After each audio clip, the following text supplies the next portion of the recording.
the U.S. Open. Hey, good morning. Welcome to the Kevin Karius Show on Sports 1440 on your AM radio dial, on your morning drive, wherever you're heading out on a smoky Thursday morning. You can watch us now on YouTube at Sports 1440 AM. Check it out. It's a subscription that is totally free. Just click on it and like it, and there you go. You're watching us as well. So good to see everybody this morning on YouTube. We're always streaming on iHeartRadio, Radio Player Canada, the TuneIn app, even on sports1440.ca. And if you miss any part of any show, it turns into one of the many, many podcasts that are out there, wherever you find all the good ones, Apple, Spotify, Google, even Amazon. All you have to do is subscribe there, select the auto download. It's free again. You'll never miss a second of the show.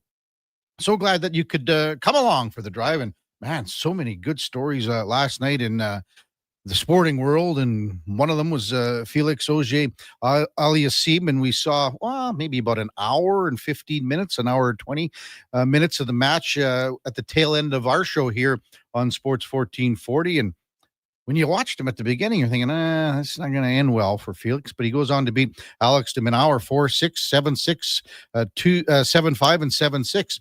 And he will take on Jannik Sinner in one of the semifinals tomorrow. Sinner had no problem beating the Italian Mazzetti. It's going to be Novak Djokovic and Carlos Alcaraz in the other men's semifinal. The Jays, another game, pitching optional, 13-9. It looked like Shane Bieber was dialed in at the start of the game and then gives up a 5 spot. Hangs in there. You got to give him credit for hanging in there. He had tons of offensive support as well. 5 home runs the Jays banged out yesterday, 18 hits. The 42nd comeback win to lead the majors of baseball.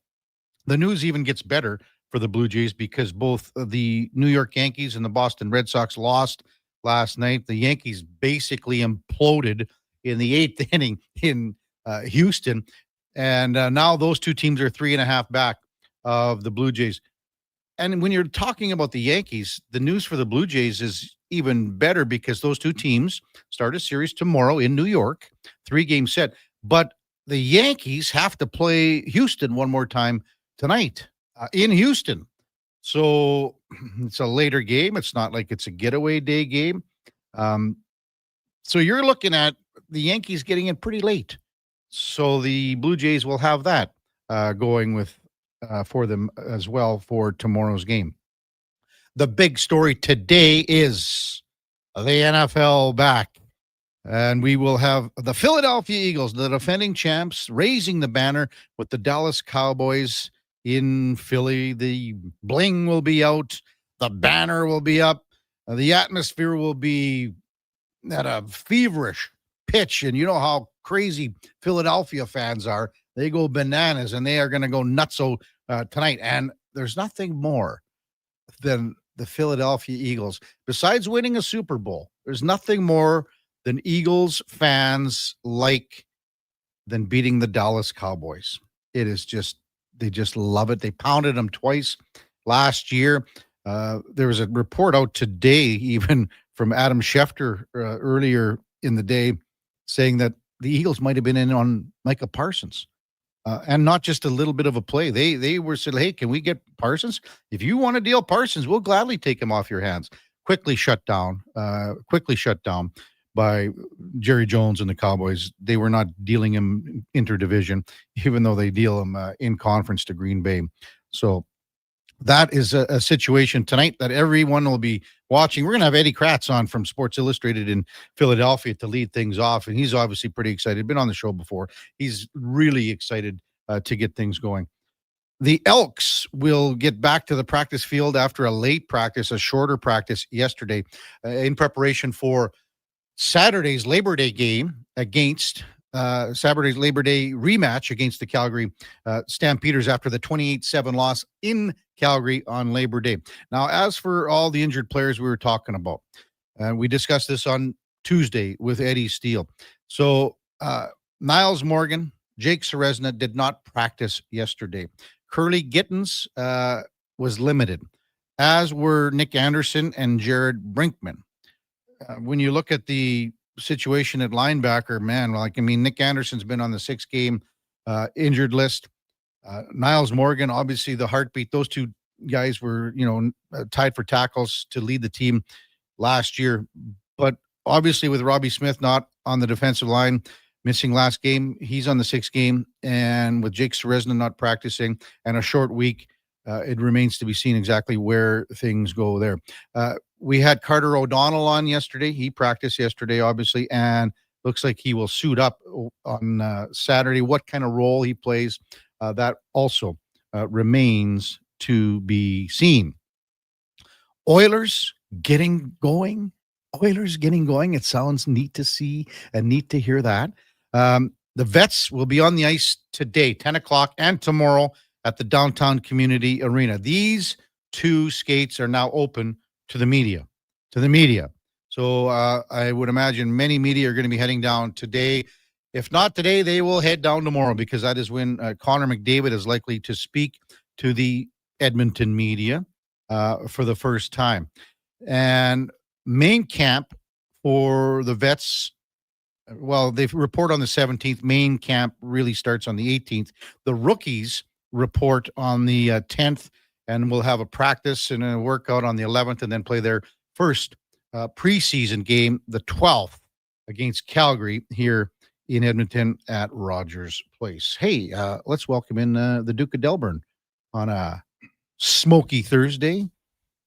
Duke, you came in, you're limping. I thought the smoke got to you, but you played hockey for the first time, and dusted the gear off yesterday afternoon. Andrew Walker sent me the message on Tuesday asking to go throw the pads on for one of his little casual skates with some buddies. A pretty wide range. Got to meet Andrew's dad. He was there skating. Of course, his now wife, Angie, the former pro over in Europe, amongst many others. It was good. Perfect caliber of skate, I think. Perfect speed for me, trying to ease back in. The Tropics kick off their season on Sunday night down at the Drake.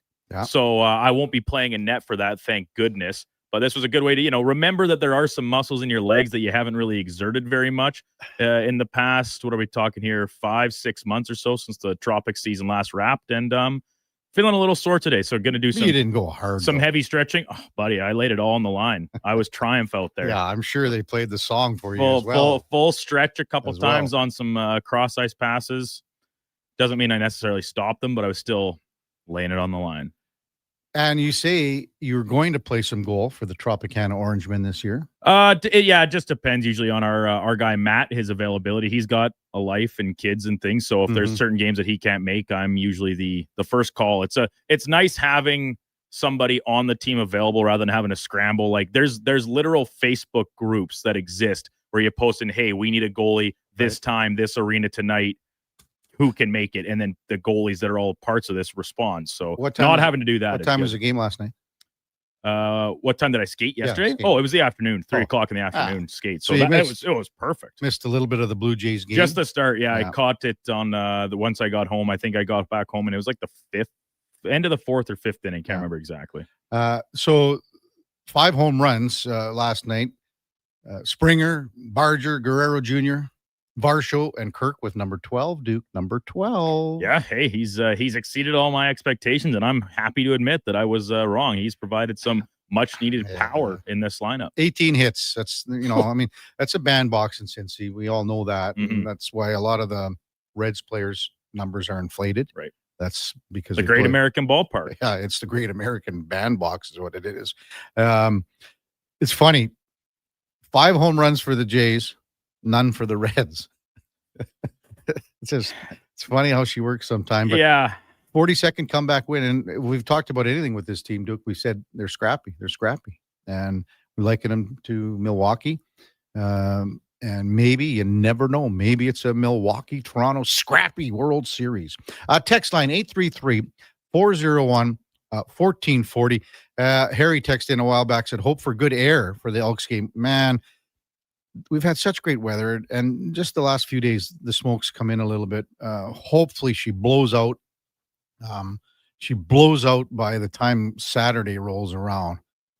That's would be such a key, to get a good crowd coming up on Saturday. I wanted to mention something here for a couple of minutes before we go to break. I got a text and a call yesterday and an email from Rick Walters. Rick Walters, the former Edmonton Eskimos receiver. Rick's was nice as if you don't like Rick Walters, there's something wrong with you. That's the kind of guy Rick Walters is. Anyway, and then he told me about an under 17 female Edmonton soccer team. Just played in provincials. This team played in the provincial final, and we're told that they were going to nationals coming up in October in Kamloops. Now, here's the story. So the Alberta Soccer Association told them that the top two teams are going. And they said, okay, fine. Well, we're playing for gold and silver here, but, we're going to play the game differently because we all already qualified. Same with the third and fourth place game. Those two teams were told, well, the game's for bronze, but the top two teams are going to nationals. Well, it was quickly changed after some sort of a rule that the CSA instituted in January, but did not tell the ASA. And now it's turned into what kind of a storm. Parents, coaches, players not happy. They're trying to fight this. The ASA's passing things off to the CSA. The CSA's passing things off to the ASA. I got in touch with a member of the ASA, Alberta Soccer Association, said he'd get back to me. Also talked to the president by text via twice. He did not get back to me. I'm just in the process of calling the competition director of the CSA. So all of these officials want this swept under the carpet as quickly as possible. Because, again, this national championship starts October 8th in Kamloops. So these young girls, 17, are in limbo. They were told they were going. Now they're saying they're not. The third place winner is going instead of the top two teams because the top two teams, the BTB's 09 and 08 girls team, are from the same, represented by the same, I'm trying to find the word here. They're represented from the same district, Edmonton. So hopefully we can get some awareness with this. We'll talk about it a little more at the 7:40 break. If you've got some text or anything about something like this that maybe you've seen happen, please send them our way, 833-401-1440. I didn't want to spend so much time on it off the top before we get rolling here. Oh, look at this. I didn't even look at it. Gene Principe's already texted me. He knows something about it, I can guarantee you. So we'll talk about that at the 7:40 break if we can, 7:40 segment.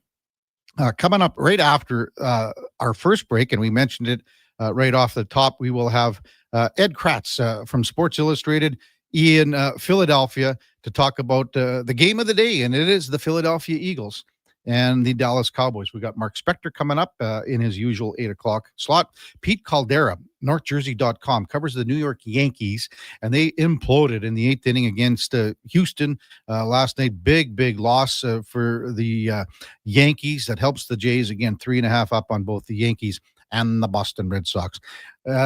He was so nice, we're going to do it twice. Lucas Whis from The Athletic covers the U.S. Open again. Felix Auger-Aliassime, massive performance. It was no Picasso by any stretch of the imagination, but he will be by Lucas Whis to discuss Felix Auger-Aliassime heading to the semifinals up against Yannick Sinner. Ladislav Schmid in the building, our co-host at around 9:30, and we'll check in with Colin Stevenson from Newsday, covers the New York Rangers.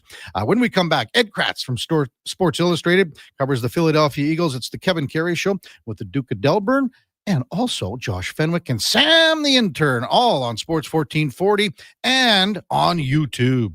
How's your summer so far? Are you zipping around in your new truck from Wolf GMC Buick? If not, you should be. GMC employee pricing continues through August on our entire 2025 GMC Sierras, including the Sierra HD lineup. But just August. Who knows what September brings? Costco members save an additional $1,200 on our 2025 Buick lineup and all our new GMC Terrain. We're here for a good time, not forever. Buy the new reliable vehicle and treat yourself. Employee pricing, 0% financing at Wolf GMC Buick. $1 plus tax for a smooth, small premium roast coffee at McDonald's?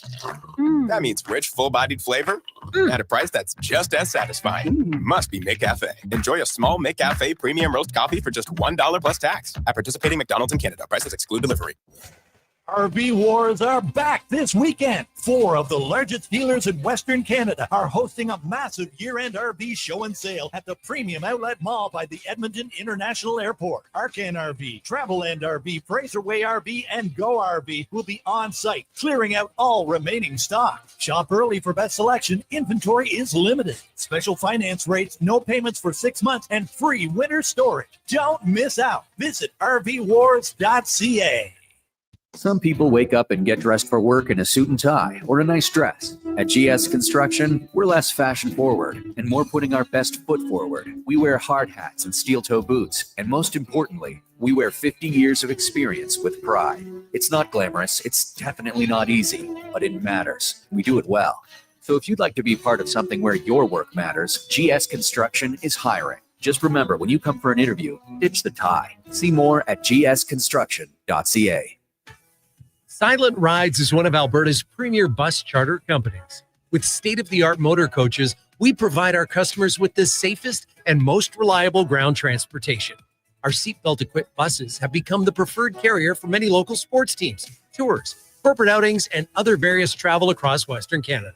For more information and to request a quote, call 1-877-748-0991 or visit silentrides.ca. Edmonton's go-to station for all things sports is Sports 1440. From Low Tide to Kevin Karius and Jason Greger, we deliver the latest on your favorite teams. Tune in 24 hours a day, 7 days a week. To Sports 1440. Heard of Uline? You know, the have-it-all in-stock, ready-to-deliver shipping and industrial supply specialists. The company that does things for you that are unheard of, like keeping 41,000 items in stock in our own warehouses. With customer service reps on the line to get you what you need, when you need it, 24/7, 365, every time. Maybe you heard it here first. Want to hear more? Visit uline.ca. ULINE, your shipping and industrial supply specialists. At jackpotcity.net, you can do amazing things with just one casino chip. Discover a world of incredible casino games with over 500 high-quality online slot games, including the world-renowned progressive jackpot slot, Mega Moolah. Play for free at jackpotcity.net and get treated as a VIP 24/7. So visit jackpotcity.net today on your tablet, laptop, or mobile. Jackpot City, a whole world of casino games. 18 plus. Please play responsibly. This is not a gambling website.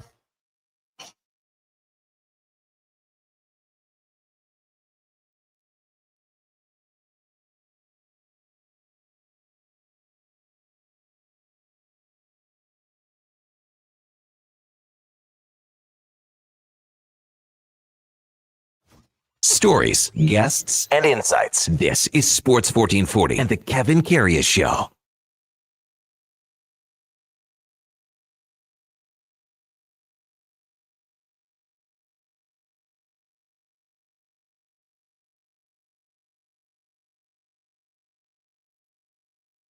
All right, welcome back to the big program. 7:20 in Edmonton. Kevin Karius, Duke of Delburne with you on Sports 1440. And time now for the game of the day, brought to you by St. Albert Dodge, where 2025 Jeep Wrangler 1500s have 0% financing for up to 72 months. Great selection with all the new colors. The Sport, the Willys, the Saharas, the Rubicons are all on the lot at St. Albert Dodge as we welcome back Ed Kratz from Sports Illustrated in Philadelphia. Morning, Ed. You're with Kevin Karius once again. Thanks for jumping on Sports 1440. Really appreciate it.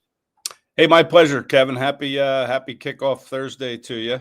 Yeah, and to you as well. Well, it's the banner raising. The atmosphere tonight in Philly is going to be off the charts. Maybe just give us a bit of a scene setter there, Ed. Yeah, it's going to be 65,000 fans. Very emotional watching the banner go up into the rafters. It'll sit next to the one that they won back in after the 2017 season. So that's 2 now for the Eagles, and the place will be electric. It always is for these Eagles games, and just having that little bit of more juice by raising the banner is going to even make it more so. In fact, Nick Sirianni said earlier this week that he doesn't plan on having his players out on the field to watch it. To them, they have to keep their emotions in check, right? They have to be able to put this Super Bowl behind them. And I don't think Nick wants any reminders of that. So he's going to keep his players in the locker room for the banner raising. That's interesting, Ed, in the sense that, some coaches, some people might want to go, we want to share this. We want to experience it. We want to, reminisce a little bit, but, to each his own. And were you surprised at maybe that decision? What happened the last time? I can't remember. Yeah, last time was Doug Peterson, and I don't remember either, to be honest with you, what his policy was on the banner raising. But the Eagles have tried to put the Super Bowl behind them. They even when they got their championship rings, Kevin, Jalen Hurts never took it out of the box, and they got those rings about 5 days before they reported to training camp. So they had to move on pretty quickly from that. So I think these awards that these professionals win, I think are nice moments when, in the moment, but I think it's more when you look back on your career, then you probably can enjoy them a little bit more. And, that banner isn't going anywhere. The players can look up at it any time as a reminder to what they achieved last year. Sports Illustrated, Ed Kratz with us on the Kevin Carey Show on Sports 1440. I saw a post from Adam Schefter. Maybe you saw it this morning too, Ed, and maybe you know a little bit about this, that he said that the Eagles made a bit of a play to acquire Micah Parsons from Dallas. It was quickly shot down, I think, just because being interdivision. But what did you make of that? Yeah, listen, Howie Roseman is always in on trades. Whenever there's a player available, the Eagles are mentioned because Howie Roseman makes the call. He wants to see what it would take to acquire somebody. I'm quite sure he was in on Micah Parsons. I'm sure he made calls about Trey Hendrickson from the Bengals when he was available. He may have called about TJ Watt when the Steelers were going through that contract negotiation. I mean, Howie Roseman is a general manager that will investigate every avenue to making this team better. So it doesn't surprise me that, he was in trying to get Micah Parsons, but you're right. Jerry Jones, as crazy as that deal was to send him to Green Bay, I don't think he's crazy enough to send them to the Eagles, Commanders, or Giants, those NFC East division foes. He's close, isn't he, though? I don't know. I mean, I thought it was a very weird move by Jerry to get rid of the best, 26-year-old pass rusher. But listen, that's dominated a lot of the conversation heading into Thursday night's game is Micah Parsons not with the Cowboys anymore. And what will this Dallas defense look like? I'm sure all the players on the Eagles offense, as soon as they heard that, they went, hey, week one, we're not facing Micah Parsons. Yeah. But the flip side is they have to play the Packers in November at Lambeau Field. So they're still going to see Micah Parsons, and they might see him again in the playoffs if both these teams do what they're supposed to do. All right. For tonight's game, Ed, what would you say keys are to keep the Cowboys offense, particularly the passing game, in check? Yeah, it's going to be a handful for this Eagles defense, I think. I mean, they have the two really good receivers in CeeDee Lamb and George Pickens, and then they have a very good tight end as well. And Dak is a really good quarterback when he gets his weapons involved. The running game will be new with Javonte Williams and former Eagles player Miles Sanders. So that'll be interesting to see how that does. But this Eagles defense has a lot of moving parts. They have not yet announced the starter opposite Quinyon Mitchell at cornerback. It will probably be Adoree Jackson. The veteran he came over from the New York Giants, started his career in Tennessee, but also in the mix is Jacorian Bennett, the cornerback the Eagles traded for with about a week or so to go in training camp. They got him from the Raiders. But last year was Darius Slay, and now he's in Pittsburgh. So, that cornerback spot is to me a question mark. So the Eagles are going to have to find a pass rush from Nolan Smith, Jalix Hunt, and up the middle with Jalen Carter and Jordan Davis to try to take away some of the time Dak Prescott has to find these weapons. But that's going to be a big test for this rebuilt Eagles secondary in the opener. Ed Kratz with us on Sports 1440. I think everyone sort of knows what they have with Quinyon Mitchell and Cooper DeJean, but you mentioned Adoree Jackson. If he does get that call tonight, is he up to the challenge, do you think, Ed?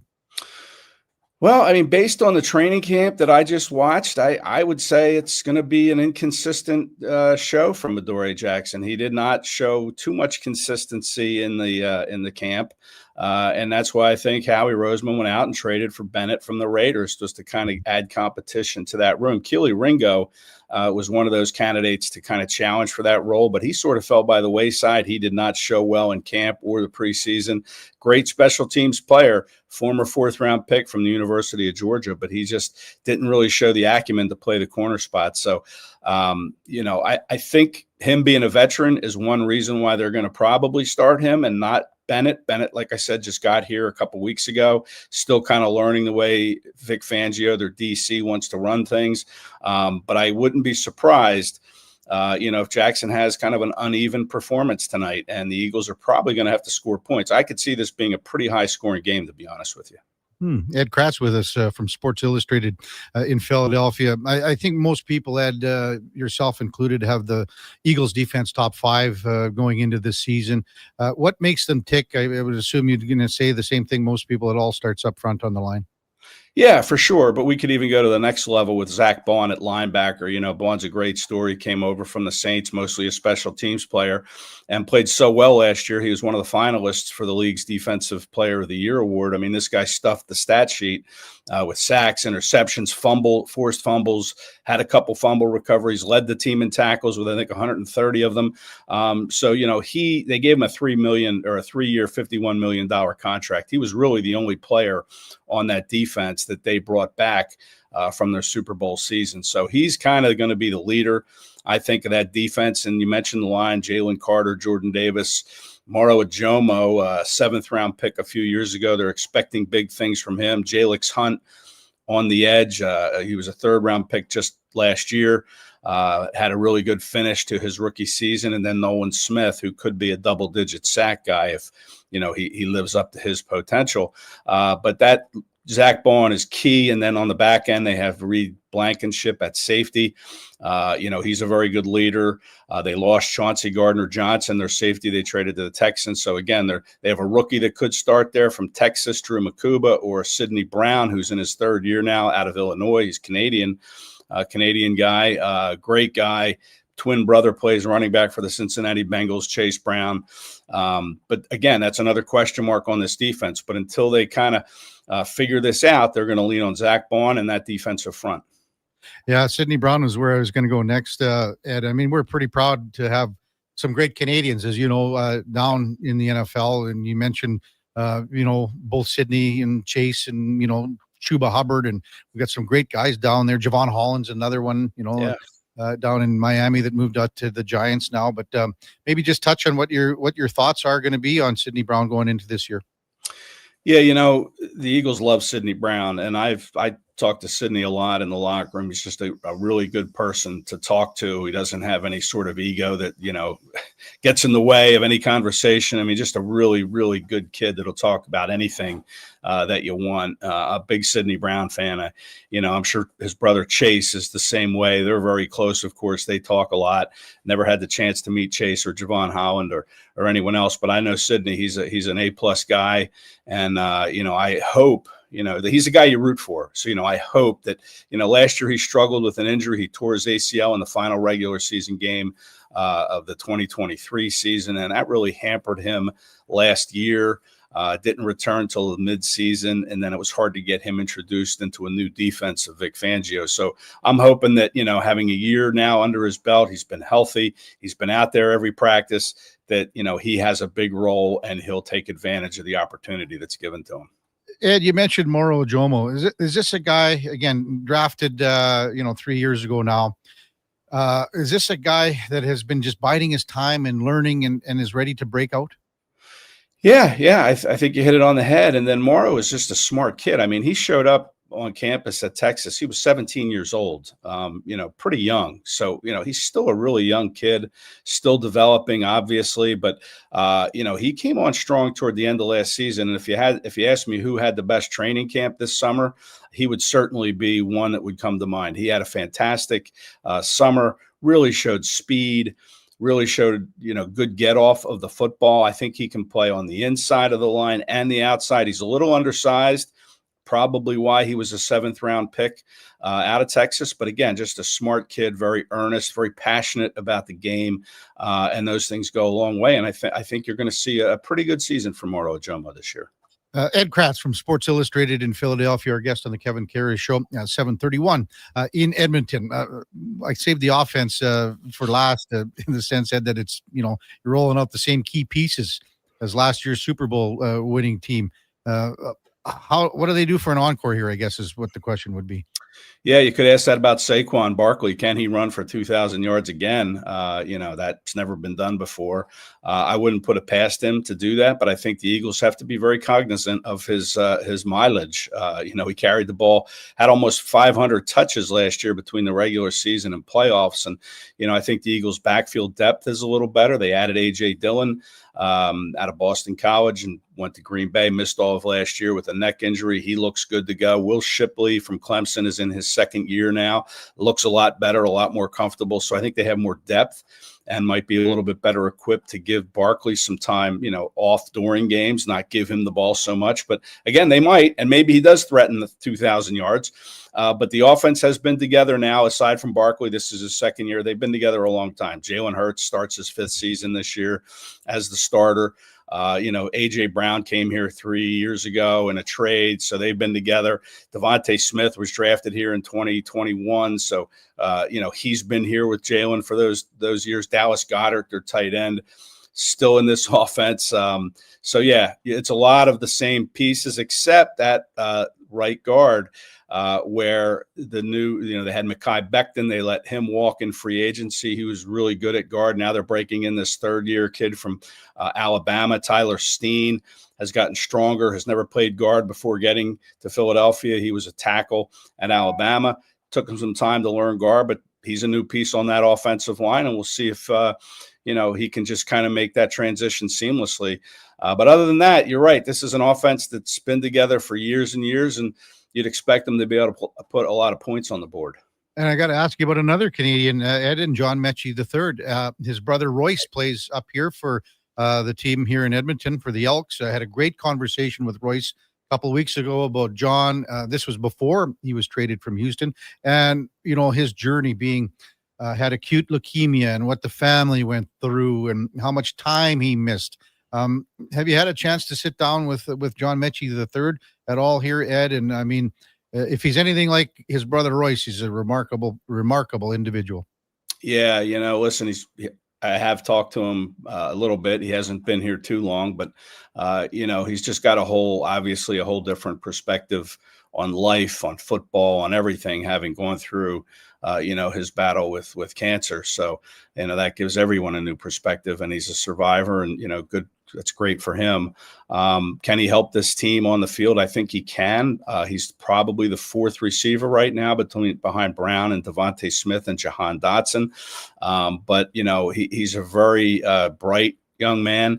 And like I said, you can just tell that perspective that, hey, football's not the be all end all anymore.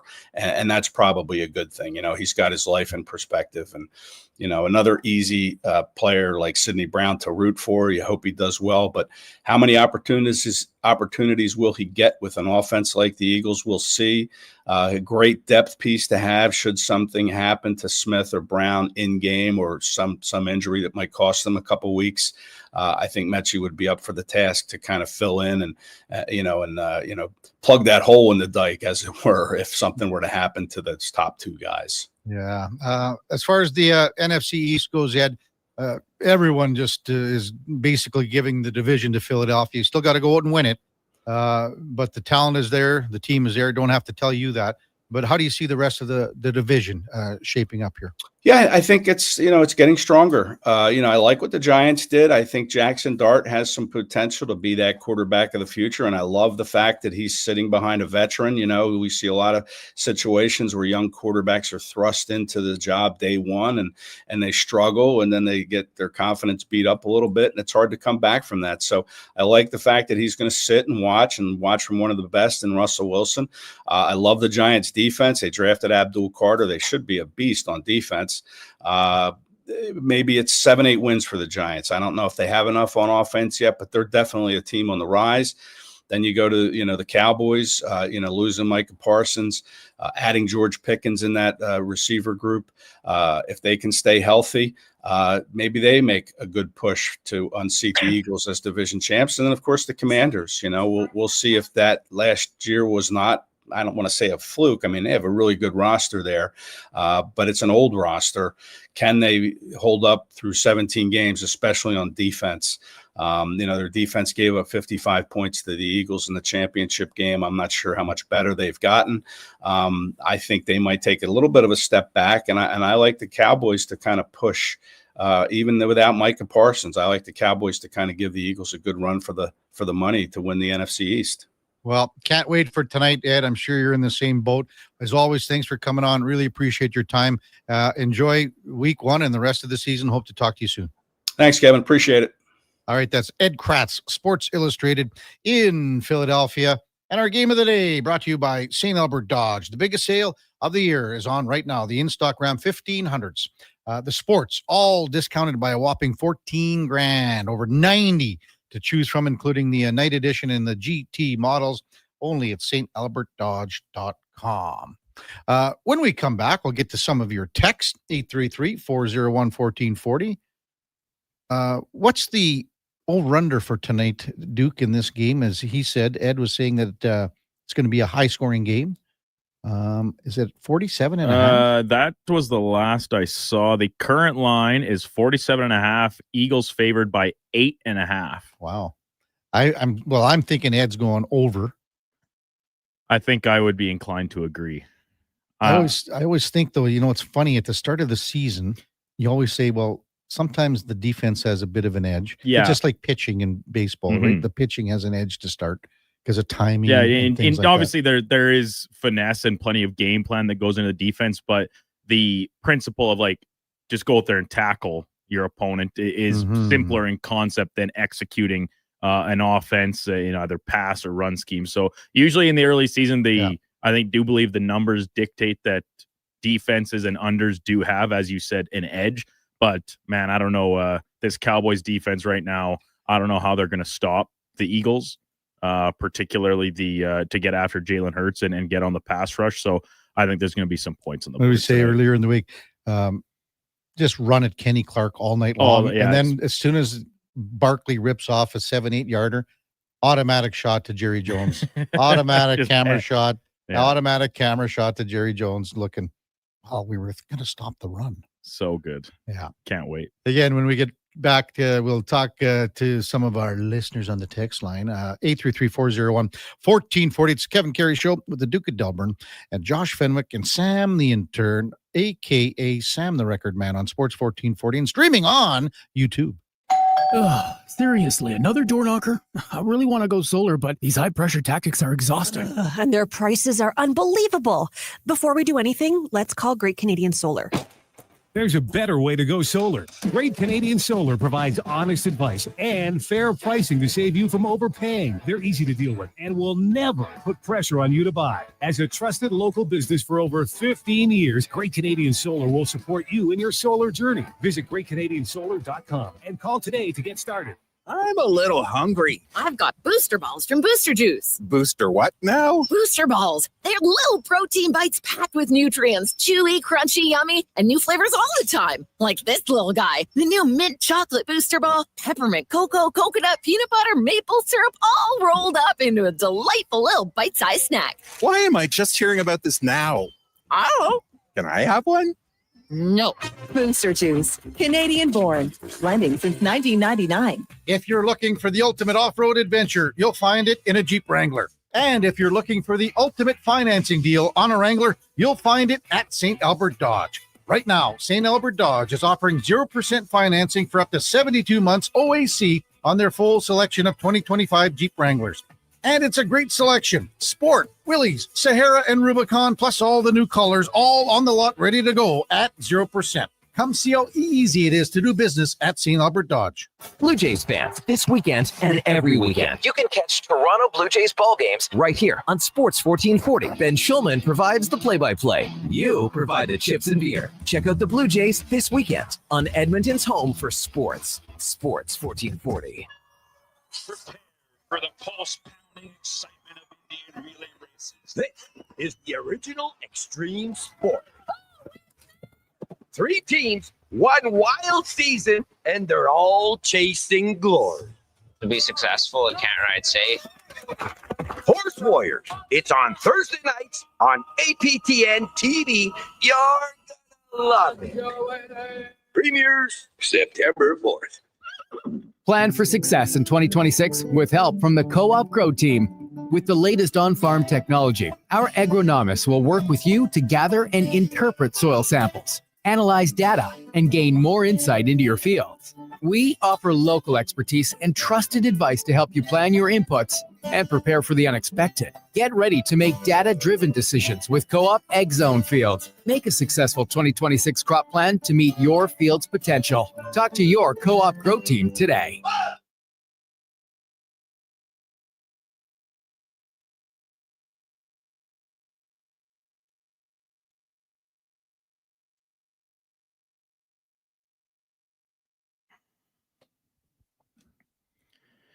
Portions of this hour brought to you by RV Wars. RV Wars are back. The massive RV show and sale is at the Premium Outlet Mall by the airport this weekend. 4 huge dealers on location clearing out all remaining inventory. Special financing rates, no payments for 6 months. Details at rvwars.ca. Have your sports curiosity cured with the Kevin Karius Show. This is Sports 1440.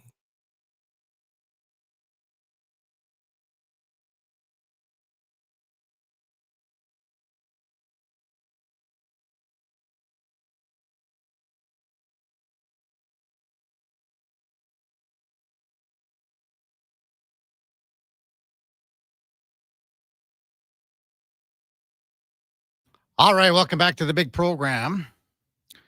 7:43 in Edmonton. Kevin Karius, Duke of Delburne with you on Sports 1440 and on YouTube. I just mentioned earlier in the show, Gene Principe had texted me, said we were talking about soccer, and we're going to digest this a little bit more with this under-17 team from Edmonton being denied to go to the national championship from ASA, CSA. Gene says, soccer, I love it, but not the politics. Nice work supporting the girls. If you need some help, let me know.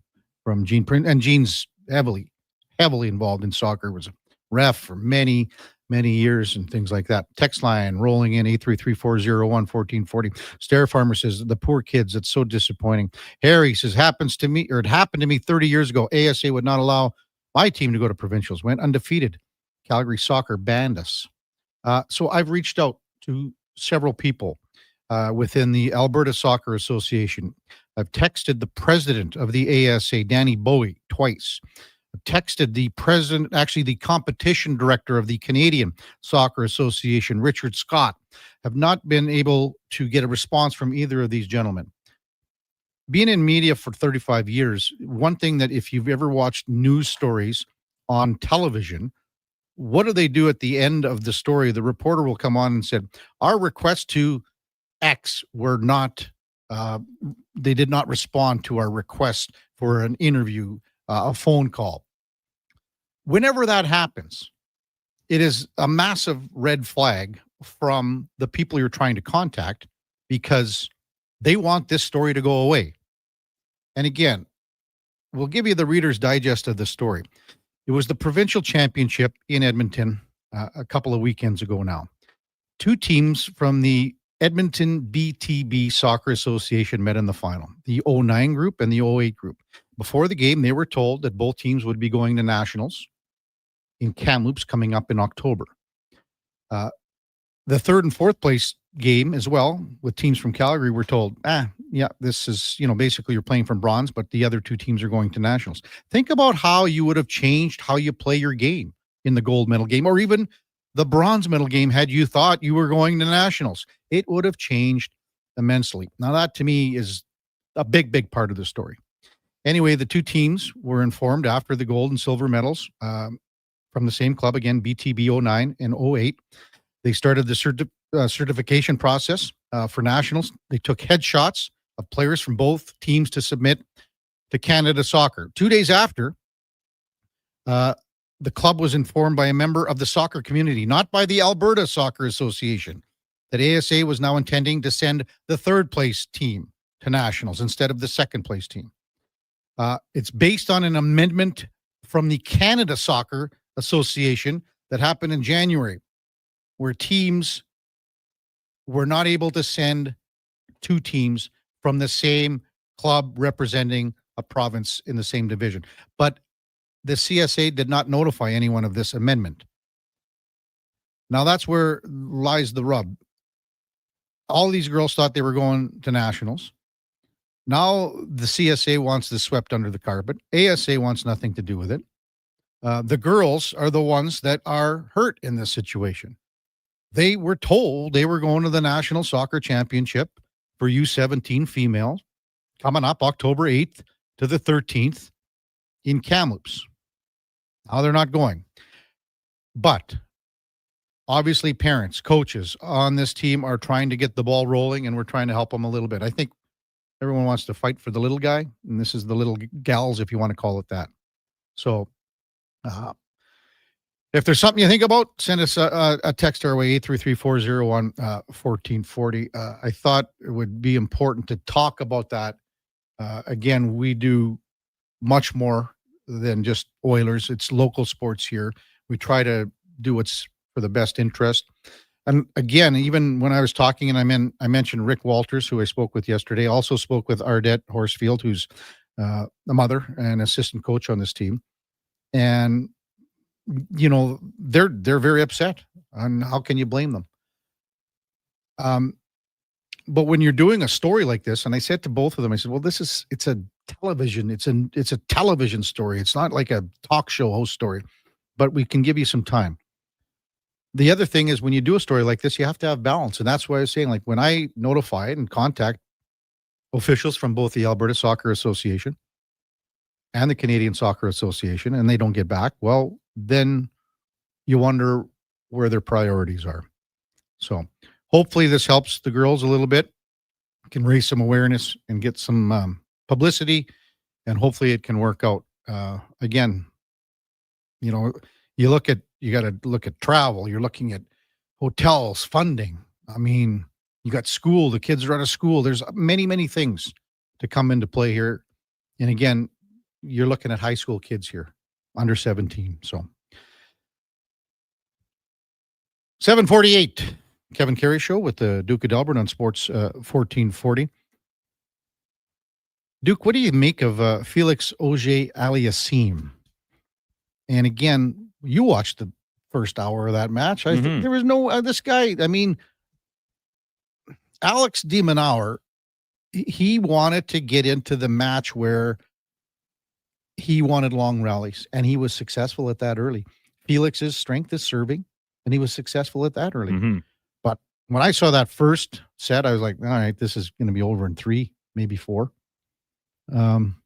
I don't know. What did you make of the result? Honestly, when I saw the result, because I went golfing after, right, I was like, you got to be kidding. Well, I think it's funny because we mentioned it yesterday. That's kind of great run that Canadian tennis has been on, and Gabby Dabrowski and her partner Aaron Routliffe, they're through to the women's doubles final, where they'll take on the number 1 seeded pairing over there. But between that, Vicky and Boko last month, like, it's a great run for Canadian tennis, and yesterday's match, I thought it brought back some of the feelings that we got watching Vicky and Boko, where it was like resiliency throughout a match, right, and grinding, and like it's not going to be perfect every time. That's the game. You can't win every set in straight points and in straight sets. Like, you're going to have to come back from being down and recognizing when to exert yourself. So I didn't grow up around the game of tennis. I understand it in principle, but to watch these guys and gals play at this level, like, the athleticism necessary is so impressive.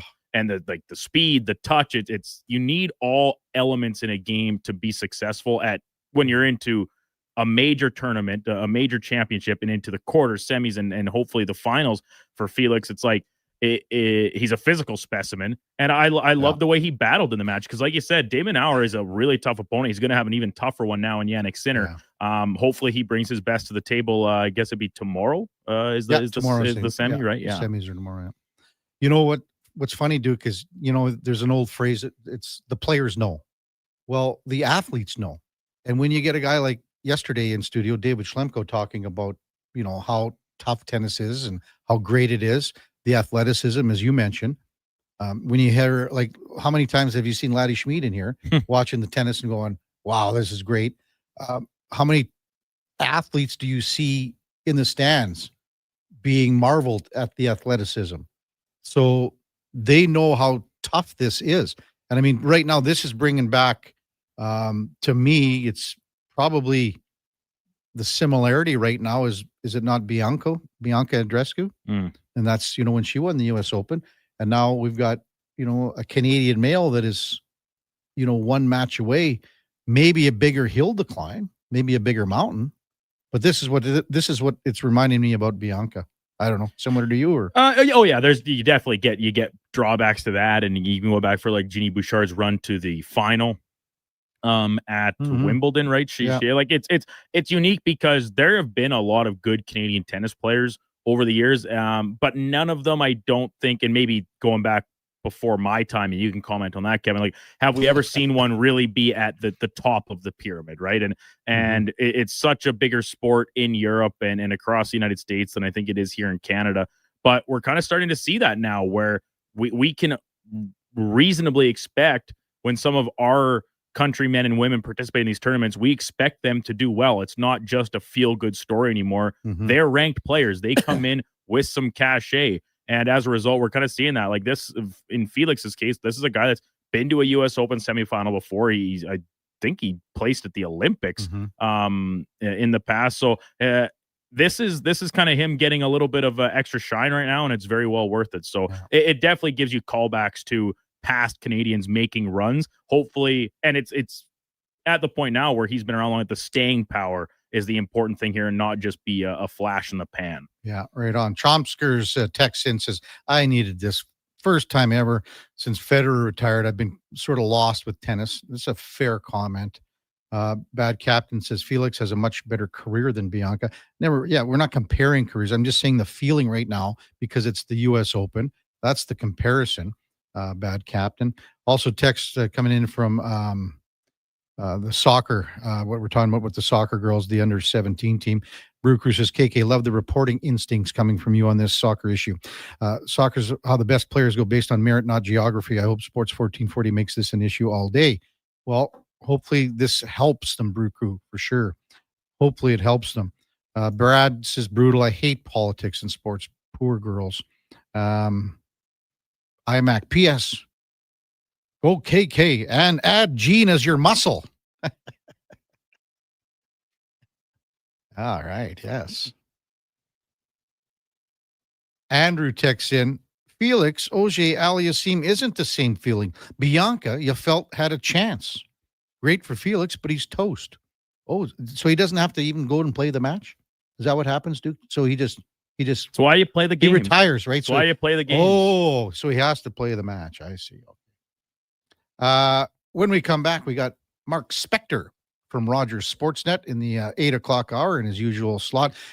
Pete Caldera, NorthJersey.com, covers the New York Yankees.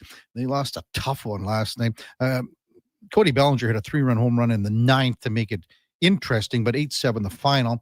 Last night in the 9 o'clock hour, Lucas Whis from The Athletic covers the U.S. Open. We'll digest this a little bit more. Wonder if he will say, hey, this reminds a little bit about the Canadian Bianca and the Canadian possibly getting to the finals in men's tennis. Colin Stevenson from Newsday covers the New York Rangers. That'll all be saddled in between Ladislav Schmid, the former NHLer, and our co-host from 9:30 to 11. And Duke, did you notice that I brought Laddie a few treats into the studio? Did you notice that? I figured you did. Schlemmer got his yesterday. Laddie's getting his today. Before all that, time now for a Sports 1440 update brought to you by Nectar.io. Learn more about how we can help your business automate processes, streamline operations, and save money at Nectar.io. That is Nectar.io, your business made better. Here is the Duke. This is a Sports 1440 update.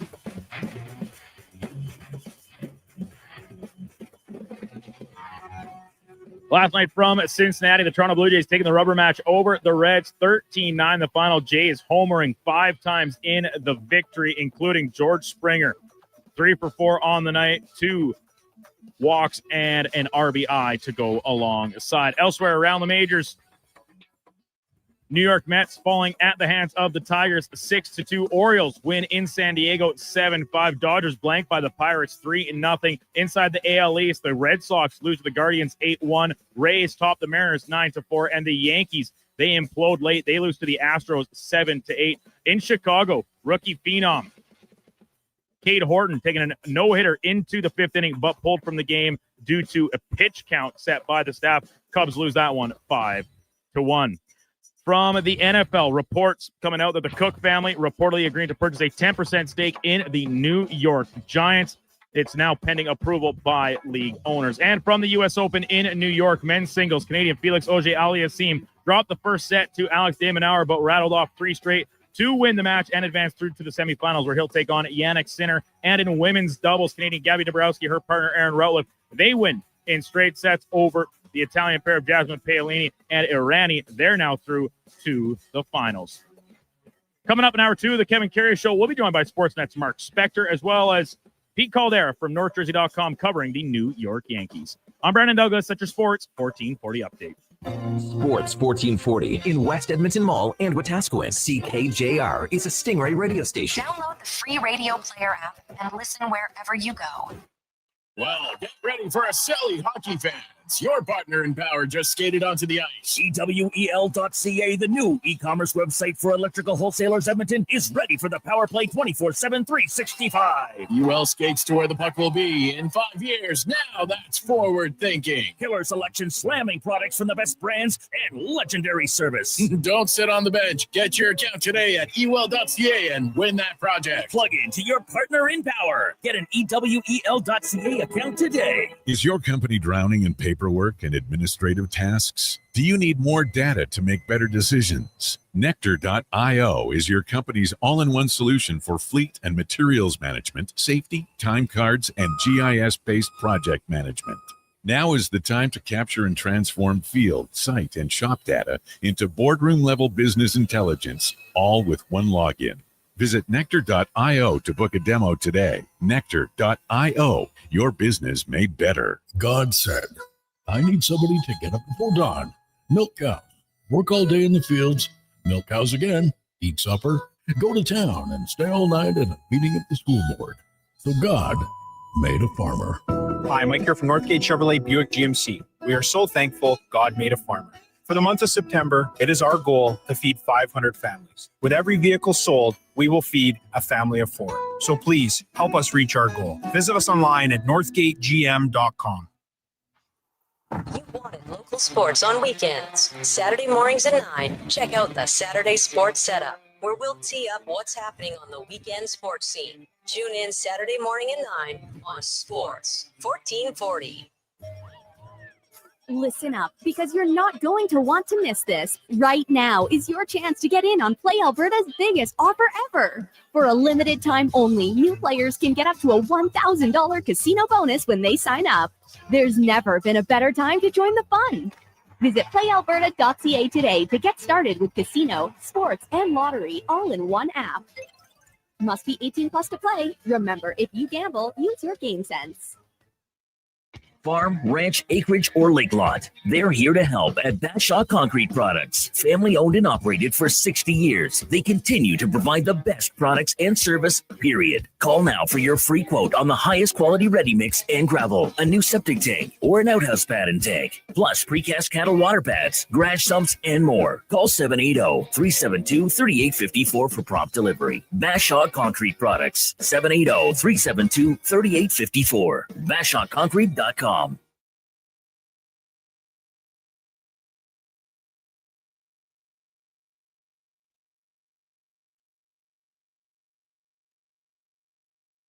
Just in time for the morning skate. This is the Kevin Karius Show on Sports 1440.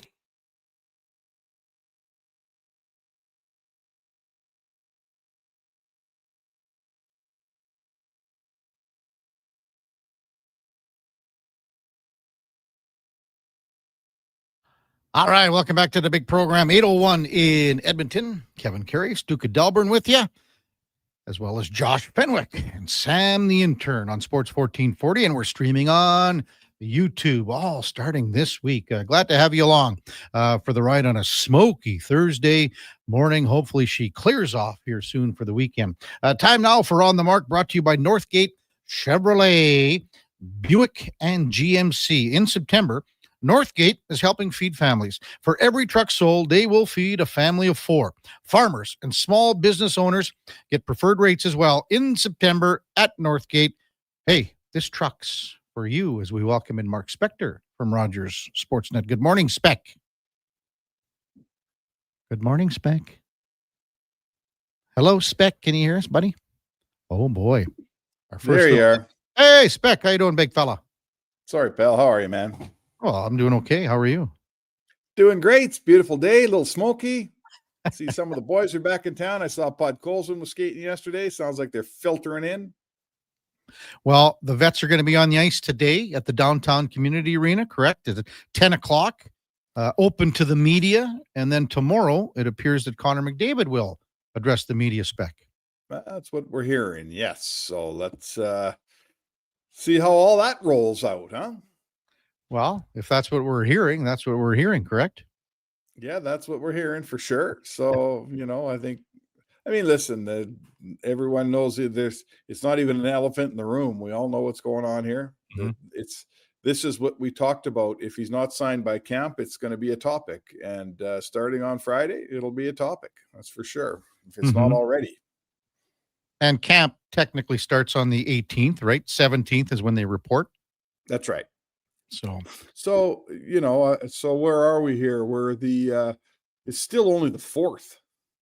Yeah. There's still 2 weeks till camp actually opens and they're already skating here. It's amazing, frankly, that they're, they're already organized. They're dressing in the Oilers dressing room. They're playing, I don't know who's running the practice, but I assume it's an assistant coach or somebody like that.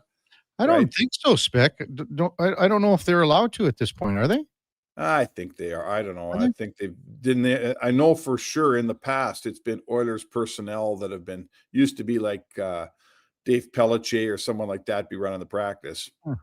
They're at the DCA. They're dressing in the Oilers dressing room. Like, who are we kidding here? It's. I'm not telling you that it's mandatory for players. It's not. Like Zach Hyman's got a wedding this weekend. He won't be until next, till Monday or whatever.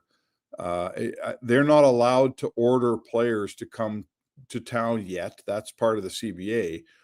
But these quote unquote captain skates, they're halfway, 3/4 of the way run by the personnel that the Oilers hire, aren't they? Are they not, Kevin?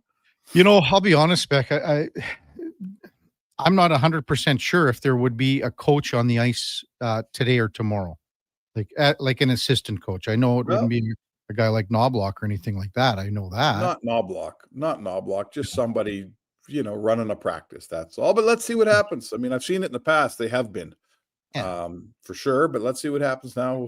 Someone's got to run a practice. It doesn't work great when you just get 18 players out there trying to run their own practice. It's nice to have a coach who's got a whistle around his neck. No. Well, which player would you say would be the best at conducting the practice within the group? Like, are you saying you need a little, maybe an authoritarian here, or like, what do we look at? Eh? What player do you think? Is it a guy like Matthias Ekholm? He's got the whistle around his neck maybe today. A guy like Ekholm, I'm trying to think, a guy like, it's got to be a veteran guy with a little authority, a guy like Kulak, or even, Leon Draisaitl is a pretty organized guy, right? He's got that German officiousness going on all the time. He can run a practice. Who do you think would be the least organized guy to run a practice out there? Like now it's just total mayhem out there. Now we're really throwing guys under the bus, aren't we, Spec? Yeah, who would be the least guy? I don't know. These are just dumb questions by me. I don't think I have an answer for you. They're just dumb questions. But I think it's the same thing with everyone, Spec. In all sincerity and all honesty and being serious, I think fans just want to get things back in order here and get camp going. And the rookies report next week on the 10th. They'll have a good workout on the 11th, and then play Calgary on the 12th. So and then off to Calgary on Sunday. So I think at that point it starts to get a little more real, like next week. So yeah, listen, we're a hockey city, we're a hockey country. People are, let's go. Let's have some more hockey here. It's time. We've had 2 months off. Last year didn't end great. Let's get back on this year and get after it here. You know, we're lucky in this city, Kevin. We've got first of all, a really, really good team, a team that you could absolutely will be listed among the top Stanley Cup contenders this year. We all want to watch hockey because we all want to watch Draisaitl and McDavid and Bouchard and, you know, everybody play hockey here. Like, we got a team that you can't wait to see.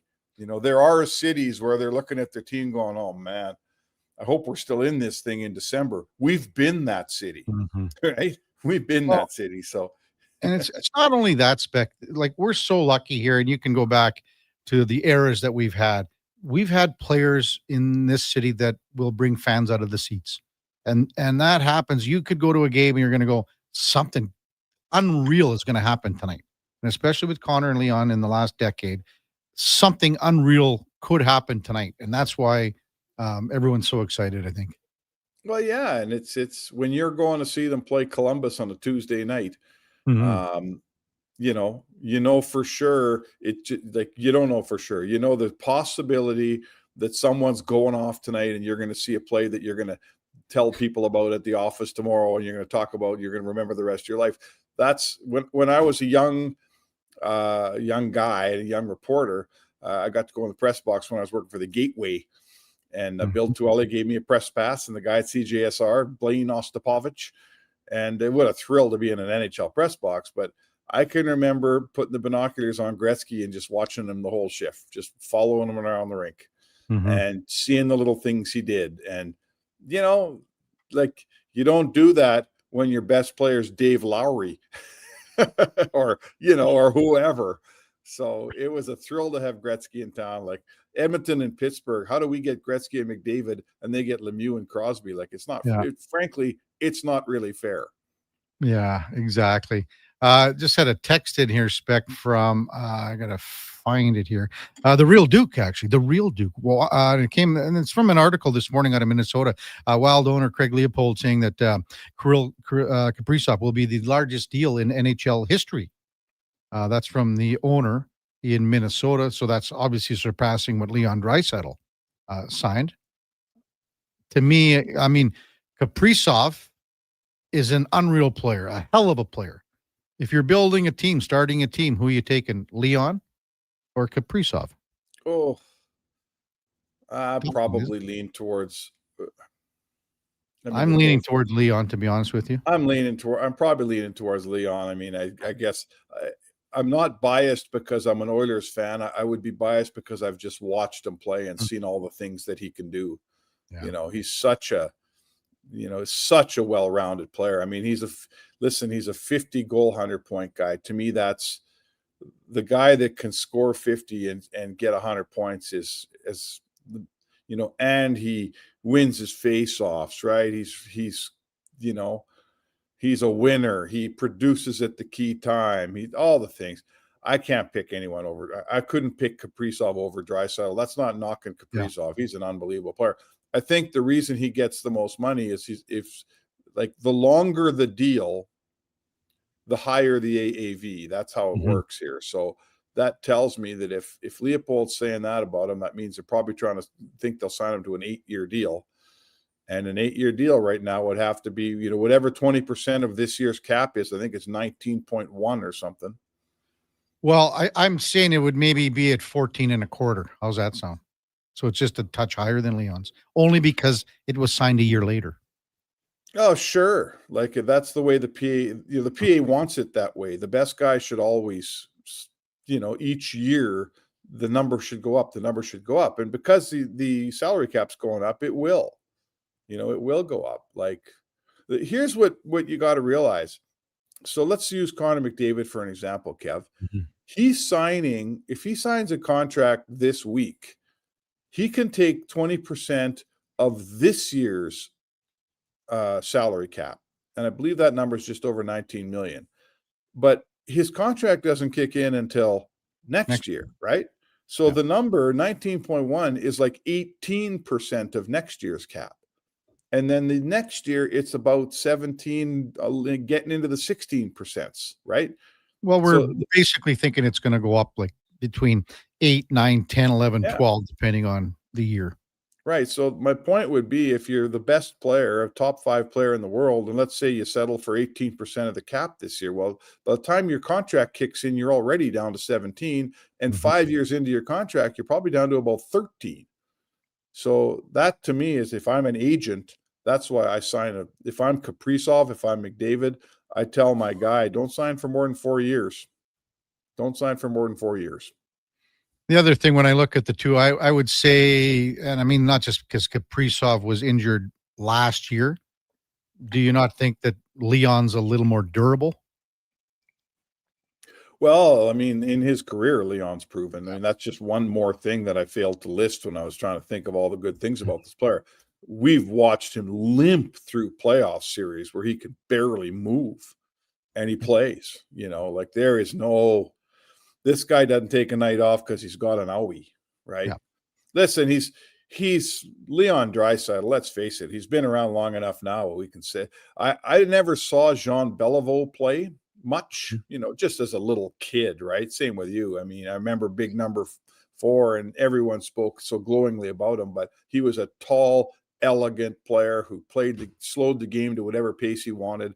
I feel like that's how Draisaitl plays. He's little. I think Jean Beliveau was a little more gentlemanly.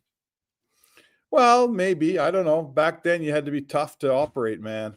Yeah. You have to have a sharp stick back in those days, the same way Draisaitl does now. I love the fact that Draisaitl's not afraid to just skate up to someone and whack them. Yeah. You got take the 2 minutes. I'm fine with it. You got to protect. You got to defend yourself, or other players will take liberties on you. Yeah, sure they will. And he's staked out his ground. Everybody, I'm not saying no one takes a run at him. They do all the time. Yeah. But he's staked his ground out. Everybody in this league knows, if you take you want to take a run at Leon, that's fine, but watch your back, man. There's some pain coming your way. And again, I love a star player that stands up for themselves and doesn't stand around waiting for a teammate to do it for them. I totally agree. Totally agree, Spec. What's on the docket for you here the next couple of days? I mean, we got, even on Saturday, big Elks game, the rematch. You're going to be making your way to that tilt? I got some, I'm afraid I got some family stuff on Saturday night I'll be doing, but I won't be there. I'll try to I won't even be able to watch it live. I'll watch it afterwards so that on Monday morning, you and me can talk about the game. Mm-hmm. But a few things, taking a dock out this weekend. So weather's going to be nice for that. Like, how are you going to do that? Like, how many guys need to help you with that? It's big dock. It's like 350 feet worth of dock. You've noticed the lakes are down. So there's a group, the whole block will get out there. It'll probably be 9-10 guys. We got a pretty good system, Kev. Pretty good system. 9-10 guys splitting a 6-pack of beer after the work's done. Yeah, no. Listen, buddy, it's not Crooked Lake here, right? Where you just put out like one section of wooden dock and the hillbillies pull the rowboat up. We got a serious system out here. Oh, I could imagine a serious system. Some of the great systems at Crooked Lake, you push a button and the thing just automatically, it just all the way up, Spec. Yeah. No, we got to put ours out. But anyhow, that's my weekend. There's a little bit of hockey coming up here. I'm back writing. Wrote McDavid the other day. Got a couple things on the docket here the next couple days, and I guess the guy's back working. It's a shame, isn't it? Yeah, I mean, the good thing about the Oilers playoff run is that it's exciting. It goes to the end of June, the last 2 years. The bad news is that, all of a sudden you get going with summer and then it's over. September long weekend. Yeah, that's it. Hey, I got no complaints. We got a good summer. Take that. And I'm looking forward to hockey. Looking forward to the season, man. I'm still, been doing this a long time. I'm training camp's a bit of a slog, but you see some people and you get to, know some new players. And, hey, man, let's go. Let's start a new season. Spec, as always, good stuff. We will talk to you tomorrow. Right. Sounds good, Kev. All right. That's Mark Spector from Rogers Sportsnet on the mark. Powered by Northgate Chevrolet Buick GMC. Hey, this truck's for you. And they're doing that great initiative. For every truck sold in September, they'll feed a family of 4. Can't beat that. When we come back, we're going to switch gears, talk a little baseball. The New York Yankees lost a really tough one. Last night in Houston, we'll check in with Pete Caldera from NorthJersey.com, and we'll discuss what's going on with the New York Yankees. It's coming up on the Kevin Carey Show with the Duke of Delburne on Sports 1440 and streaming on YouTube. How's your summer so far? Are you zipping around in your new truck from Wolf GMC Buick? If not, you should be. GMC employee pricing continues through August on our entire 2025 GMC Sierras, including the Sierra HD lineup. But just August. Who knows? Have your sports curiosity? Costco members save an additional $1,200 on our 2025 Buick lineup and all our new GMC Terrain. We're here for a good time, not forever. Buy the new reliable vehicle and treat yourself. Employee pricing, 0% financing at Wolf GMC Buick. While the players gear up for the new season, make sure you gear up your snack game with Will Hawk Beef Jerky. Okay, this jumbo bag of beef jerky should last the preseason. Whoa. Will Hawk has more than just beef jerky. There's smoked sausage and pepperoni products, too. Well, how about we have jerky for Eastern opponents and pepperoni sticks when we face the Western teams? Now that sounds like a Will Hockey game plan. Will Hawk Beef Jerky, because you don't win games with salad. Only available in Leduc. Edmonton's go-to station for all things sports. It's Sports 1440. From Low Tide to Kevin Karius and Jason Greger, we deliver the latest on your favorite teams. Tune in 24 hours a day, 7 days a week. To Sports 1440. Today on Hey Culligan, how smart is your water? Here's Tracy. Hey, Culligan. I think my water might be dumb. Good news, Tracy. Your water's not dumb. It's just not talking to you. You can make my water talk. No, but the new Culligan Smart Drinking Water System can talk to your phone to tell you when your water filters need changing and help you meet drinking water goals. Now that's some brilliant H2O. You said it, Tracy, and we're already on the way. Let us help you out with a free in-home water test from a local Culligan water expert at culligan.ca. It's the Brick's famous tent sale. Save up to 60% off clearance items in the tent and store, with more amazing deals arriving daily in every department, like up to $1,800 off power reclining sectionals and up to $700 off big screen TVs. Buy more, save more when you buy 2 or more major appliances, up to $1,000 off. Plus, get a free Bluetooth party speaker when you spend $9.99 or more on furniture. Some exclusions apply. See in-store for details. The Brick, saving you more. Hey, sports fans, we've got a clear choice for you. At Crystal Glass, we provide customers with the perfect glass for any job. From home to auto and even commercial, installation or repairs, we're your team. Call 310-GLASS or visit crystalglass.ca. Crystal Glass. The biggest game of the season, your Edmonton Elks Labor Day rematch with the Calgary Stampeders on Saturday, September 6th. It's the next gen game presented by National Bank. Kids get in free with a paid adult P5 ticket, and tickets start at just $20. Score yours at GoElks.com. The ATB Classic is returning to Northern Bear Golf Club. An international field of professionals will battle it out on their path towards the PGA Tour. Advance tickets are $20 or upgrade your access to sit greenside in the Sports 1440 Birdie Bar, presented by Sleeman. Net proceeds go to Youth on Course to give kids age 6 to 18 access to play golf for just $5. Come see the future stars of the PGA Tour. The ATB Classic, September 11th to 14th. Get your tickets at atbclassic.com. Hey, Gary, is that your dad? No, this is Evan, the new sales rep I hired. Oh. First impressions matter, but when hair loss takes over, it can feel like you're not being seen for the maverick you truly are. Hi, I'm Dr. Vance Elliott. At Advanced Hair and Skin Surgery, we know that hair loss is more than just a cosmetic issue. It's personal. Let's discuss all the cutting-edge options available so you can make a great impression every time.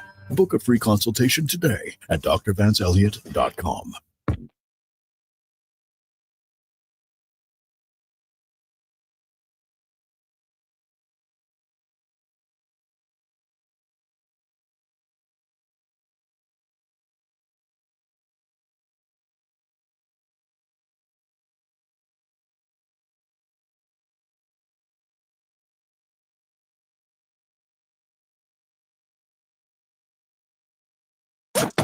Stories, guests, and insights. This is Sports 1440 and the Kevin Karius Show.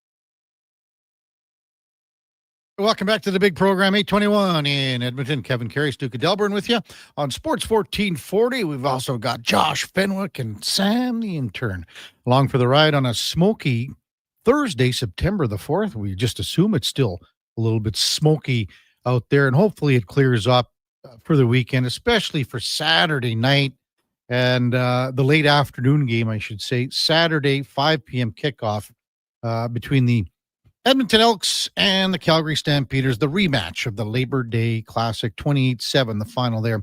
Calgary won that game 6-0, Stamps against the West Division, 0-5, the Elks against the West Division. Talked about the injuries, about the Elks yesterday, late practice in the afternoon, trying to give as much rest to the guys as possible on a short week, but Niles Morgan, Jake Seresna did not practice. Curly Gittins was limited, as was Nick Anderson, who's on the 6-game injured. Maybe Nick Anderson can come off in time for this game. Also, Jared Brinkman as well. Jared Brinkman was limited in practice. Still waiting the arrival of Pete Caldera from NorthJersey.com. It would have been a late night for Pete with that Houston Yankees game. That game was relatively all New York.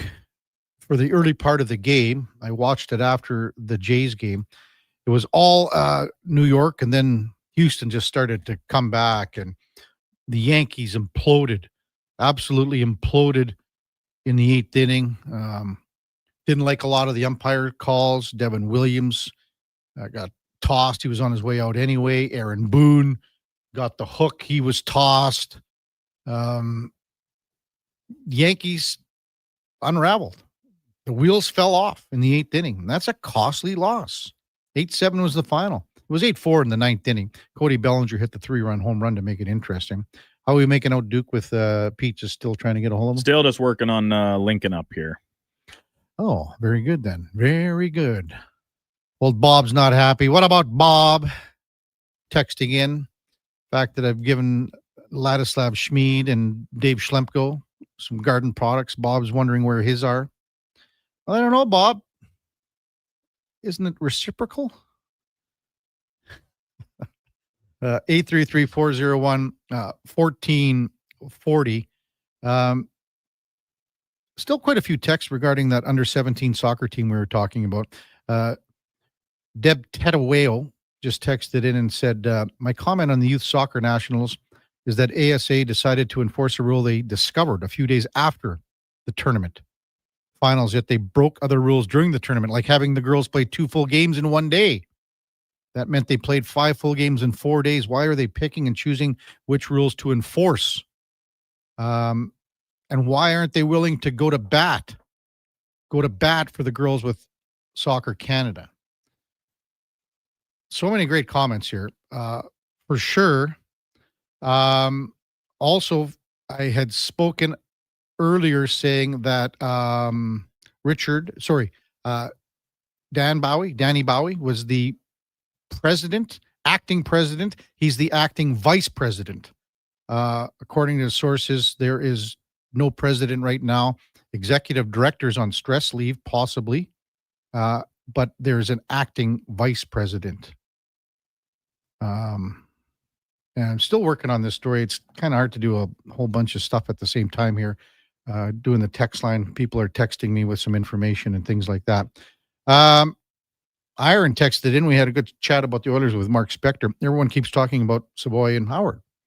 What about the 27-year-old from Europe? And I believe that he's talking about the 27-year-old from Europe. He is talking about David Tomasek, I am assuming that. But he's 29. I'm just wondering about if it's the same guy we're talking about. And this is from Iron. And David Tomasek, yes, this is a guy that's very talented. And we discussed this with Ladislav Schmid. Maybe we'll talk about it a little bit later, Ironhead, because he's a Czech guy. Came over and played in the OHL and then has been playing in Europe ever since. Has put up good offensive numbers. This is going to be a storyline at camp. There's no question about that, Iron. And I think you're talking about the 29-year-old, but we'll see exactly where that shakes down. But there are 3 big storylines with guys that haven't really played in the NHL. Matt Savoy's played a few games. Ike Howard hasn't. Then you got, again, a 29-year-old rookie in David Tomasek. We'll see what he can do. 833-401-1440. Text really rolling in. Northside Lou just says, hey, KK, I just checked out the latest photos of the captain's skate. There's a person on the ice in an Oilers tracksuit and pictures of the players kneeling down and watching some form of teaching. Probably just not teaching, but maybe what kind of drill is happening. So here's the difference. You're probably inspected and say that this is captain skates today and tomorrow. So it's a little different than what was earlier in the week. So,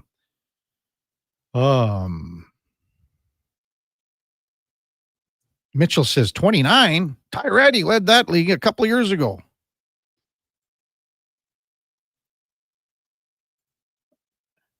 Dallas has had a few texts in here. Dallas, I'll get to your last one. Here's my question about McDavid. Aren't we at the stage, the point where McDavid just says what he wants and the Oilers are like, yeah, agree to that. Let's sign and move on. McDavid isn't telling them what he wants so far. This is where the disconnect is. So some things to unpack here. I mean, if you listen to what Stan Bowman and his comments yesterday, Connor will be ready when he's ready. And that's, I mean, maybe Oiler fans don't want to hear that. And that's why they're a little concerned. But when you hear management and Jeff Jackson speaking, that this isn't going to be a tough process, it's not going to be a difficult process. And then you hear, Stan Bowman saying he'll be ready when he's ready. So 833-401-1440. Duke, have I missed anything here? I mean, you're still trying to get a hold of Pete Caldera, but yeah, still haven't been able to touch base yet. Pedro Caldera. Do you know? It's funny because you do a little bit of research on each guest, and as soon as I punched him up, I went, Pete Caldera. He promised us to sing Frank Sinatra the last time he was on. Wow. Because he's the crooner. Mm-hmm. He does. That's what he does. Yes. So like he covers the Yankees, but in his spare time, he goes down to jazz clubs. He goes down to other clubs in New York and he sings Frank Sinatra covers. He does the crooning. He's, all of that stuff. Well, we put him on the spot last time he was on and said, hey, can you, I think, it was, we talked about Eddie singing on the air. I said, Pete, come on, man. Like, I mean, you can beat Eddie. There's no question about that. And he goes, I just don't feel comfortable right now. Maybe he remembered that and now is getting a little shy. Mm-hmm. And as a result, not getting back to us. But we'll keep at it, see if we can connect with Pete here, whether it be this break or into creeping up on 9 o'clock here. But we'll stay on it. We have our best men on it. Greg and Red Deer texted, morning, guys. Neither Eichel or Kaprizov have re-signed either. Are they waiting to see what McDavid signs for first? That's a fair comment. Think about it the other way as well, Craig. Think about how it worked in the NFL with defensive linemen. The agent for Micah Parsons basically waited out to see where a couple of guys, what their number was going to be. Myles Garrett signs for $40 million. In Cleveland, TJ Watt signs for 41. Well, we know where the bar is set. I'm betting that McDavid might even be, maybe he's waiting for Eichel and Kaprizov. Maybe it's the other way around. But it strikes a good point. And it's not far-fetched. Kaprizov, again, that article coming out of Minnesota today with Wild owner Craig Leopold saying that he's going to be the highest paid player moving forward. And that would be next year, though, because, see, he's still got another year on his contract. Leon is the highest paid player this year at 14. Kaprizov's deal would not kick in till the following year. He has one more year left at $9 million. Interesting things. Interesting. HVAC Nick says, text in, speaking of downtown community rink, when are we going to name it after Joey Moss? Give the guy an arena by now. The Joey Moss Arena. I don't think you'd have any opposition on that, HVAC Nick. I don't think you'd have any opposition at all. Steve from Drumheller, I feel the longer McDavid takes, it means they're more likely trying to fine-tune a long-term deal. Could be a good thing. I think, it's going to be somewhere in the middle. Like, the team isn't going to want to sign a short-term. Like, the team does not want to sign a 2-year deal. The team would be okay with 4. But again, it's Connor's call. The team would be just fine with 4. That gives them 5 more years of Connor McDavid and Leon Draisaitl together. At that point, and let's be honest, if you haven't won a Stanley Cup by that point, are you ever going to win with those two guys together in Edmonton? You could probably argue that and say, no, you're not. How long can you wait?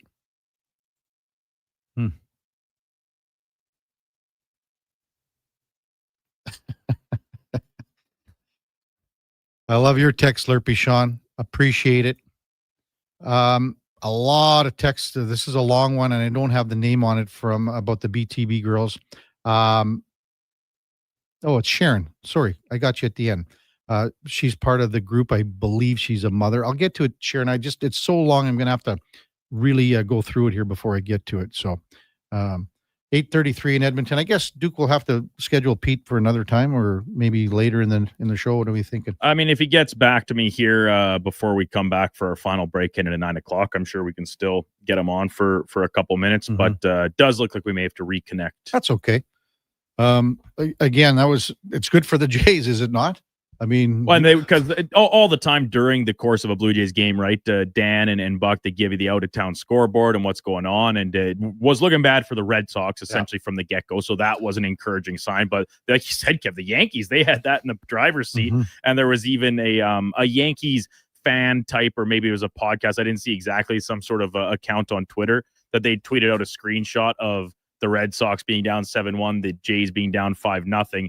Basically, trolling a little bit as they continue to close the gap on the AL East. And then, lo and behold, only the Jays emerged victorious last night and give themselves that little bit extra breathing room heading into this. I really don't think it be understated how monumental of a set this weekend in New York. Well, if you think, just pretend the Yankees won last night. There's an opportunity. There's a chance at the end of the weekend that those two teams are tied for first in the division. And we kind of had that same conversation, right? The last time they met for that big 4-game series, which that was back in July, was it? I can't recall exactly, and then the Jays swept it, right? And that kind of really turned this Jays season into being the plucky team that grinds out wins and does it in ugly ways at times, and plays defense and manufactures runs. That was a big tipping point of the season where it fast-tracked them to where they are now. And listen, August wasn't the best month, particularly from their bullpen, but their record was still really good. They came away with series victories much more often than they did not. And here we are. It's another divisional matchup with a lot on the line. Mitchell says 15 blown calls against the Yankees last night. Awful umping. Hate the Jays, but the definition of MVP, Springer should be top 3. Oof. Well, I mean, everyone knows 1 and 2. It's, Judge and Cal Raleigh. I don't know if Springer's in the top 3, but maybe he's in the top 5. And it's tough because when you think about the Jays, it has been such a by-committee approach all year long. Like, you have Bo Bichette back near the league's lead in hits and in doubles and coming up in big moments, and Alejandro Kirk's impact for the team, not only at the plate handling the pitching staff, the starting pitching staff in particular, and then his job, batting with 2 strikes, with 2 outs, with guys in scoring position. He's been excellent there.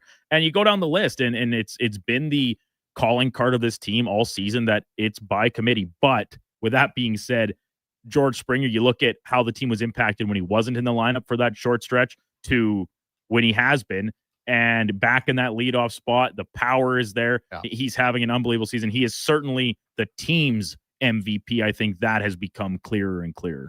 One other thing before we go to break, Duke, and we probably should do this maybe next segment.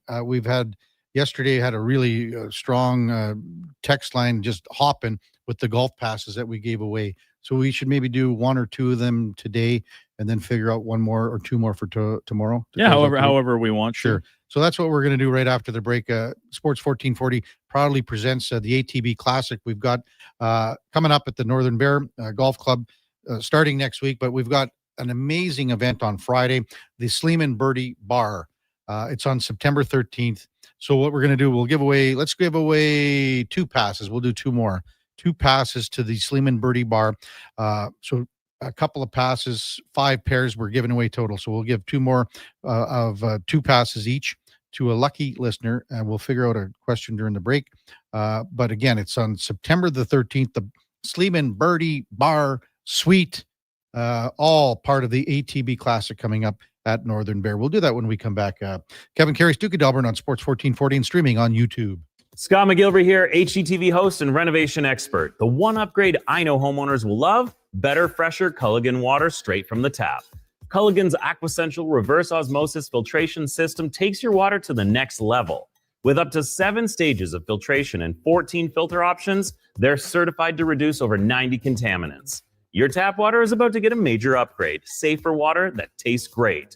Get started with a free in-home water test at Culligan.com. Culligan, water you love. Come for Canada's largest trade shows, the biggest names in entertainment, exhilarating sporting events, and more. Stay for the experience at the Edmonton Expo Centre. TNA Wrestling makes its explosive debut at the Expo Center on Friday, September 26th and Saturday, September 27th for back-to-back nights. Buy your tickets online today. Learn more about what's happening at the Expo Center by visiting the calendar of events online at edmontonexpocenter.com today. $1 plus tax for a smooth, small premium roast coffee at McDonald's? That means rich, full-bodied flavor at a price that's just as satisfying. Must be McCafe. Enjoy a small McCafe premium roast coffee for just $1 plus tax at participating McDonald's in Canada. Prices exclude delivery. Blue Jays fan, this weekend and every weekend, you can catch Toronto Blue Jays ball games right here on Sports 1440. Ben Schulman provides the play-by-play. You provide the chips and beer. Check out the Blue Jays this weekend on Edmonton's home for sports. Sports 1440. Are you looking for safe and professional travel options? Look no further than Silent Rides, one of Alberta's premier bus charter companies. Whether your group is big or small, Silent Rides has you covered. We offer state-of-the-art motor coaches, first-class service, and affordable rates. Get your quote today. For more information, call 1-877-748-0991 or visit silentrides.ca.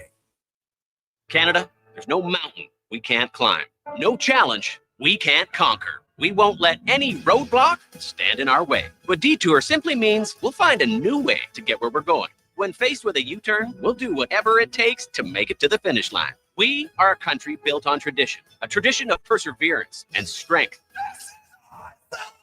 Race time. Are you ready? The Amazing Race Canada, all new, Tuesday at 9 on CTV. Stream next day on Crave. To a child, a new bike means everything. Freedom, mobility. It's a big step forward. You can help by donating your gently used bike during Sports Central's 3rd annual bike drive.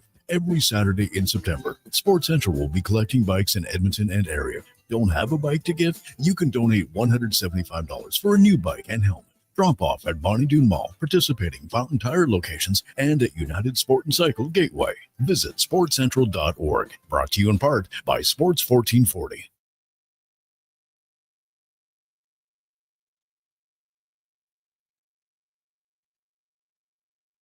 Have your sports curiosity cured with the Kevin Karius Show. This is Sports 1440.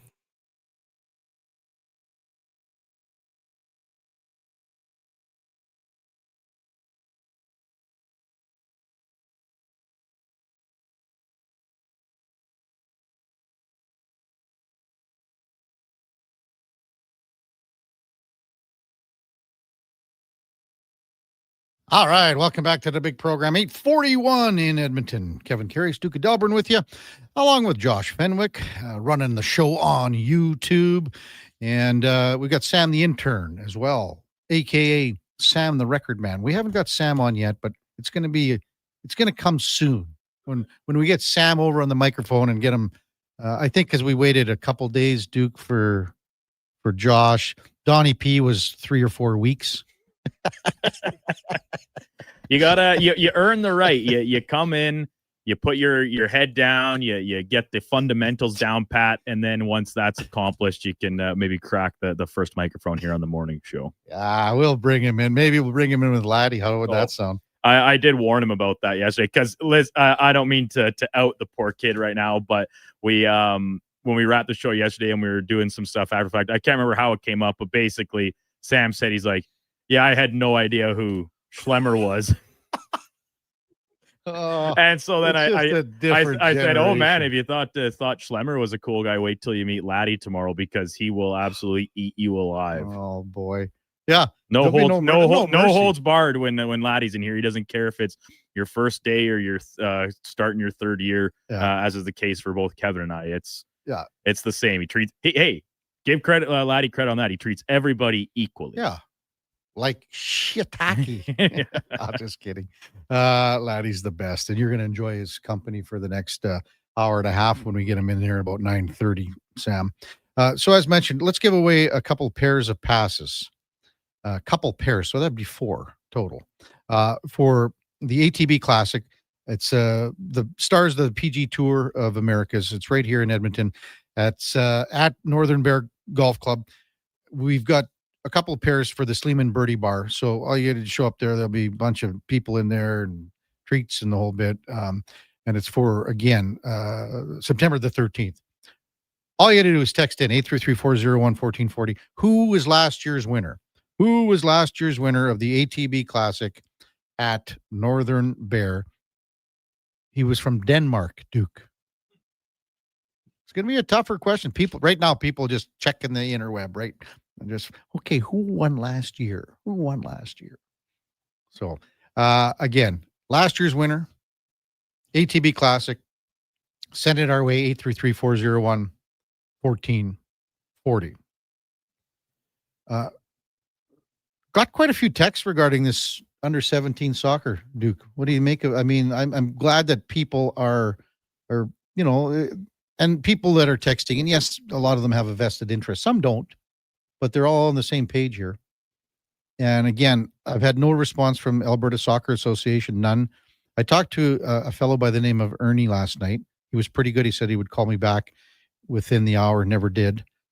But nothing from Canada Soccer Association, nothing from Alberta. So to me, I'm pretty impressed, Duke, that people are really, they want these girls. These girls are being done wrong here.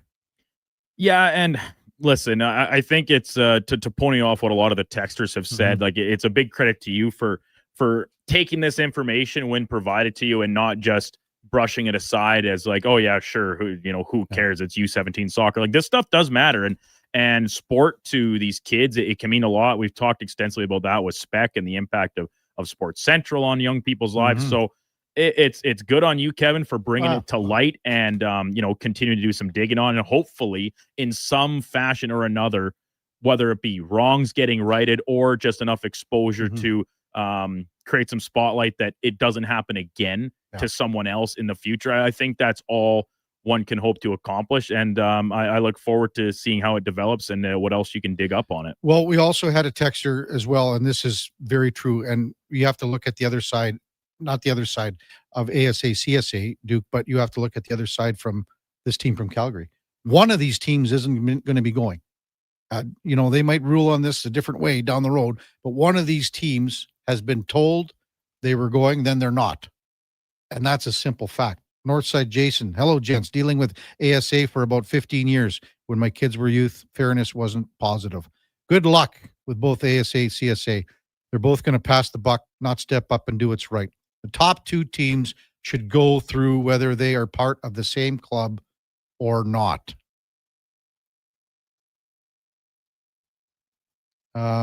This was Sharon a little bit earlier, and I appreciate the long text, Sharon. Just probably won't be able to read it all. The players are so sad, mentally strained, because they want to go to nationals, they were told, and they have rightfully earned it. This is soccer, which we love, but not what is happening. The decision can be turned around. ASA made a mistake. Own it.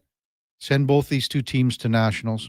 CSA talks about she can coach, but what are they doing to help these young women who probably will become coaches? Thanks for listening. Regards, Sharon, upset mother of an amazing daughter, soccer player. Many texts coming in as well. Glenn,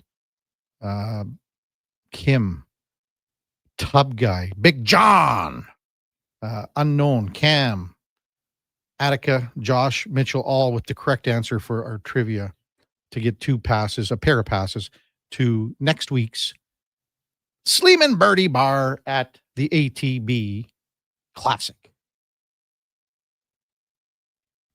833-401-1440. Text rolling in. Man, it's tough to be coming on here. Was there not a written document for the U17 tournament stating who moves on and who doesn't? This is from Pods. Okay, there was, and that's the problem. There was a document that was written that no one knew about, and CSA never told anyone with the ASA.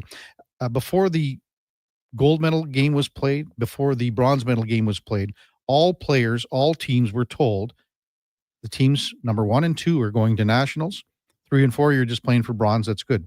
So think about it. If you would have been told this, how would you have addressed how you played that game? Like, even if you lost the gold medal game, you're still going, okay, we're going to nationals, but you're leaving it all out on the field, on the pitch. You're not, maybe you had an injury. Maybe, as I was talking to some people last night, maybe your formation's different. Maybe your strategy is different against a team that maybe you know a little bit about, but hey, we might play these guys at nationals. We're not going to show them everything. We're going to do this. We're going to do that. This is a sticky situation. And again, being in broadcasting for 35 years, there's always two sides to the story. There always is. Unfortunately, again, when you contact people to get that side of the story and they do not return calls, emails, or texts, then they don't want to tell their side of the story. They don't want to get involved. That is, again, I'll mention this again. If you watch any story on the newscasts, and what do they say at the very end? A reporter will go, we tried to contact so-and-so. Our numerous calls to so-and-so were not returned. What that is the reporter doing due diligence to try to make sure that both sides are covered and there's balance to the story. But when you are silent, what does it tell you? It tells you that it's way different in what response that you're going to give or get. Jason, Glenn, hot salsa. I don't know what he thinks. Fuzzy Zeller one or something. I don't know. All correct answers coming up. But we'll release that probably in the 9 o'clock hour sometime. Duke will pick a couple. Put them on the old Spinorama. Does that thing still work since we've gone to YouTube? The Spinorama to pick our lucky winners.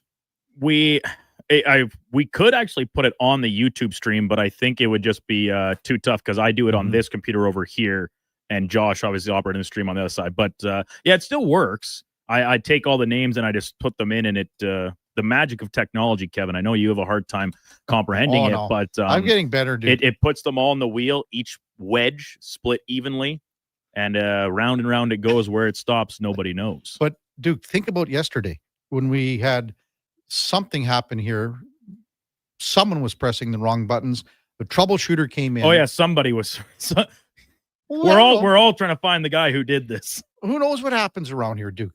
All I know is that there was some troubleshooting done in the commercial break, and it was rectified almost immediately. Right. And it could have been anybody, three of us, myself, the intern, and Josh on this side of the table, or the guy sitting right beside the aforementioned button that needed troubleshooted, who has his hand on it for the better part of 4 hours from 7 to 11. We'll never know. We will never know. I'm glad we got to the bottom of it and rectified the situation, because you were battling at times during the interview with Carter O'Donnell. Oh, I was. I appreciate all your fine help as well, Duke. Got a text from MTR late last segment saying, out of the 3 days on YouTube, this is by far my worst outfit, worst shirt. Did you see that, Duke? I did see that text. I'm looking at your shirt right now on the screen. I think it looks okay. I think it looks just fine. That's a nice, it's an interesting pattern over the body. Yeah. It's like a quilted pattern. and then smooth on the sleeves.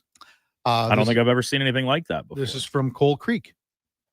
What a place. Coal Creek, home of the black sand. Jason and everyone out there, we used to have our fantasy football. Have you played there this year? I have not played this year. Oh, I didn't. How did golf go yesterday at the Derrick? Oh, not the greatest, but thanks to Darla Glenn for having us out. Darla Zook. This was for Easter Seals also. So Laura was there. Trevor Goplin from the Derrick we were at. Thanks to Trevor for having us. I mean, the back nine is way harder than the front nine. I can tell you that. The way this has been totally designed differently when they change things. I haven't played at Duke in 18 years. 18 years. I played it was like a week before, 2 days before my 40th birthday. It was a little get together out there. Have you played all the private clubs in and around Edmonton? Yes. What a silly question by me. You're Kevin Karius. You've probably rotated memberships at each of these places. It was comped back in your TV days. Well, we're going to be heading out to the Edmonton Golf and Country Club in the next couple of weeks as well. Because, nice. And they've had all the changes there. So looking forward to that. Not what we see there. Hello. And what we see there. But did you have a follow-up, Duke? Like I thought you were I thought you were going to say no, or I dreamed that you might say no, and I would ask you which one have you not, or which ones have you not played, and what would maybe be top of your list to still get out and smack a few around on. So of all the private tracks, which would you say is maybe your favorite? Well, that's a really tough question because, to be honest with you, if you ask 3, 4, 5, 10 pros in town, they might give you a different answer for each one, top 3. I know some people will say automatic. They go Royal Mayfair. They put Glendale in there. They put they put Blackhawk in there. Those 3 probably get the most love, I would say, but some guys would have them all differently ranked. Mm-hmm. Some people think, well, Blackhawk's nice, but I like Royal Mayfair. Some people say, well, Glendale's, manicured and cut out of the trees and things like that. And Royal Mayfair is, they've had many, many championships there. So, I don't know if there's, out of those 3, for me, I'd probably say Royal Mayfair because I played it maybe the most out of them all. And Blackhawk I love as well. If I had to go, I'd go Royal Mayfair 1, Blackhawk 2, and then Glendale maybe 3 or 4. There might be one in there as well. Hate to say that. If Slemmer was here, he'd go, come on, what are you talking about? Well, hey, I can only dream that someday I can play any of them. We'll get you out someday, Duke. I got to work on the game. Yeah. I got to get things trending in the right direction. I think I mentioned this going back a couple weeks to that wedding when I went down to Delburne the Thursday night and played men's night before heading out with the trailer on Friday morning. Yeah. I was playing quite well. The driver, it was really windy, so my slice was not helped on certain holes, obviously by the pretty aggressive wind, but I was sticking some real nice approach shots, like mid to long irons in onto greens for GIRs. Putting, always a bit of an adventure at times, but I was playing pretty good, and that was the first time I had played in several weeks because of the hamstring injury, which held up pretty well yesterday at the skate. I was surprised. Brett texted in and says, easy, Blackhawk, windy, forgot to mention Windermere. It's probably in the top 4 for me. And he says, O Club. I think he meant P Club. Noel says P Club as well. That's something we'll talk about with Gary, I think, tomorrow. Why not? Why wouldn't we? Have to mention, too, that just talked to Tarek Deeb from the Country Club Tour. And we're going to go another month with golfing with the G-Man for the month of September. I mean, 2 reasons. The weather's been fabulous. People are still golfing. And we got the Ryder Cup coming up. So why not? So we'll go another month golfing with the G-Man, Gary Meyer, tomorrow. And then the next 3 Fridays from 10 to 11. Coming up at the top of the hour, we will talk a little U.S. Open tennis with Lucas Whis from The Athletic. Before that, time now for a Sports 1440 update brought to you by Sherbrooke Liquor, the best place for wine, cocktails, and beers from all over the world. Also, a variety of excellent non-alcoholic options. See more at SherbrookeLiquor.com. Here is the Duke. This is a Sports 1440 update.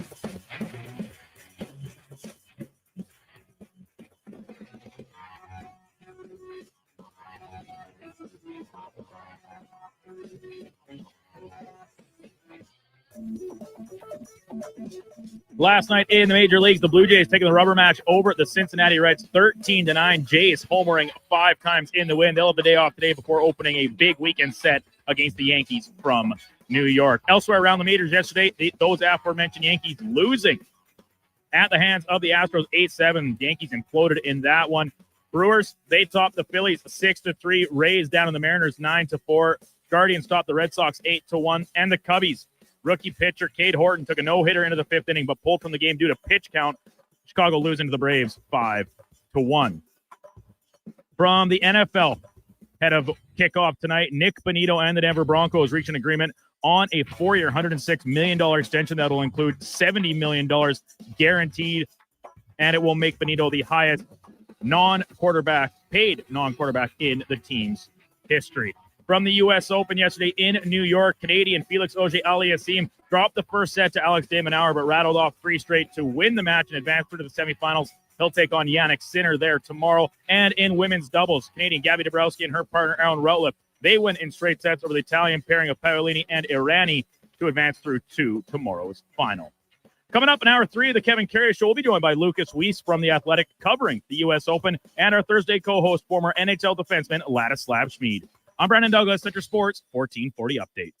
This is Sports 1440, a Stingray radio station broadcasting on Treaty 6 territory. Download the free iHeartRadio app and listen to CKJR wherever you go. God said, I need somebody to get up before dawn, milk cows, work all day in the fields, milk cows again, eat supper, go to town, and stay all night at a meeting of the school board. So God made a farmer. Hi, Mike here from Northgate Chevrolet Buick GMC. We are so thankful God made a farmer. For the month of September, it is our goal to feed 500 families. With every vehicle sold, we will feed a family of 4. So please help us reach our goal. Visit us online at northgategm.com. The biggest game of the season, your Edmonton Elks Labor Day rematch with the Calgary Stampeders on Saturday, September 6th. It's the next gen game presented by National Bank. Kids get in free with a paid adult P5 ticket, and tickets start at just $20. Score yours at goelks.com. You wanted local sports on weekends. Saturday mornings at 9, check out the Saturday Sports Setup, where we'll tee up what's happening on the weekend sports scene. Tune in Saturday morning at 9 on Sports 1440. RV Wars are back this weekend. 4 of the largest dealers in Western Canada are hosting a massive year-end RV show and sale at the Premium Outlet Mall by the Edmonton International Airport. Over 200 travel trailers, fifth wheels, toy haulers, motorhomes, and more. Brand new RVs starting for less than $20,000. All the top brands in one location. Special finance rates, no payments for 6 months, and free winter storage. Visit rvwars.ca. I'm Rick Showers from No Bull RV, and you'd think that as a used RV expert, I'd be a real do-it-yourself guy. Oh, I know all the dirty and grungy stuff that has to be done to keep your quality used RV healthy, and I actually don't like doing it. That's why I hired a whole service team at No Bull. I get to talk about it on TikTok, and they get their hands dirty. Gotta be some perks to being the boss, Rick. That's right, Bob. It's only fair that I share it with everyone, which is why we created our Camp Ready Club. Here's how it works. For one low monthly cost of just $30, we'll do your spring opening, fall closing, and all your regular scheduled maintenance on your used RV. Plus, club members get priority discounts and perks as well. You know it, Bob. Camp Ready means you've got everything you need. But if you require service or repair during the peak summer season, Camp Ready members go to the front of the line to get you back to the great outdoors faster. And that's No Bull. No.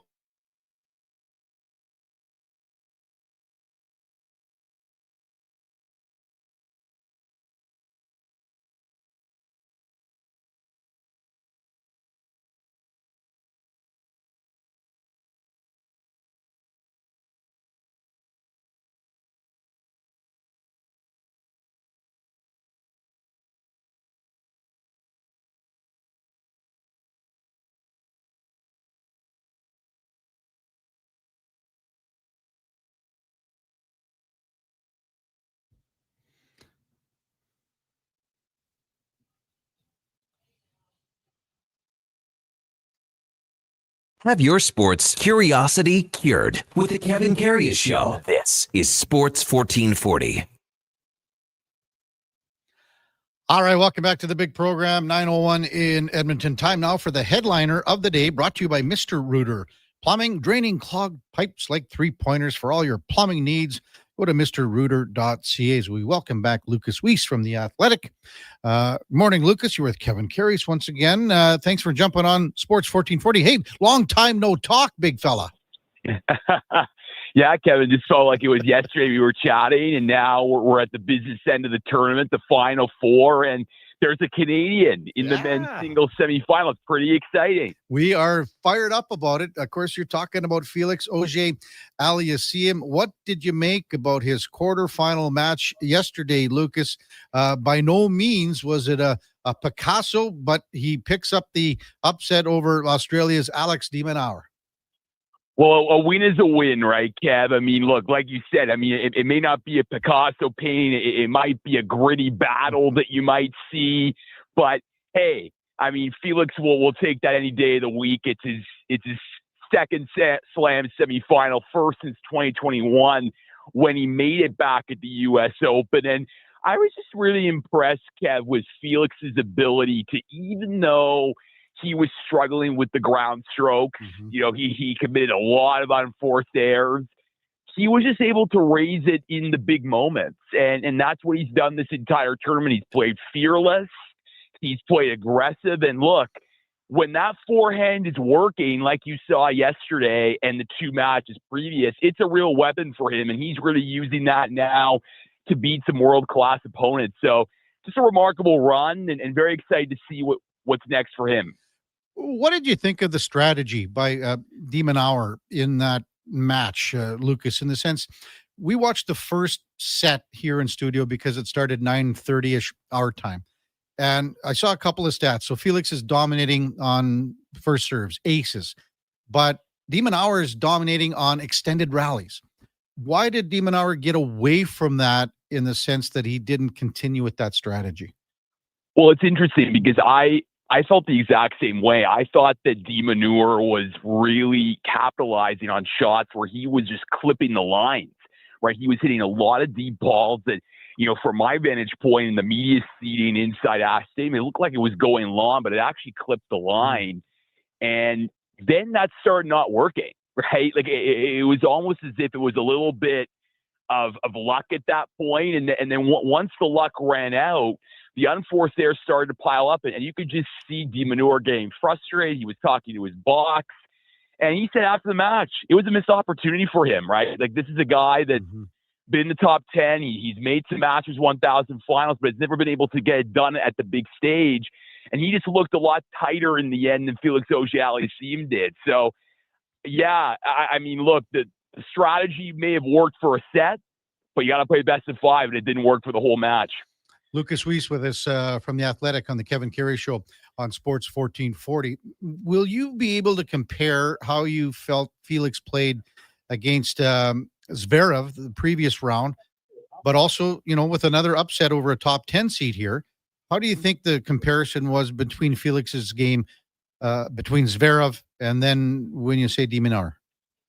I'd say he was a lot better against Zverev. I mean, I thought that the quality of tennis that Felix was playing. Look, I mean, he had 50 winners in that match against Zverev, right? So I feel like that was really impactful for him. And whereas it was just an ugly match yesterday, right? I mean, look, you know, like you said, you could just tell that he was just relieved to get the win, that there were nerves trying to reach another slam semifinal, and there were mistakes. And there were times where I felt like Felix just couldn't hit through his forehand and that the serve just wasn't working. But what mattered was the big moments. And you know, I asked him about the second set, Kev, because I really feel like that was a turning point in the match where, you know, he's down a break in that set. He immediately breaks back. That shows a lot of character. That shows a lot of mental toughness and resilience.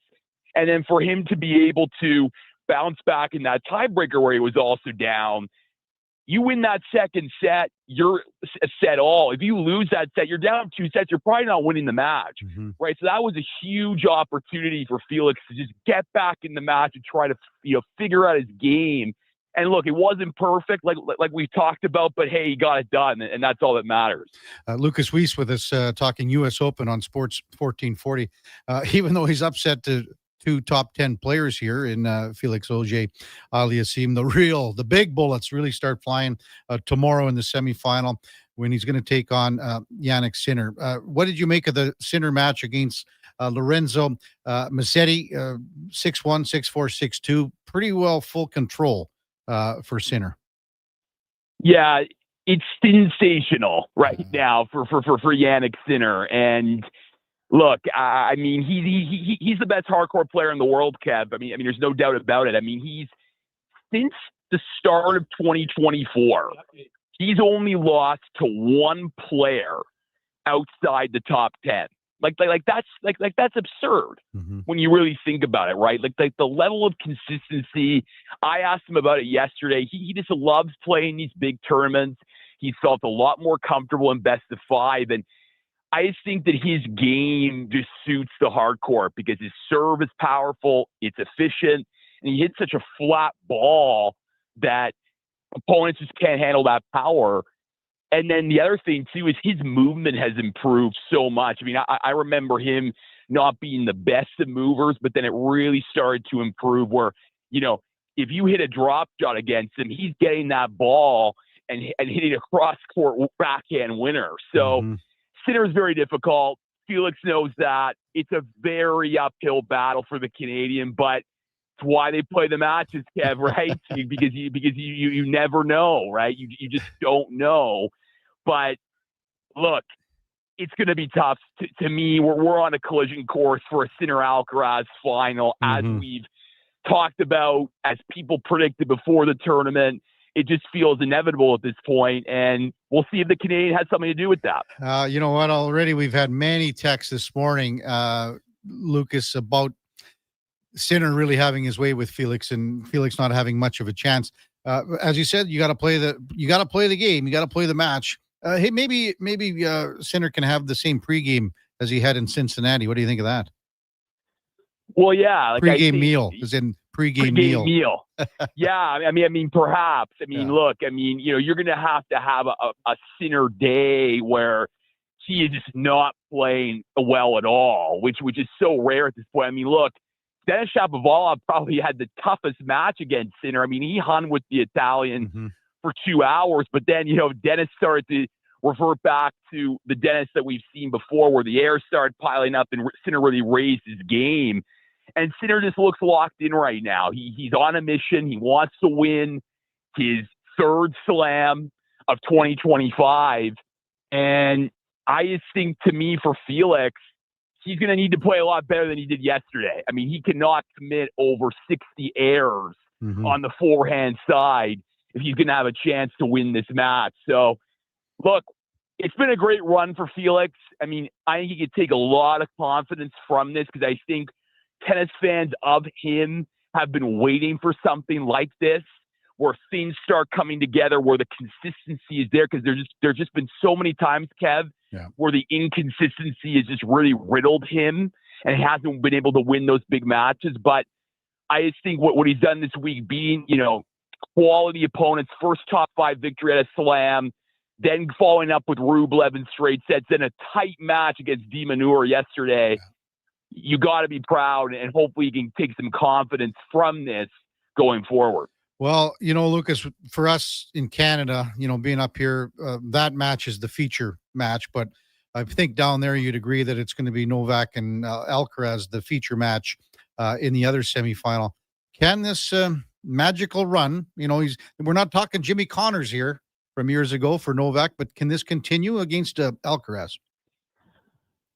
Look, I mean, what Djokovic has done this year has been phenomenal. At 38 years old, he reaches all 4 slam semifinals. And to me, what's remarkable, Kev, is that he's playing well against guys that are well younger than him and that should frankly beat him, right? Like Taylor Fritz could beat Novak Djokovic, just given the age difference, given the game where Fritz is, given the fatigue and the physical, you know, nature of aging that Djokovic is undergoing.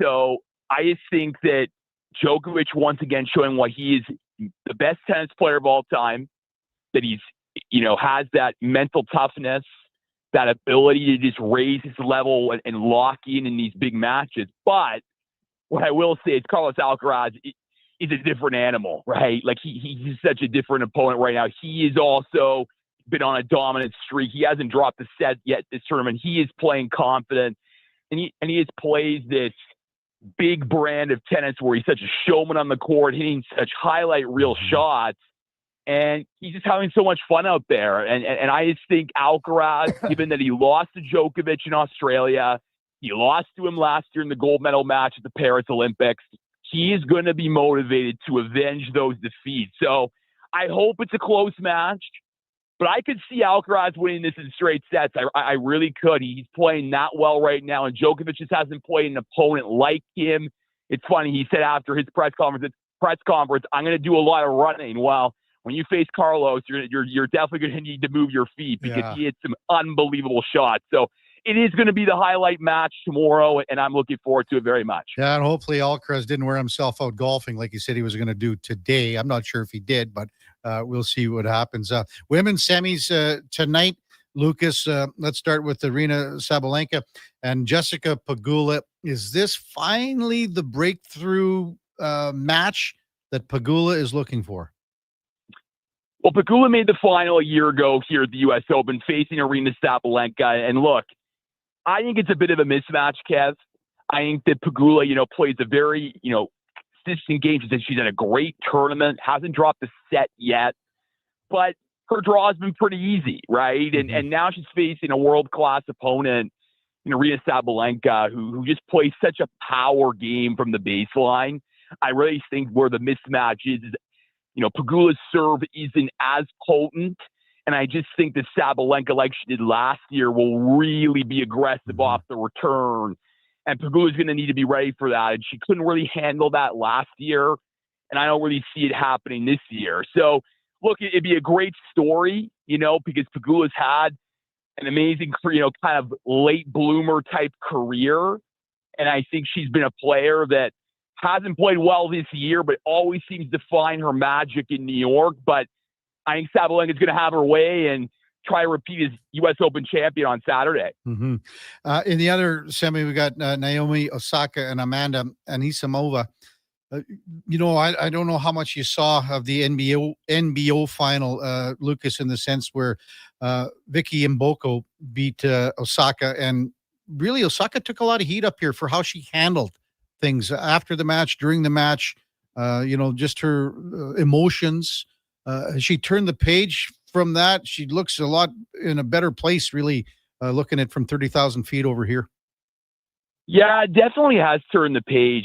She's playing with so much confidence. And like, to me, Jessica Pegula, I think Osaka is a player that loves coming to New York. I mean, she's won this tournament twice. And I just think that you're seeing not just the powerful brand of tennis that she brings on the hard courts, but her movement is way better than it's been in a very long time. I mean, I thought that before she went on maternity leave and even when she came after, that her movement was sort of setting her back a bit. She seemed flat-footed at times, but I think now her movement's like really, at a really high level. So I think, to me, it's going to be a fascinating one because I think Amanda Anisimova just had the match of her life against Iga Swiatek, avenging that double bagel Wimbledon defeat in the final. And she's going to be playing with a lot of confidence too, right? So it's going to be a fascinating match, but I just think Osaka right now, she's just playing at such a high level. She could win this tournament, Kev. I mean, I really do think so, the way that she's playing.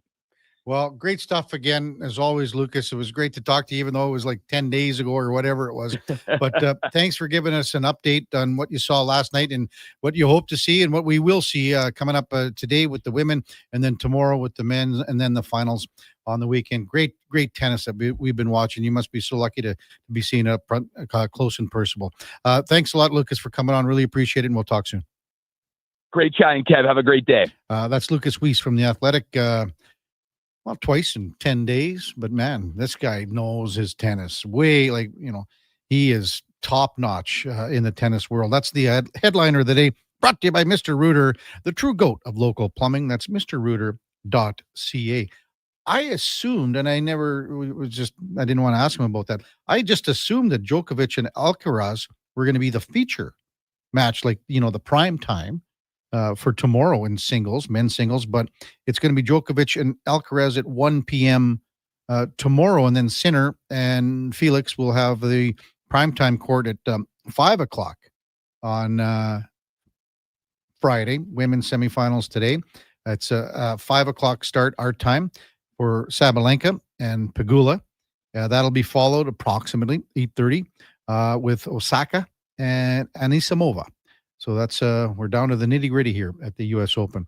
When we come back, we'll get to some of your texts, and we are awaiting the arrival of one Ladislav Schmid in studio, our guest, our co-host, every Thursday from 9:30 to 11. That's coming up right after the break. Kevin Karius, Duke of Delburne on Sports 1440 and streaming on YouTube. Want some good news? St. Albert Dodge is holding the biggest sale of the year on their in-stock Ram 1500 Sports. Every single one on the lot is discounted by a whopping $14,000. Yeah, 14 grand. And St. Albert Dodge has the best selection in Alberta. Over 90 Ram 1500 Sports to choose from with great packages, including the Night Edition and GT models, all $14,000 off the ticket price. Get down there and see how easy it is to do business at St. Albert Dodge. I'm a little hungry. I've got Booster Balls from Booster Juice. Booster what now? Booster Balls. They're little protein bites packed with nutrients. Chewy, crunchy, yummy, and new flavors all the time. Like this little guy. The new mint chocolate Booster Ball. Peppermint, cocoa, coconut, peanut butter, maple syrup, all rolled up into a delightful little bite-sized snack.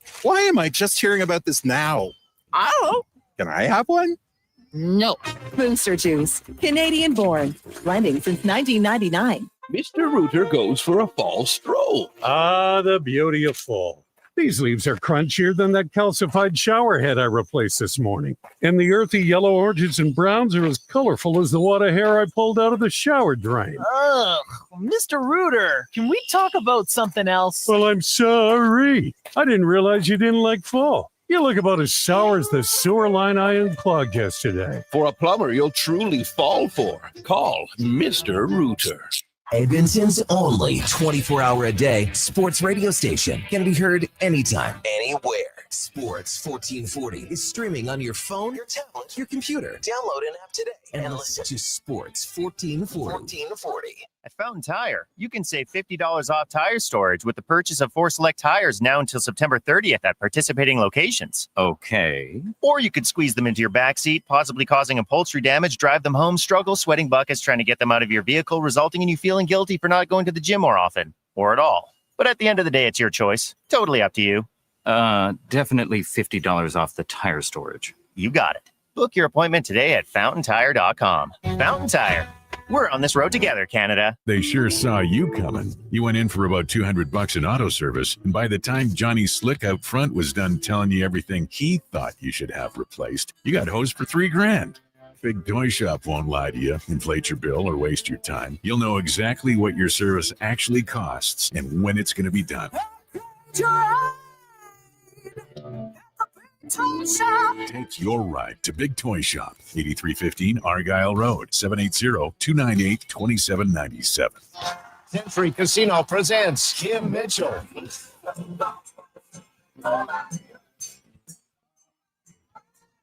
Friday, November 7th, live in the showroom.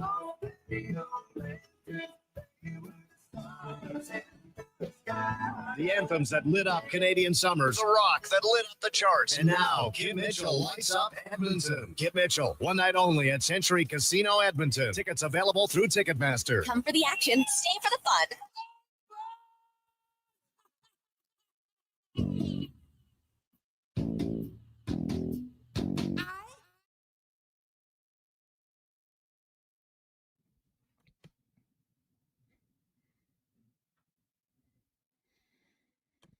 Portions of this hour brought to you by RV Wars. RV Wars are back. Arcan RV, Go RV, Travelland RV, and Fraserway RV will all be on site competing for your business. Get this year's best deals this weekend at RV Wars. Details at rvwars.ca. Have your sports curiosity cured with the Kevin Karius Show. This is Sports 1440.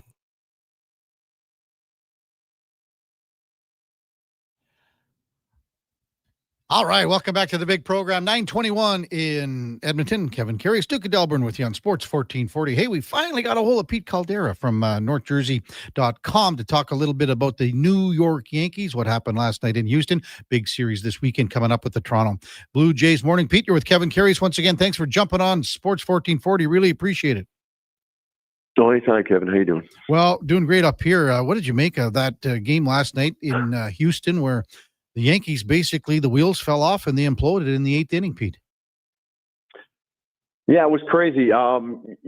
Certain elements of their bullpen have been unreliable. That was a big,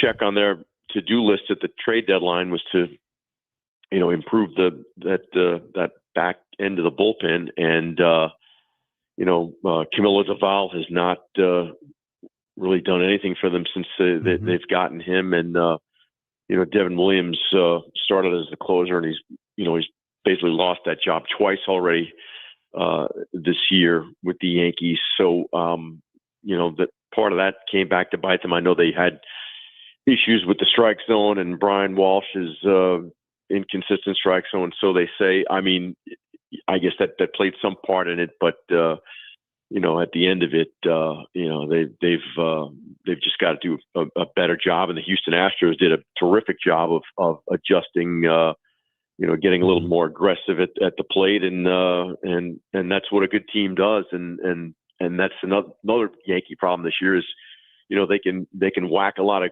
bad teams this season, which they've been doing, but they really have wilted when they meet good teams, and that's been a problem. Yeah, it's been a problem against the Astros and the Blue Jays.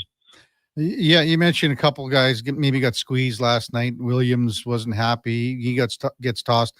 Aaron Boone gets tossed again.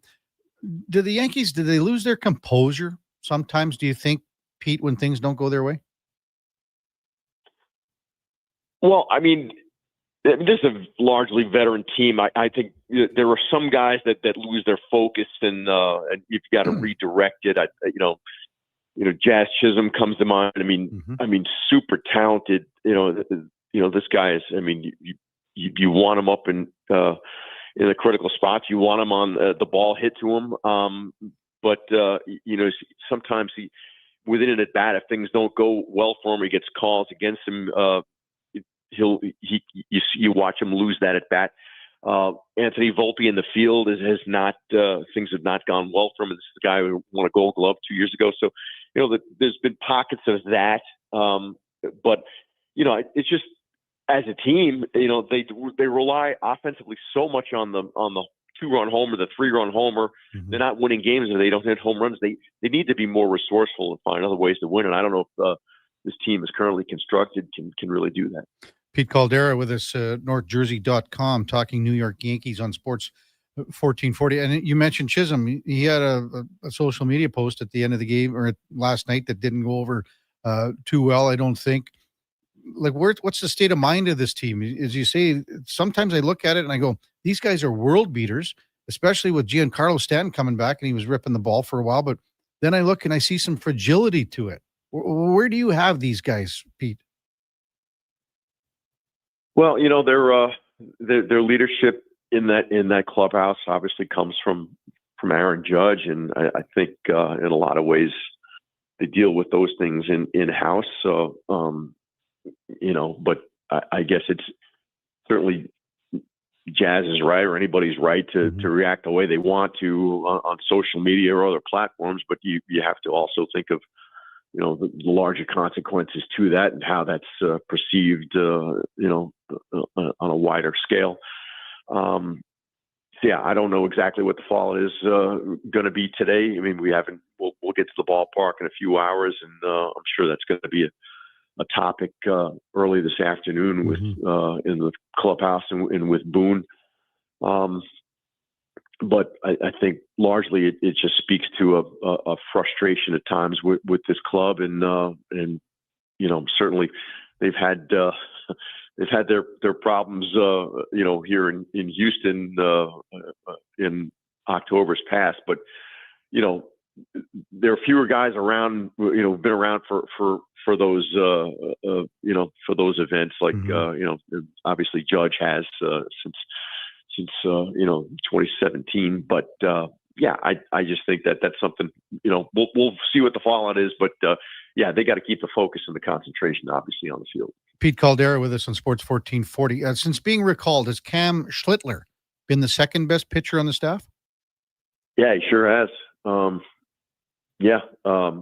He is really elevated himself in 8 major league starts to a guy that if they get into a wild card playoff series, you can envision him being the number 2 starter, to kind of break up your lefties between Max Fried and Carlos Rodon. Could definitely see that. I mean, I'm sure at this point, we've still got a month to play. He's probably got 4 or 5 starts left, including Friday night against the Blue Jays at the stadium. But he has pitched himself into a prominent role in October if the Yankees get there. And you got to like his moxie, his confidence, and the stuff he has.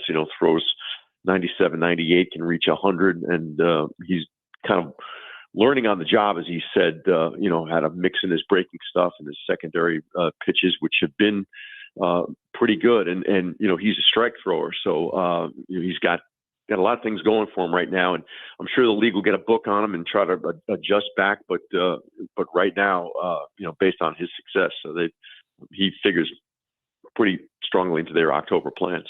What time are the Yankees going to get back into New York? I mean, after this game tonight, the series with the Jays starts. Jays are resting today after a series win over Cincinnati, but this is going to be a late one for the Yanks after this game tonight.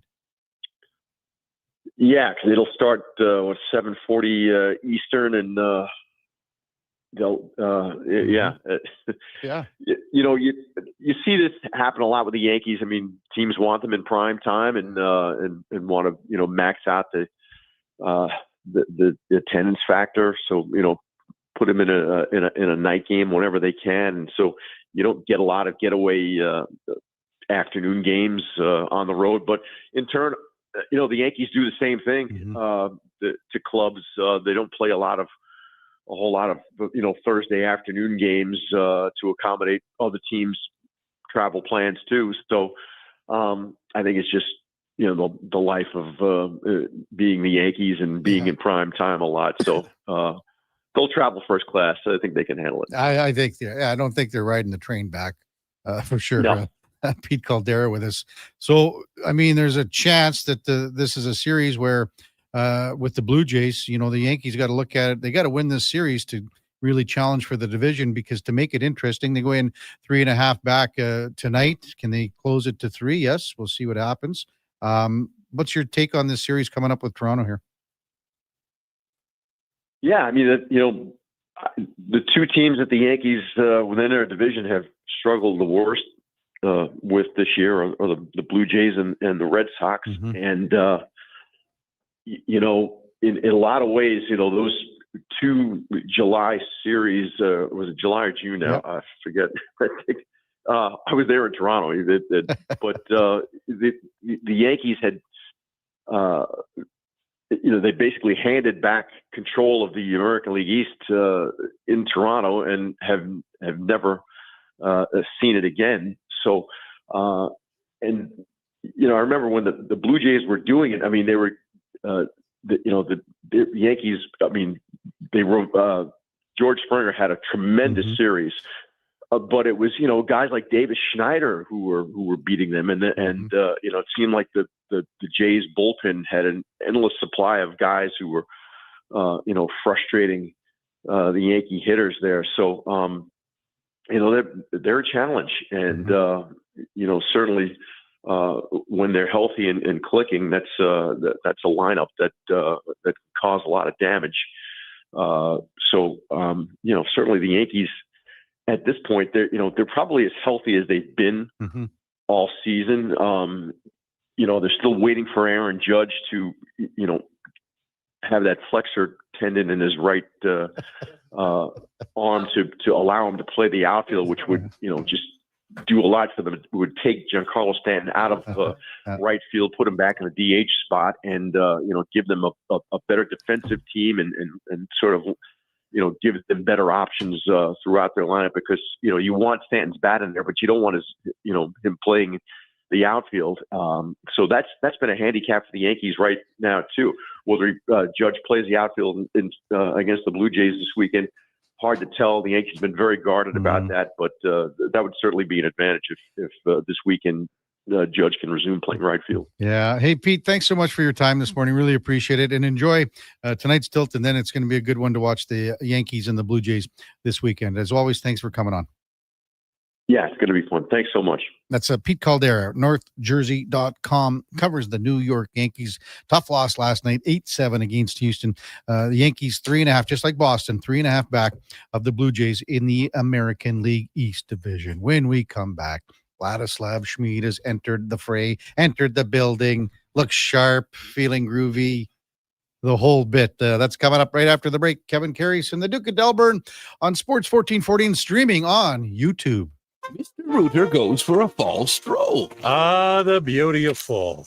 These leaves are crunchier than that calcified shower head I replaced this morning. And the earthy yellow oranges and browns are as colorful as the wad of hair I pulled out of the shower drain. Ugh, Mr. Rooter, can we talk about something else? Well, I'm sorry. I didn't realize you didn't like fall. You look about as sour as the sewer line I unclogged yesterday. For a plumber you'll truly fall for, call Mr. Rooter. $1 plus tax for a smooth, small premium roast coffee at McDonald's? That means rich, full-bodied flavor at a price that's just as satisfying. Must be McCafe. Enjoy a small McCafe premium roast coffee for just $1 plus tax at participating McDonald's in Canada. Prices exclude delivery. Work never gets done by standing around. You have to put your words into action. And that's exactly what GS Construction does every single day. Our priorities are safety first, quality second, efficiency third. GS Construction works hard. It's true. But first comes the care, the planning, and the people. Underground infrastructure isn't just about machines and trenches and some traffic inconveniences. It's about doing things right. Find out more on what we do. Visit gsconstruction.ca. Come for Canada's largest trade shows, the biggest names in entertainment, exhilarating sporting events, and more. Stay for the experience at the Edmonton Expo Centre. TNA Wrestling makes its explosive debut at the Expo Center on Friday, September 26th and Saturday, September 27th for back-to-back nights. Buy your tickets online today. Learn more about what's happening at the Expo Center by visiting the calendar of events online at edmontonexpocenter.com today. Blue Jays fans, this weekend and every weekend, you can catch Toronto Blue Jays ball games right here on Sports 1440. Ben Schulman provides the play-by-play. You provide the chips and beer. Check out the Blue Jays this weekend on Edmonton's home for sports. Sports 1440. While the players gear up for the new season, make sure you gear up your snack game with Will Hawk Beef Jerky. Okay, this jumbo bag of beef jerky should last the preseason. Whoa. Will Hawk has more than just beef jerky.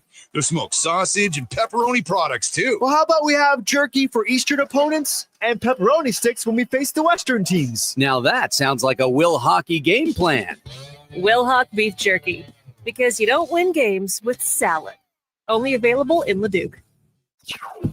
It's time to learn those ABCs and CRVs. Sherwood Honda can tutor you on fuel efficiency, reliability, comfort, and style. With all those drop-offs and pickups and practices, back to school means you hardly have time to park before you're back on the road. But it's a lot more fun doing it in the new ride. And when you do the math, Sherwood Honda adds up to the best deal you'll find. You sure would move to the head of the class and become a road scholar with a lesson from Sherwood Honda.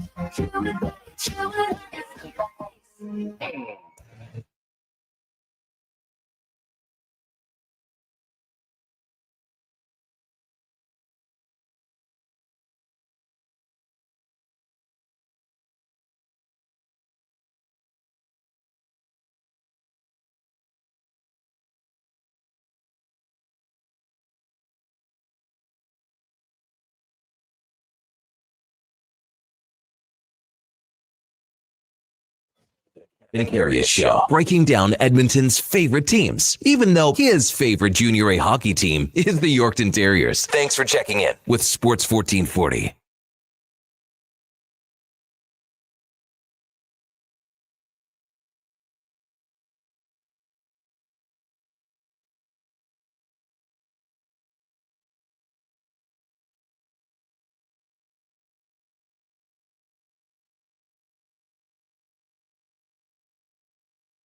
So I was at the end of the day, I was right. All right, welcome back to the big program. 9:36 in Edmonton. Kevin Karius, Duke of Delburne with you on Sports 1440, streaming on YouTube. Ladislav Schmid has entered the fray. I think maybe people may have heard him. Now, on YouTube, Laddie, people can see your lovely mug. Finally, the female audience going to join. Be honest. So, you know what I said on Tuesday when we first went on? I said ratings, and I said this over at K97. It's going to change for you, though. I said ratings, women's ratings, age 19 to 40 will go through the roof on this program. I agree. But on Thursdays, women's ratings, age 65 to 95 will go through the roof from 9:30 to 11. Couldn't agree more. I'm well liked in a senior audience. Yeah. Senior. Oh, good morning to everyone. Yeah. Hey, you came in and you said, "Hey, what's going on, Dallas Cowboys? They trade Micah Parsons," and you said you called. Well, I didn't say necessarily trade, but I said he's gonna get signed before the season starts. Yeah. Cowboys, and he didn't. Well, he cried himself way out of the Dallas. He Cowboys. cried himself out of the- $188 million is what he did. Yeah. A little bit of a contract. Yeah, well, whatever, but not with Dallas. And then the other things. What other things? Well, Connor McDavid. Everybody talks about it.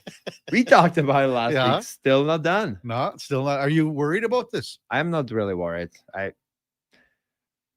I'm not. He said he wants to win in Edmonton. I think he's waiting to see what the vision here is.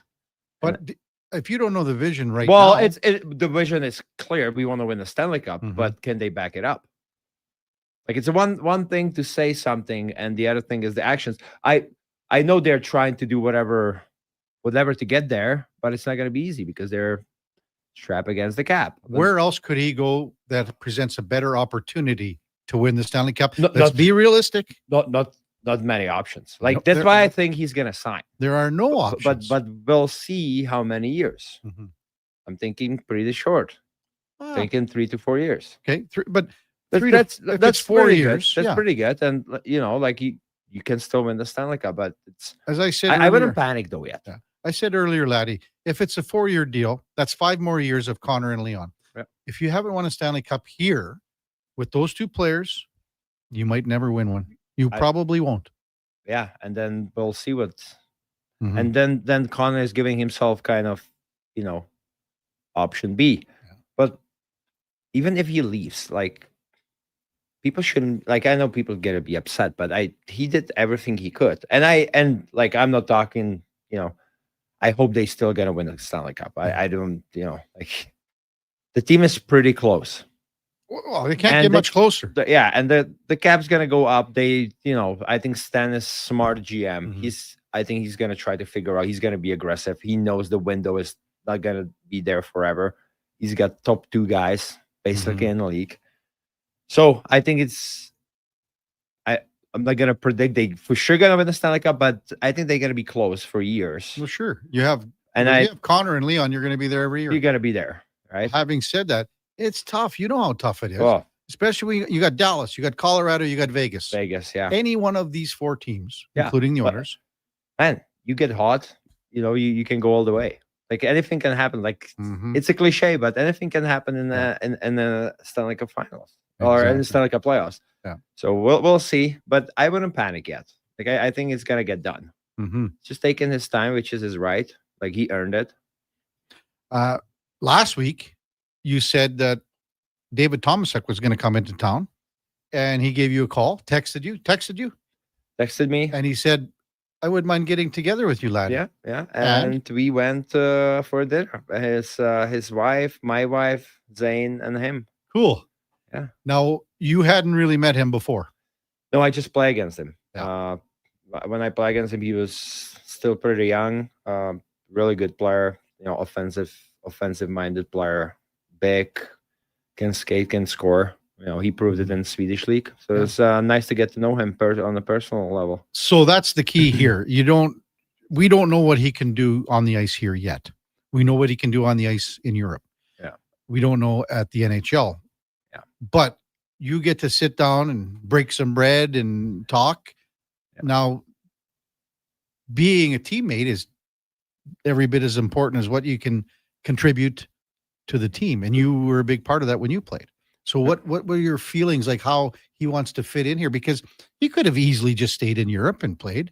Oh yeah, he would still make money, but you know, everybody's player's dream is to make the NHL, and I think he realizes this is his last opportunity to make the NHL. He's 29. You know, he mentioned when Czech won the World Championship, you know, he's obviously offensively minded guy. Usually plays top 6, but on that team, he needed to accept the role of the third and fourth line, and he did that. Like, he did whatever it took, and you know, the team got rewarded because guys like him, they accepted the roles on the, you know, like I said, third, fourth line, which usually during the season, regular season, on their teams wouldn't be, you know, what they're used to, but he did. So I feel like he's very, very driven. He'll obviously he would love to be in top 6, but I think he's gonna do whatever it takes to be on the team. How do you think he, like, I mean, I don't recall how his role changed. Maybe can you describe that a little bit more about how you know, his role changed in the sense at what he was used to in Sweden compared to the World? Well, like in Sweden, he said he's first power play, basically, you know, that's where he made most of the points. He said he's very comfortable playing on the flank. Here, it's not gonna happen. He realizes that. But yeah, on that team, like, all of a sudden you're more killing penalties. You're not on the first power play, you know, because Pasternak and Nechas and those guys took kind of over. And he said, like, he was at the camp pretty much the entire camp for like 3 weeks before the World Championship, and he was on top 2 lines, but those guys from the NHL showed up, so he got bumped down. But he said, well, I wanted to be on that team so bad, so like I would, you know, I did whatever I could to stick there and bring other parts of my game, you know, be on hard on the forecheck, work hard, you know, occasionally kill penalty, even though he doesn't usually do that. But you know, like I said, I think he's got a pretty good hockey IQ, so he can think the game. Yeah. So like I said, I like that kind of mindset. You know, if he's not gonna get the role in the top 6, I think he can be usable with that kind of mindset in the bottom 6. When you came over from Czech, you were really young. Yeah. He would be well over 10 years older if you compare the two. How much does that come into play here, do you think? Oh, he's got, you know, experience from Czech, Russia, Sweden. He's fluent in English, so is his wife. So that helps, you know, to kind of mingle with the other couples. They can help them out. You know, being comfortable off the ice helps hugely, you know, going to the locker room and on ice. So I think that they're just excited to be here. You know, he already met all the boys, I assume. He mentioned Connor and Leon, right? Like he said, the first 2 people I saw when I walked in was Connor and Leon. He's like, oh my God. Was probably a little starstruck, but he said everybody's been so nice. Yeah. He couldn't believe. He was in awe with the locker room, and like the chef. They have chef, right? Like they get meals cooked. It's like everything is pretty healthy. And he's like, this is next level. I'm like, this is the NHL. Yeah. When a player like this comes over, or not just comes over, but is trying out or whatever you want to call it, sometimes a teammate might say, you know what, just bunk in with me, shack in with me. But he says family's here. Oh, just his wife. Yeah. Okay. His wife. A little different. So, I mean, how do you know what I'm saying? Like, I mean, sometimes it's a good thing where a veteran guy says, come on in. And it is good. But I think majority of the players on the Oilers team have girlfriends or wives. So that's going to help if they're going to include his wife and then, you know, get together. I'm sure they're going to have some dinners together as a team before the season even starts. So, like I don't worry about that. I haven't heard anything negative about the Oilers group not inviting other people in. So, like, I assume this would be pretty smooth. Yeah. Yeah, that's the best. Yeah, like it helps for sure. But yeah, he's been living out of Czech. You know, he was in and out of the Czech for a long time. He played in OHL, then he was in Russia, Czech, Sweden, Czech again. So you know, I wouldn't worry about that. He's 29. He's the man now. Blake texted, did Laddie take him out for taco in a bag? No, not yet. He's gonna learn the hard way. Can you here. imagine him looking at taco in the bag? For I wanted to take him to Bistro Praha. But they just got here. So when we went for dinner, I was like, well, I would bring you to Bistro Praha, and they were like, oh, that would be nice. And I'm like, well, are you sad? They're like, well, we just came from Czech, so like our moms were making all those meals. But down the road, if he sticks with the team, I'll take him to Bistro. Well, because at some point during the season, he's going to go, I wish I had a little home cooking or whatever. Yeah, right. Yeah. And well, maybe my parents gonna come. Well, his wife, my wife, has been already texting each other that we have to do it again. Yeah.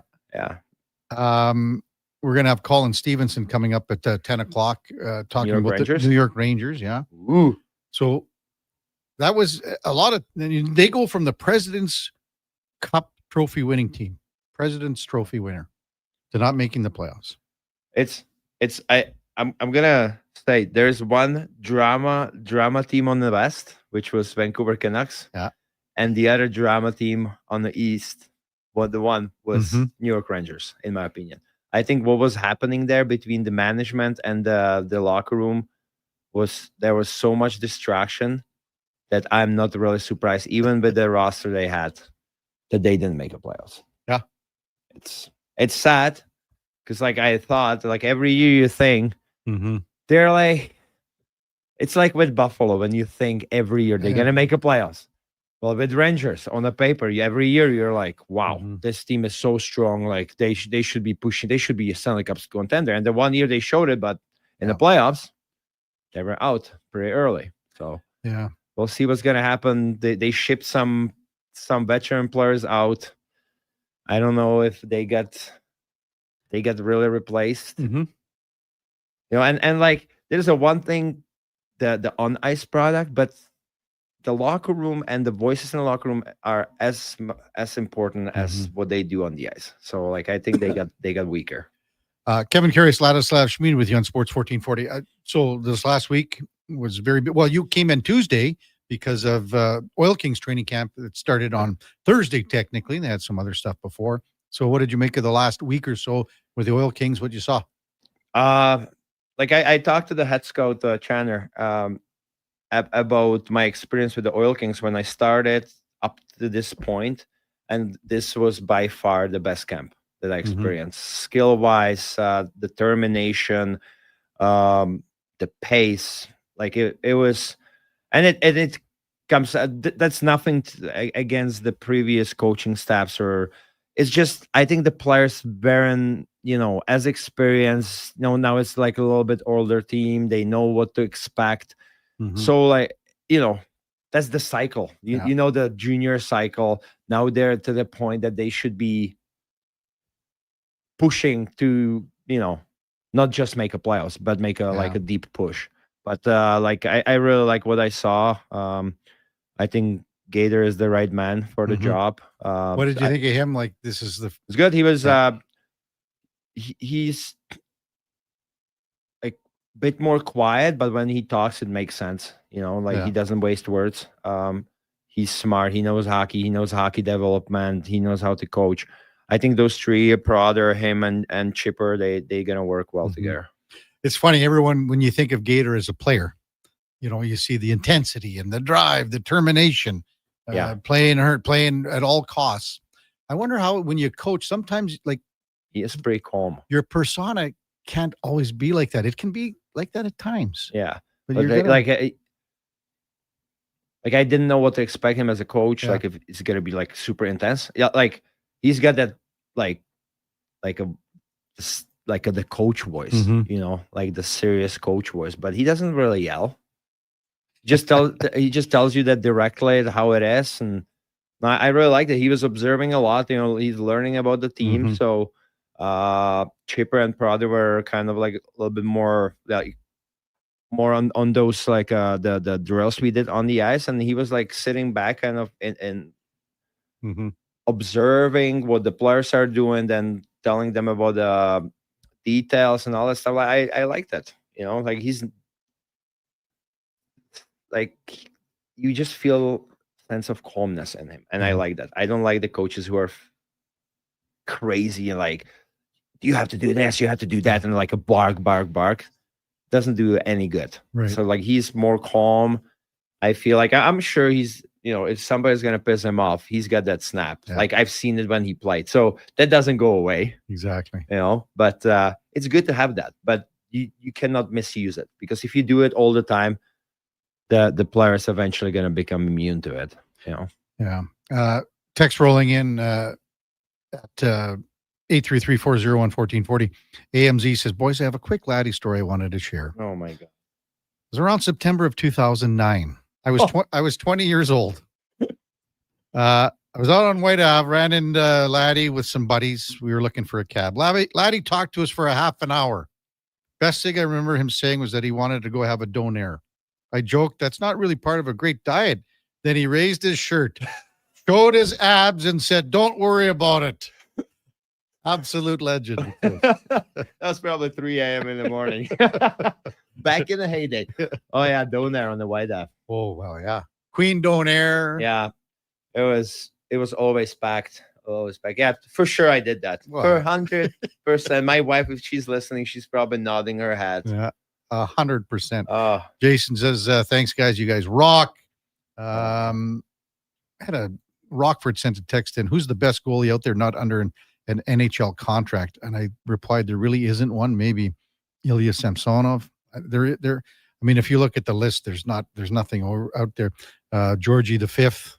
I mean, what do you want here? I mean, there's nothing out there. So if you think that the Oilers are going to get a goaltender, you'll be waiting until the deadline. Yesterday in a sauna, I had a conversation in the sauna, and the guy was asking me, "What about Carter Hart?" I'm like, "Well, that's I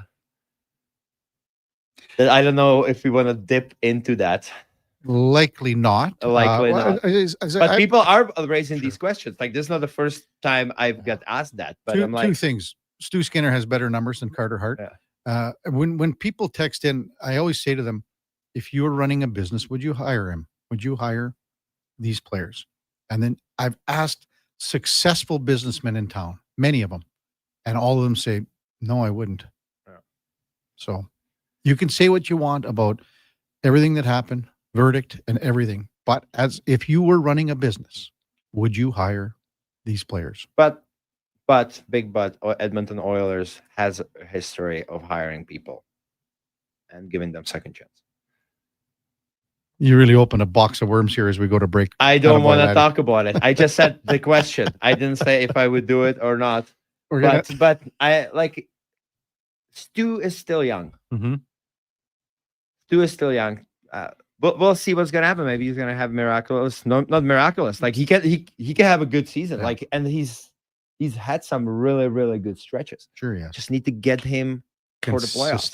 Consistent. Yeah. Top of the hour, we've got Colin Stevenson from Newsday, covers the New York Rangers. We'll also go in or out with Laddie in the 10 o'clock segment. Still hasn't got that in and out questions.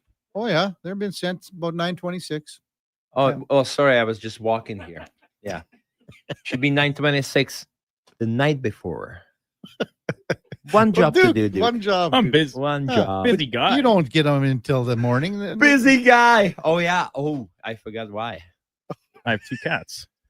Oh, no, the ladies. The ladies. Yeah. Also 2 cats. We have. We'll talk about We're that. going to circle back. Yeah, to we'll that. circle back. Thank you. 10 o'clock. I almost forgot. Before the time now for a Sports 1440 update brought to you by First Round. You could win an NFL jersey tonight at both locations. West Edmonton Mall is going to be packed. Obviously, down on 104th Avenue will be packed. They got the boneless wings, everything. But tonight, you could win an NFL jersey, 50% off boneless wings as well. First Round, Edmonton's NFL headquarters. Here is the Duke. This is a Sports 1440 update.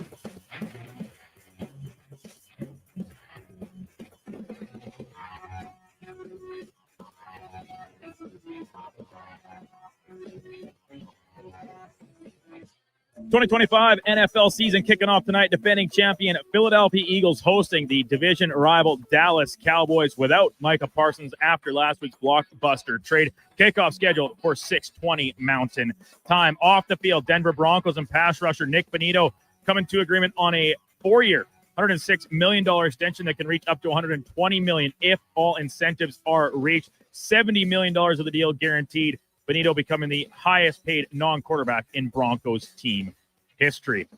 In New York, the Cook family reportedly agreed to purchase a 10% stake in the New York Giants, coming at a valuation of $10 billion, would surpass the then North American record of over $6 billion that Josh Harris paid to buy the Washington Commanders. Light day in the majors, several teams in transit. Brewers continue to host the Phillies. Dodgers are into Pittsburgh. Rays, Guardians, Royals, Angels, White Sox, Twins, and the nightcap, New York Yankees looking to make up ground in the AL East when they wrap up their series in Houston against the Astros. Finally, from the U.S. Open in New York, women's semifinal action today. Number 1, Aryna Sabalenka taking on Jessica Pegula, while Naomi Osaka will go up against the American Amanda Anisimova. Coming up in hour 4 of the Kevin Karius Show, we'll be joined by Colin Stevenson from Newsday covering the New York Rangers. I'm Brandon Douglas. That's your Sports 1440 update. Sports 1440, the Stingray radio station. CKJR broadcasts from West Edmonton Mall and Wetaskiwin. Download the free Stingray music app and listen wherever you go. I'm a little hungry. I've got Booster Balls from Booster Juice. Booster what now? Booster Balls. They're little protein bites packed with nutrients. Chewy, crunchy, yummy, and new flavors all the time. Like this little guy. The new mint chocolate Booster Ball. Peppermint, cocoa, coconut, peanut butter, maple syrup, all rolled up into a delightful little bite-sized snack. Why am I just hearing about this now? I don't know. Can I have one? No. Booster Juice. Canadian born. Blending since 1999. Summit Restaurant, located in the heart of the Silent Ice Center and just minutes from South Edmonton Common. Summit is your destination for exceptional house-made pizza, delicious entrees, and expertly crafted cocktails. Experience the perfect blend of flavor and ambiance in a modern setting. Join us for a straightforward yet elevated dining experience where our commitment to quality speaks to every bite and sip. Make Summit Restaurant your next night on the town. You wanted local sports on weekends. Saturday mornings at 9, check out the Saturday Sports Setup, where we'll tee up what's happening on the weekend sports scene. Tune in Saturday morning at 9 on Sports 1440. RV Wars are back this weekend. 4 of the largest dealers in Western Canada are hosting a massive year-end RV show and sale at the Premium Outlet Mall by the Edmonton International Airport. Arcan RV, Travelland RV, Fraserway RV, and Go RV will be on site, clearing out all remaining stock. Shop early for best selection. Inventory is limited. Special finance rates, no payments for 6 months, and free winter storage. Don't miss out. Visit rvwars.ca. Listen up, because you're not going to want to miss this. Right now is your chance to get in on Play Alberta's biggest offer ever. For a limited time only, new players can get up to a $1,000 casino bonus when they sign up. There's never been a better time to join the fun. Visit playalberta.ca today to get started with casino, sports, and lottery all in one app. Must be 18 plus to play. Remember, if you gamble, use your game sense.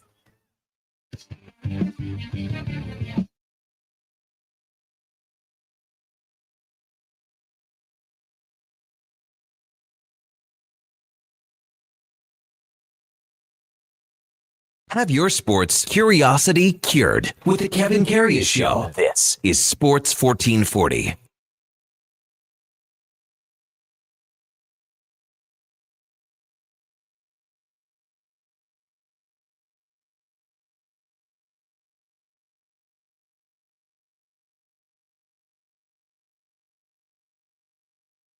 All right, welcome back to the big program, 10 o'clock in Edmonton.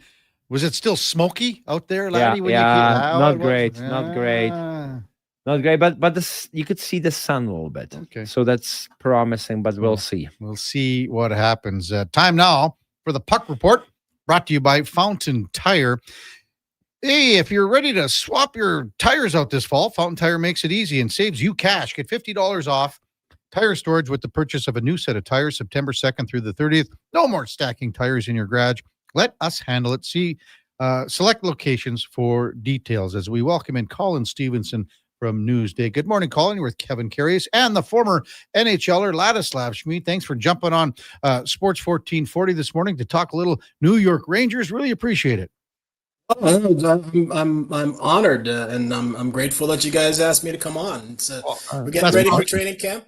Yeah, and, I'm looking forward to it. That's probably just because Laddie's here today. I appreciate it. Yeah. Well, we were talking about the Rangers, Colin, in the sense that, they win the President's Trophy and then miss the playoffs. It's gone worse last year. What happened in your mind, and what do you think they will do to rectify that coming into this year? Well, I think you mentioned winning the President's Trophy. I think in that season, a number of things went right. Just about everything went right, actually. They were in the first year under Coach Peter Laviolette, so they got the new coach bounce. They got a tremendous amount of buy-in from the players, and they got every break that they possibly could have gotten over the course of the season. And just everything went well. I mean, their power play was great. And, Artemi Panarin had a career year and brought a number of guys with him. Alexis Lafreniere and Vincent Trocheck had excellent years as well. So the pendulum swung completely the other way last season, where everything that had gone right the season before went wrong. Panarin went from 120 points to 89 points, and it's not because he played any worse. It's I think a lot of things around him didn't happen the way they did the season before. The power play fell off a cliff. Lafreniere signed a big contract and suddenly seemed to regress a little bit. So a lot of things went wrong. Not to put this all on Lafreniere, of course, but a lot of other things went wrong too. I mean, the summer was a strange one. They had come off being in the Eastern Conference Finals and just losing to Florida, who went on to win the Cup, of course. And immediately thereafter, or shortly after, they got rid of Barclay Goodrow, who was a salary cap casualty. He had played really well for them all season long. He had played great for them in the playoffs. He was a leader and respected guy in the locker room. But he was making too much money, and they were going to have some salary cap issues, and they had to move on from him. But I think the manner in which they did really rubbed a lot of people the wrong way inside the locker room. So that really kind of started things off on perhaps a bad note. And then, of course, they tried to trade Jacob Trouba, and that didn't go well either because, Trouba was the captain and also a very popular guy in the locker room. So those two things didn't, they kind of set the season off on a bad note.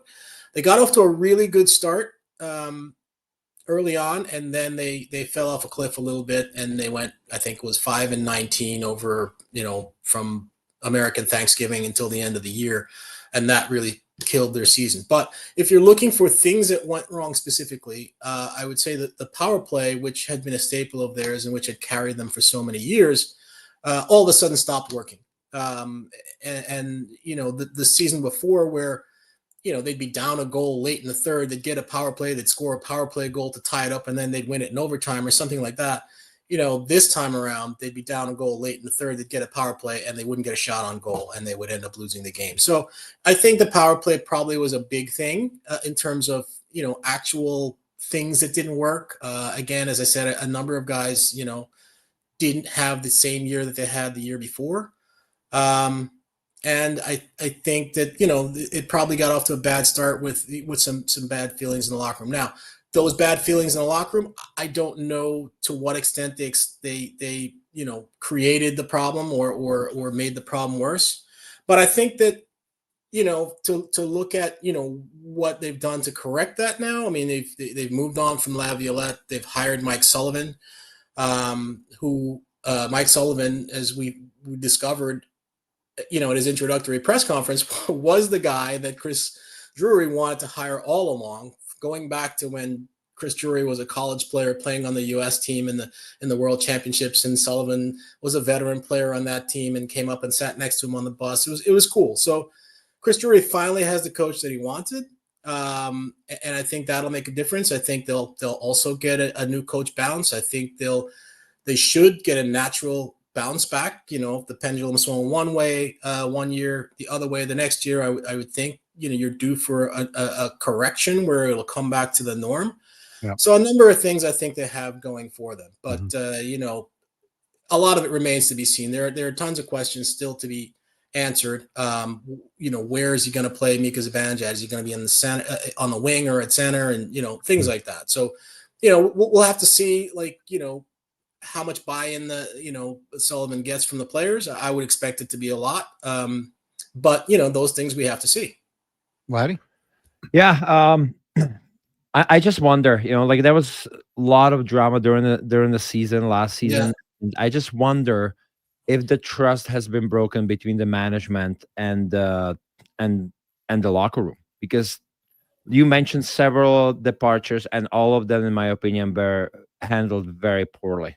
Right. And you have Mika Zibanejad there, but everybody knows that he was out there. They were trying to trade him as well. Now he's staying there, but it wasn't just one instance. There were several times that I heard his name circling around. They didn't do a good job to keep it secret. And then you have Trouba departure, Chris Kreider departure, you have Barclay Goodrow departure, all of them in a dramatic fashion. So I wonder, if that bond kind of between the management and the locker room can be fixed, because that can be a big thing moving forward. If the players don't feel they can trust the GM or those people who are running the show, I don't feel like they're gonna do whatever it takes on the ice, because they're still gonna be wondering, well, am I next on the block? I'm doing whatever I can, but I don't know how, if Chris if Chris Drury has got a bad night, he's gonna wake up, oh, I'm next. You know what I mean? I kind of wonder if that's something they can kind of talk about before the season starts and kind of start with a clean table. I think it's very important.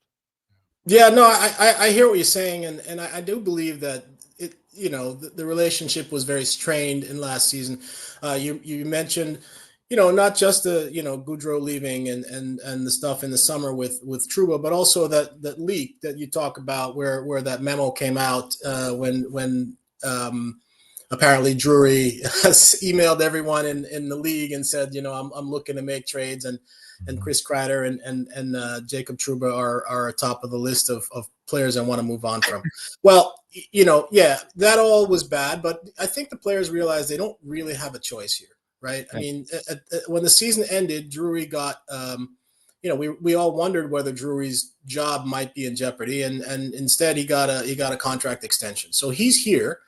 And Sullivan, I think the players have respect for him, and he's the coach that Drury wanted all along, and he's here. You mentioned Mika. Mika has, I think, 5 more years of no move on his contract, so I believe he's here. And if you look at the players that left over the summer, most notably Chris Kreider, who was traded to Anaheim, and Keandre Miller, who was signed and traded to Carolina. Now, who knows? Maybe they're just saying this because what else would you say? But it did seem as though both of them were informed of management's thinking and informed that management wanted to move them, and this was different from the summer before. When Goudreau said he got a call, I think less than an hour before he was placed on waivers, and where I think there was so much ill feelings in terms of Trouba. I think these guys, were informed and knew what was up, and had time to process it and deal with it, and they were moved on. And I think the trades work for all parties. And so I don't think the players have a choice. I mean, I think at this point, you have to assume that, okay, you know what, this is what it is. We had a bad year last year. We want to get back to the playoffs, and I think the players will raise their game. Plus, the other thing is he has made changes. He has changed up the roster, and if you look at, I think I did the numbers from the lineup that played in Game 6 against Florida in 2024 till now. I think 10 of the 18 skaters in the lineup that night are gone. So, more than half the roster has turned over. And the defense is certainly different. Only Adam Fox and Braden Schneider remain from the 6 that played that night. So, it's a significantly changed roster. So I think the new guys will come in and they'll make a difference as well. What about Vladislav Gavrikov, Colin, as we're speaking with Colin Stevenson from Newsday?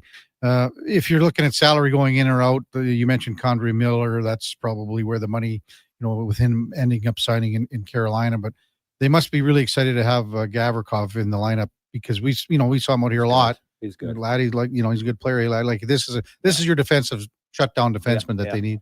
Yeah. Yes. Yeah. Absolutely. And that was what Drury said to us in the conference call after the trade, or after the signing, I should say. This is a shutdown guy that they very much needed. Trouba was that, and his play sort of slipped, I think, in the 23-24 season, which is one of the reasons why they wanted to move on from him. So they needed that shutdown guy, and Gavrikov can be that for them. And if you talk about the money, I mean, you think about what they signed Miller for and what they signed Gavrikov for. They actually are paying Gavrikov less money than Miller is making in Carolina, a little bit less. I think it's 7 million average versus a 7.5 million average or something like that. So I mean, it's a good move all around for the roster. We assume that Gavrikov will play alongside Adam Fox in a top pair defense. We'll have to see what the coach does, but that's the assumption that I think most of us are making, and that should stabilize the defense as a whole, and it should offer some stability for Fox as well. I mean, a lot of people are saying Fox 61 points, it's not a bad year, but it's less than you expect from him. So if he has stability, and he didn't have that last season, right? Because his regular partner, Ryan Lindgren, who he'd played with since he's 16 years old at the US NTDP, he was hurt at the beginning of the season. And so there was a number of guys who played next to Fox. Miller played there for a time. Braden Schneider, who was a right-handed shot, moved over and played the left side and played with him for a little bit. Lindgren came back, but then Lindgren got traded at the deadline. So, it was a lot of different partners for Fox to play with. And so if he can play with Gavrikov on a night in, night out basis, that should probably help him too. Yeah, I feel like they need some stability there. They have a lot of good players, but those key players, they need to step it up this year if they want to have any chance. Shesterkin needs to be better. His numbers dipped a little bit. It starts with him, in my opinion. He's always. He is in my opinion, he is top 3 in the league when he is on. Like that in the playoffs a couple years ago, I think he was phenomenal. Like even the team wasn't playing that well in front of him, he was standing on his head. Like starts with him. Then you have Adam Fox. He's at 61 points, but with Adam Fox, we expect a little bit more, like almost point a game. Like he's a very smart player. I like watching him, but it wasn't his year. Same with Panarin. Decent numbers, but those numbers are not good enough for player of his caliber. Alex Lafreniere, no hiding for him now, right? Big contract. Yeah. Right. He needs to step up as well. So these guys are they're leaders, and they need to step up if the teams get some kind of chance to make a playoffs. Yeah. Hey, Colin, just a quick last question. How many players do you foresee the Rangers will have on various Olympic teams? Oh, that's an interesting one. A half dozen, or what are we looking at? Yeah, so for the U.S. team, I think it's just going to be 3, right? They'll have JT Miller, they'll have Adam Fox. I presume they'll have Vincent Trocheck as well. So I think it'll just be those 3. I don't think they'll have anyone on Canada. I mean, I would assume Mika Zibanejad will be on Sweden. As far as the Finnish team goes, I don't know. I don't know if they'll have. It might just be those 4. Well, I mean, obviously Russia's not in it, so you never know, Colin. I mean, maybe Matt Rempe will be on for Canada, just in case the Kachucks go nuts or something again, like 4 Nations, huh? No. But I wouldn't be surprised though. In all seriousness, I think if anybody's going to make a late charge, it would probably be Will Cooley, right? I mean, Cooley, had a nice rookie year, had a better second year, made Canada for the World Championships, had a nice World Championship. So if he has a strong year, I mean, I suppose Canada could maybe take a look at him. But as of right now, I wouldn't expect him to make that team. Yeah. Hey, Colin, thanks so much for your time. It's just a great time to be in New York right now, isn't it? With Yankees and Mets and now NFL. U.S. Open. I've got the U.S. Open. I'm actually covering the U.S. Open. It's all right. Yeah. I'm actually covering the U.S. Open finals on the weekend, so I'm looking forward to that as well. Hey, good stuff. Appreciate your time, Colin, and we'll talk soon as the NHL season's right around the corner. Thanks for coming on. Thank you. All right, thanks for having me. That's Colin Stevenson. I was talking about you, but I know you were. You know that we that's talked. That's a bigger event than the Yankees. Yankees play 162 games. Can U.S. Open is once. I know a you year. don't listen to any part of the show except when you're on.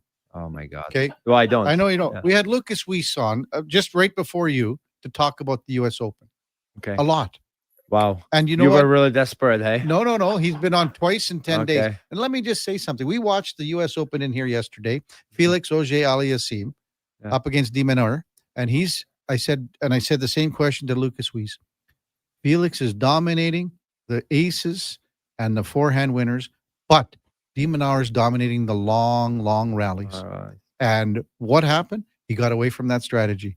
Lucas Whis says, I could not agree with you 100% more, he said. Wow. So pay attention. Did you Google? Did you Google it? What do you gotta? Yeah. Hey. Oh my God. That was the puck report. Bring him the hero cookie. That was the puck report brought to you by Fountain Tire. Again, if you want to swap out those summer tires to the winter tires, you get $50 off tire storage with a purchase of a new set of tires. Check them out at fountaintire.com. I actually golf with all the Fountain Tire boys at Specs tournament. Did you get me some better deals? No, they told me, tell Laddie to let some air out of his tires when he exits the parkades. I'm actually shopping for a new truck, possibly. A new truck? Really? Maybe. I'm not going to give anything away. What do you mean? What do you mean you're not? What? Okay. Why do you not want to give anything away? He doesn't want to give anything away because he wants to see if anybody's going to message in and see if they want to treat Laddie my boy A-class earlier. Well, hey, Laddie, brand new sponsor this week of on Spec of Spec Report. Or on the mark, excuse me. On the mark, brought to you by Northgate Chevrolet Buick GMC. So that I'm going there today. You better go there today. I'm going there today. Well, make sure you tell them that you know Mark Spector. Well, is it plus or minus? People either I'm not gonna say love him, they like him, or they absolutely hate him. So I don't know. When we come back, we're going to go in or out with Ladislav Schmid. It's a Kevin Karius show with the Duke of Delburne on Sports 1440 and streaming on YouTube. The Midsummer Sales Event is on now at Volvo Cars Edmonton. The all-new redesigned 2026 XC90 is here. Test drive the ultimate evolution in luxury. Lease or finance a 2025 XC60 from 0.49% and save $5,000. Finance or lease a 2026 XC40 from 2.99%. Come and discover the deals now at Volvo Cars Edmonton. Great vehicles, better service. The Midsummer Sales Event is on now at VolvoCarsEdmonton.com.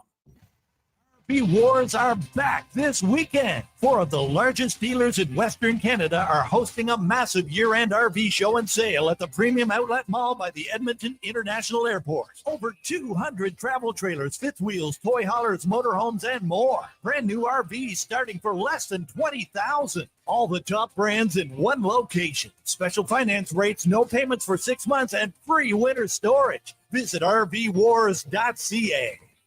$1 plus tax for a smooth, small premium roast coffee at McDonald's? That means rich, full-bodied flavor at a price that's just as satisfying. Must be McCafe. Enjoy a small McCafe premium roast coffee for just $1 plus tax at participating McDonald's in Canada. Prices exclude delivery. Edmonton's only 24-hour-a-day sports radio station can be heard anytime, anywhere. Sports 1440 is streaming on your phone, your tablet, your computer. Download an app today and listen to Sports 1440. The biggest game of the season, your Edmonton Elks Labor Day rematch with the Calgary Stampeders on Saturday, September 6th. It's the next gen game presented by National Bank. Kids get in free with a paid adult P5 ticket, and tickets start at just $20. Score yours at goelks.com. Weed Johnson, whoa. Hi, Dennis from Weiss Johnson. We've been family owned and operated for nearly 50 years, a foundation built on trust. Using our extensive experience, we'll make recommendations with your best interests in mind. So while many heating and air conditioning companies offer specials and huge discounts, financing options, and no overtime charges ever, we'll keep doing what we do best, providing you a quote that is honest and transparent, ensuring you get what's best for your family. Visit weiss-johnson.com. Catch all the summer sports action right here. Stelly's Sports Bar and Lounge. Stelly's is where sports fans cheer loud and proud for their favorite teams. There's never a bad seat in the house. Game night food and drink features. Tons of screens. Stelly's Sports Bar and Lounge at all 3 Century Casino locations. Edmonton, St. Albert, and Century Mile. Every day is game day at Century Casino. The ATB Classic is returning to Northern Bear Golf Club. An international field of professionals will battle it out on their path towards the PGA Tour. Advance tickets are $20 or upgrade your access to sit greenside in the Sports 1440 Birdie Bar, presented by Sleeman. Net proceeds go to Youth on Course to give kids age 6 to 18 access to play golf for just $5. Come see the future stars of the PGA Tour. The ATB Classic, September 11th to 14th. Get your tickets at atbclassic.com.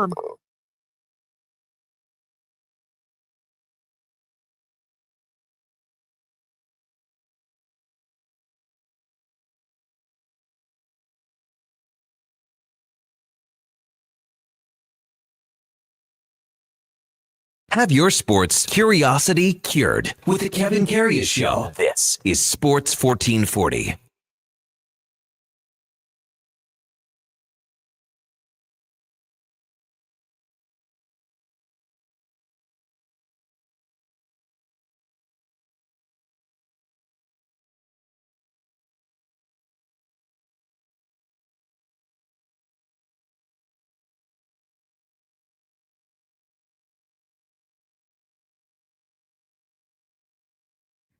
All right, welcome back to the big program, 1023 in Edmonton. We had our little contest going for the Sports 1440 presentation of the Sleeman Birdie Bar coming up at the ATB Classic. Sleeman Birdie Bar. Sleeman, what's so funny about that? It just sounds funny, sorry. It rolls off the tongue, laddie. It does. Yeah, Sleeman. Yeah, the Birdie Bar. It's for next Friday, September the 13th. We had a pair of passes for 2 people. Duke, the winners, when you did the old put them in the tickle trunk and wiggle them around. And the randomizer generated our winners for today. We got one more pass, tomorrow. 2 passes to give away tomorrow to wrap up the week. Kim in St. Albert, and then Jason. Gregor. Yeah. For all those bird watchers, come to our birdie bar. Birdie Bar. The Birdie Bar. Oh, boy. Time now for Are You In or Out? Okay, you know what? Moving too fast. Bottom line, are you in or are you out? In or out of what? No time for questions, just action. In or out. Well, then I'm out. I'm sorry, Jet. Actually, you're already in. Are you in or are you out? On Sports 1440. I thought you would go, I'm in, Bob. We would have had a really cool moment, but you kind of ruined the whole thing. All right, good. Butterbuck. Edmonton Oilers back on the ice down in downtown here. We had the captain case earlier this week, but now to be available to the media in the next couple of days ahead of camp, officially getting underway. Next, both Hightower and Matt Savoy, in my opinion, should be getting the longest look playing inside the top 6 forward groups throughout camp and the preseason. I'm going to be out on this one. Me too. Because I got to say, Laddie's former teammate, yes, Andrew Mangiapane, is going to get a good look as well, maybe more than these other 2. The one aspect that both Ike Howard and both Matt Savoy will have going for them is that Zach Hyman's not close here. Yeah. So that's another opportunity, another slot. So they're going to get a good looks, but Mangiapane is going to be in there too. So I'll say I agree with Kevin. I'm going to throw my buddy there too. What? Check. Oh, check yeah. that. Okay. I might. Well, hey, overpoint a game in the Swedish league. Like what we are bringing him on a one-way contract. He might get some extended looks there too.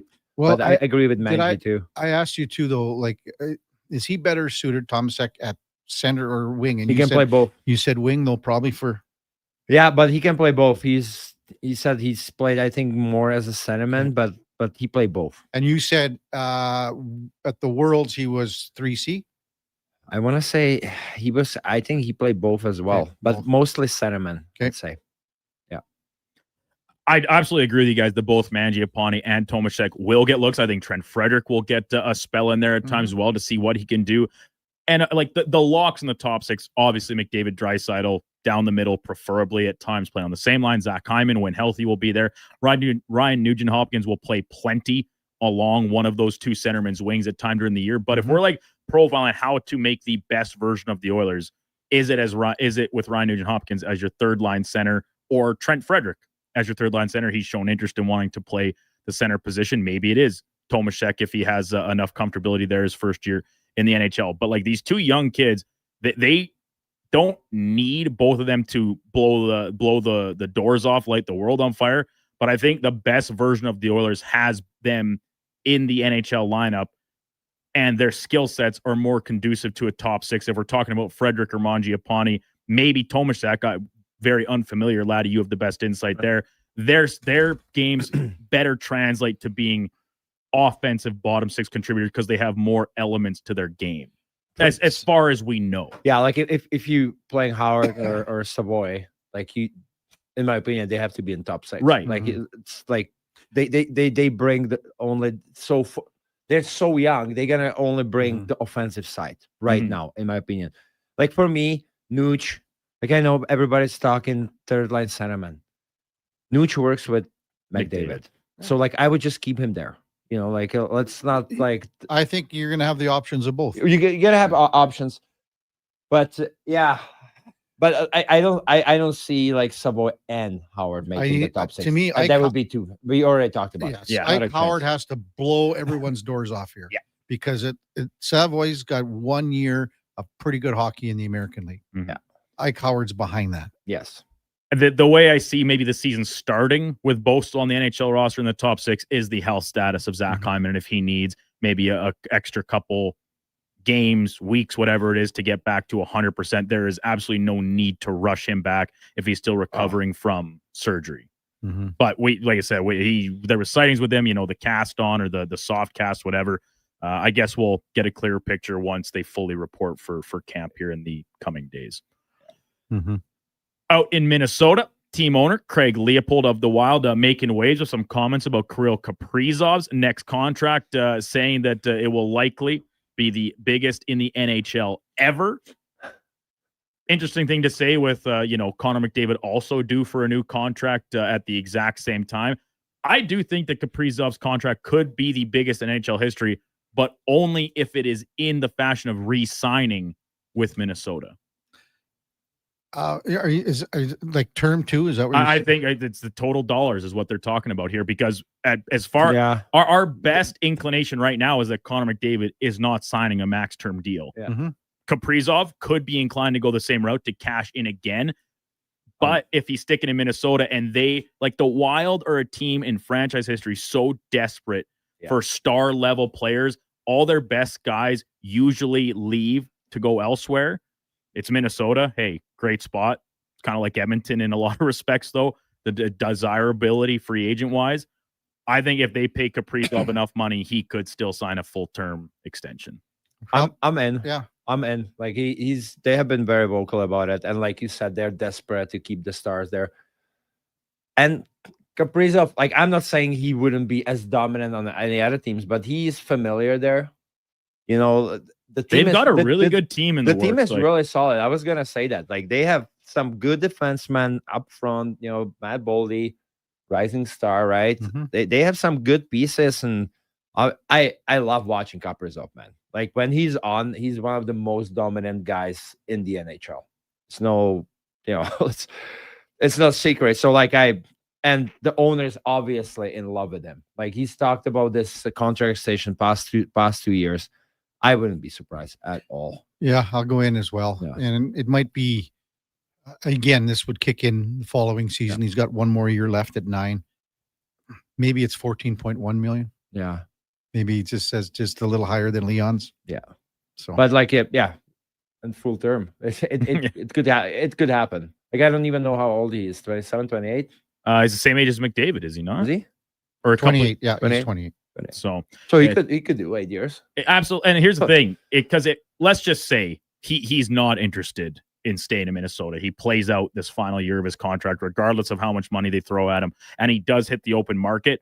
That's a scenario where I could see him going the shorter term route and to try and cash in again. So as a result, I don't think the total money would come close to what McDavid is going to do, because the AAV will be close. He's one of the best players in the league, as is, of course, Connor McDavid. But I could see it not quite being full term. As a result, tough to crest the total dollar figure number to be the richest in history. Over to the world of tennis, much to Laddie's delight. Talk a little tennis. We do know what's going on. Canadian Felix Auger-Aliassime has advanced through to the U.S. Open semifinals. Tough test ahead of him. Number 1 seeded Yannick Sinner will be his next opponent. And this is a great run. He's playing some excellent tennis. Toughest task perhaps still ahead of him in terms of opponents.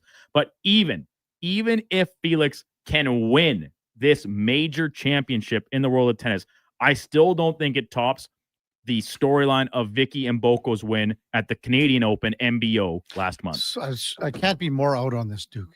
Like in a different galaxy out. This is like, not even in the stratosphere. Yes. This is Milky Way stuff. Yes. This is Uranus stuff.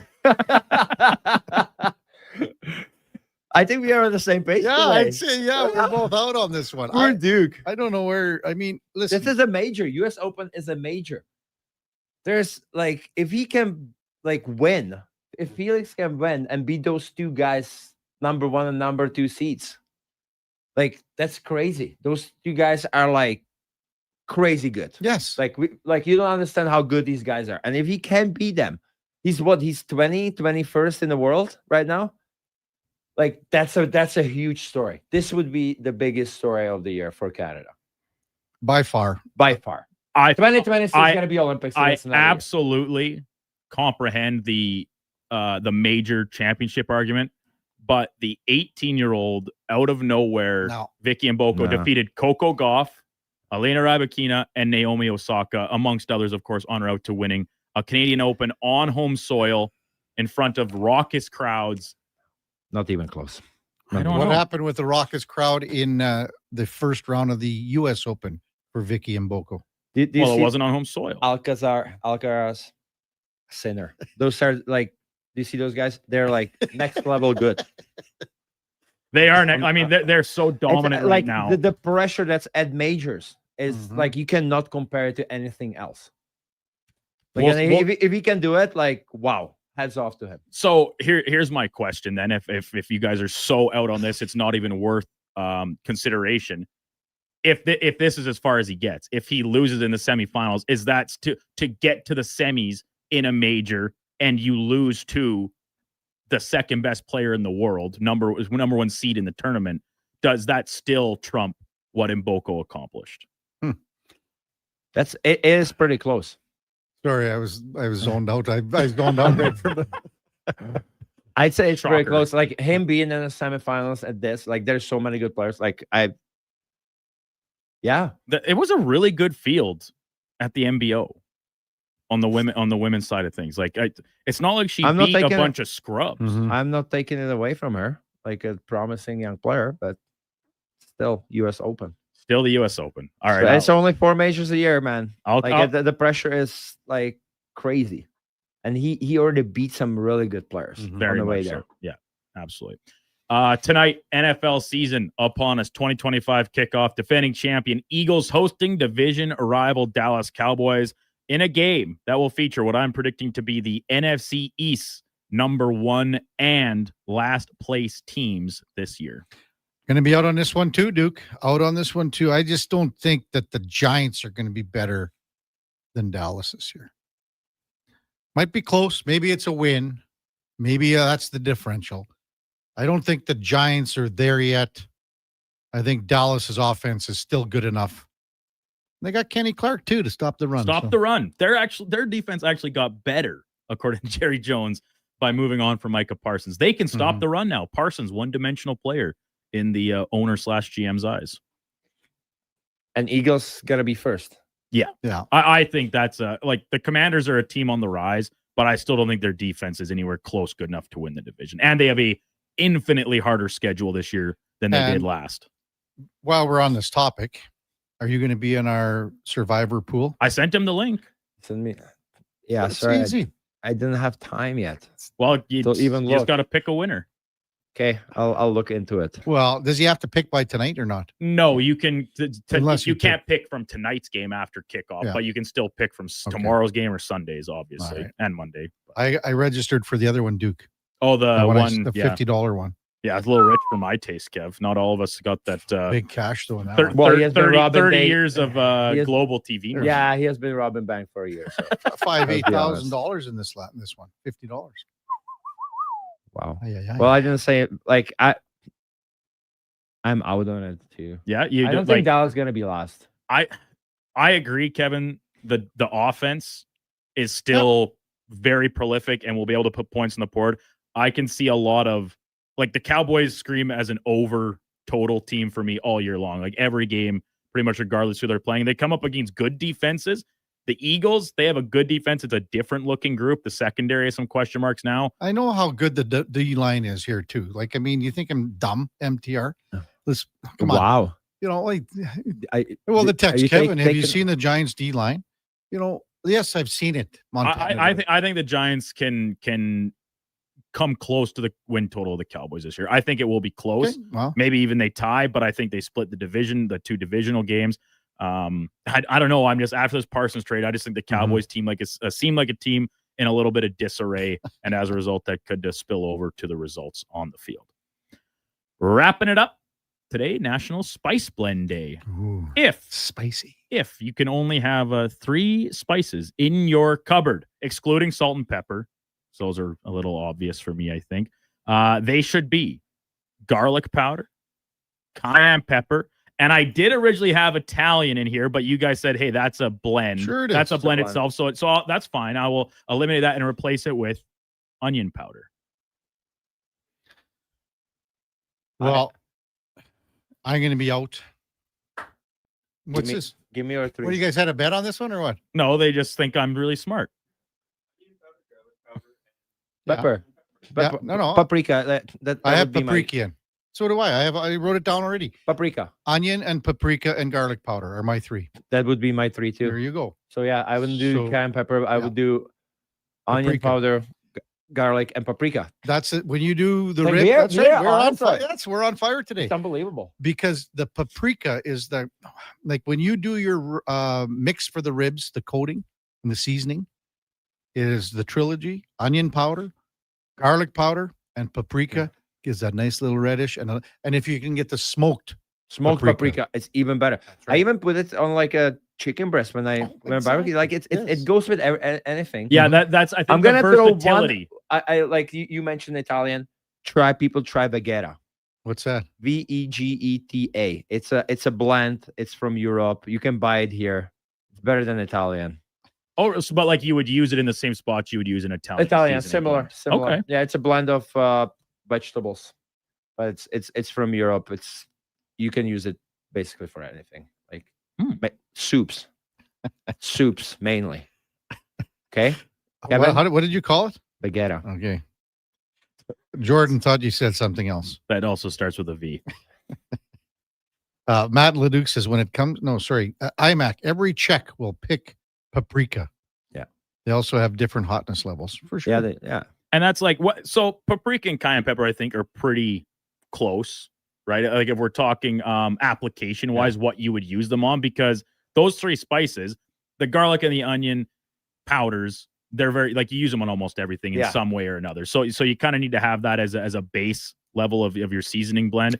But then you got to have something that you maybe don't use it all the time, but to give a little kick at times. Yeah. It's not much, but just add more pepper. Like yeah, more black pepper. Paprika is like even like better than regular paprika. So in Italian, what would you rather have?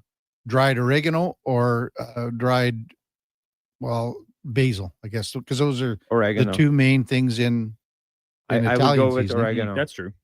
Yeah, I think oregano as well. How did so? What about you? You gave us the question. Well, I'll just use Italian. Just said, what would you rather have? Well, I'll tell you what, laddie. When you had the championship ribs that I made. Oh my God! Here we go. Self-proclaimed champion. Championship ribs. Just bring them. Well, how? Stop talking about it. Smoke just them bring overnight. Them. Smoke them overnight. Bring them here and stop talking about it. And then I don't smoke them overnight. Okay, well, I don't know. Do whatever you. Get up early in the morning, 3 a.m. Too hard. Laura does it to make a sourdough. You're retired, semi-retired. They would take 5 hours. So that doesn't do it. What do you mean? Midnight? Put them in. Well, don't you get up at 5 in the morning? It's a triple process. You got to smoke them for the first hour or so. Then they go in the packs, and then they come out and breathe, and then that's when you put a little bit of a coating to get that bark on there. Kevin, you're semi-retired. I don't care how you do it. Just do it. I am like now. I'm intrigued. You're self-proclaimed champion of the ribs. Championship ribs. That was good stuff. Good questions, Duke. Tony Brar sending a video in from practice today for the Oilers, a skate. Connor McDavid, he took a little video, Tony did, and Connor looks like he's in mid-season form, laddie. I watched a couple practices. He's very competitive. Yes. He wants to win. Everything. Yeah. That's the way he should be. Yeah. Like if you're playing checkers. I always wanted to win. Yeah. And when I was very young, I used to cry when you lost at checkers. Anything. Did you ever play crokinole? What is that? Oh, this is a game. What is this is a game where laddie would love, don't you think, Duke? Like crokinole. Well, he would love it. Like you said, he's uber competitive. Anything that has competition in it, laddie would like. It's like a farm game. I shouldn't say that, but it's all farmers have. Yeah, it's the board and it's a big board like this, and you got these little discs, and you try to flick them with your finger, and you try to get it in the hole in the middle. But you also want to do some strategy and go behind the hide behind the poles. There's posts out there, and that drives the guy nuts. Nuts. Look into that. You would like it, I think. Oh yeah. Do you like card games, laddie? Like sitting down and playing, I don't know, like euchre or something. Maybe there's specific Czech ones. Yeah. Sometimes I do. Yeah. Okay. Then I think you would like crokinole because it's almost like a card-ish game, but with a board and stuff. It's like that type of pace and atmosphere. Okay. I will agree with Walter's statement here. Never buy onion powder or garlic powder. There are real versions of that stuff. I'll tell you what, laddie, you could come over. Yeah, obviously the fresh, but like sometimes you need it. You should see all the garlic being dried right now, like in the backyard. When I like chicken breast. Like what are you gonna do with the onion and like fresh onion, fresh garlic? I don't know. No, you can. You have to coat it with the onion powder and garlic powder and paprika. When we come back, we'll wrap things up. There are two, well, not one out right now. There is a movie, I guess you could call it, and maybe Laddie knows this guy, but it's a movie coming out at the Toronto Film Festival, I think. What movie? It's a great Canadian. That's what it's called? No, I think I got to find the name of it. To be honest with you, I don't know the name of it. I'll figure that out when we come back. Kevin Karius, /me, Duke of Delburne on Sports 1440 and streaming on YouTube. Some people wake up and get dressed for work in a suit and tie or a nice dress. At GS Construction, we're less fashion forward and more putting our best foot forward. We wear hard hats and steel toe boots, and most importantly, we wear 50 years of experience with pride. It's not glamorous, it's definitely not easy, but it matters. We do it well.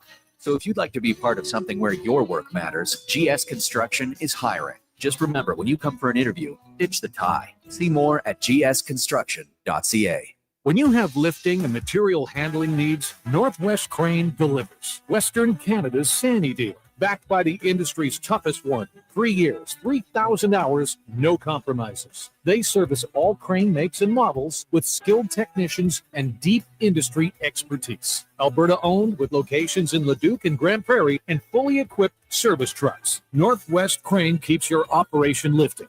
For more information on sales or service, visit northwestcrane.com or call today. At Fountain Tire, you can save $50 off tire storage with the purchase of 4 select tires now until September 30th at participating locations. Okay. Or you could squeeze them into your backseat, possibly causing upholstery damage, drive them home, struggle, sweating buckets trying to get them out of your vehicle, resulting in you feeling guilty for not going to the gym more often, or at all. But at the end of the day, it's your choice. Totally up to you.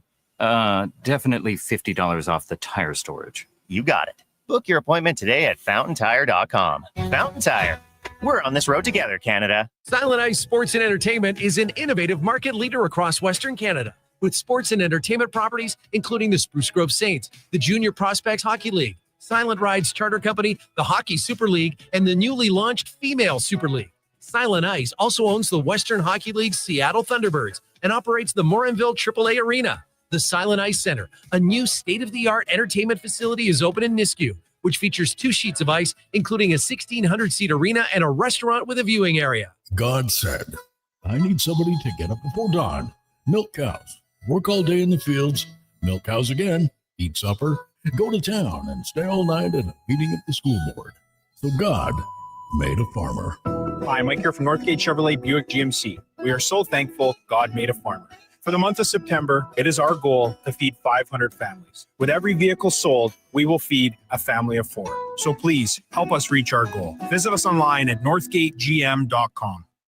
Blue Jays fans, this weekend and every weekend, you can catch Toronto Blue Jays ball games right here on Sports 1440. Ben Schulman provides the play-by-play. You provide the chips and beer. Check out the Blue Jays this weekend on Edmonton's home for sports. Sports 1440. Great news! Metal Supermarkets now offers convenient welding services for their customers. Simple Weld, steel, stainless, and aluminum welding. TIG, MIG, and stick are all available. TIG, MIG, and stick. Sounds like my old garage band with their kooky nicknames.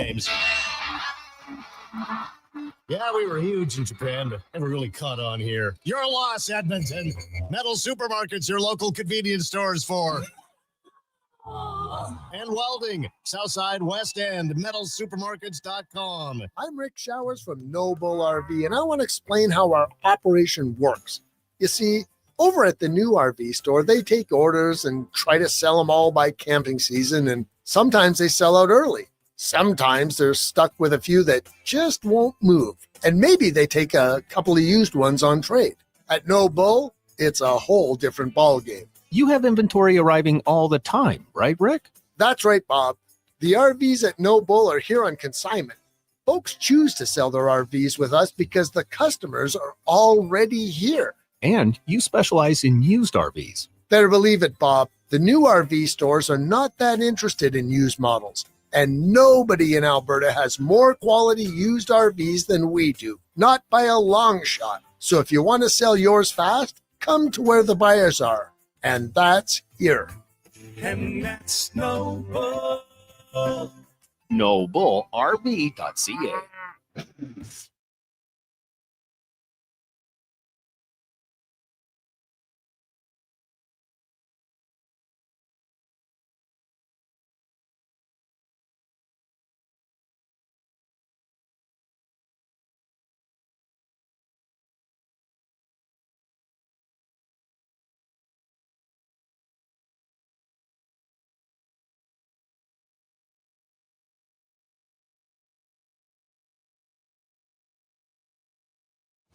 Stories, guests, and insights. This is Sports 1440 and the Kevin Karius Show.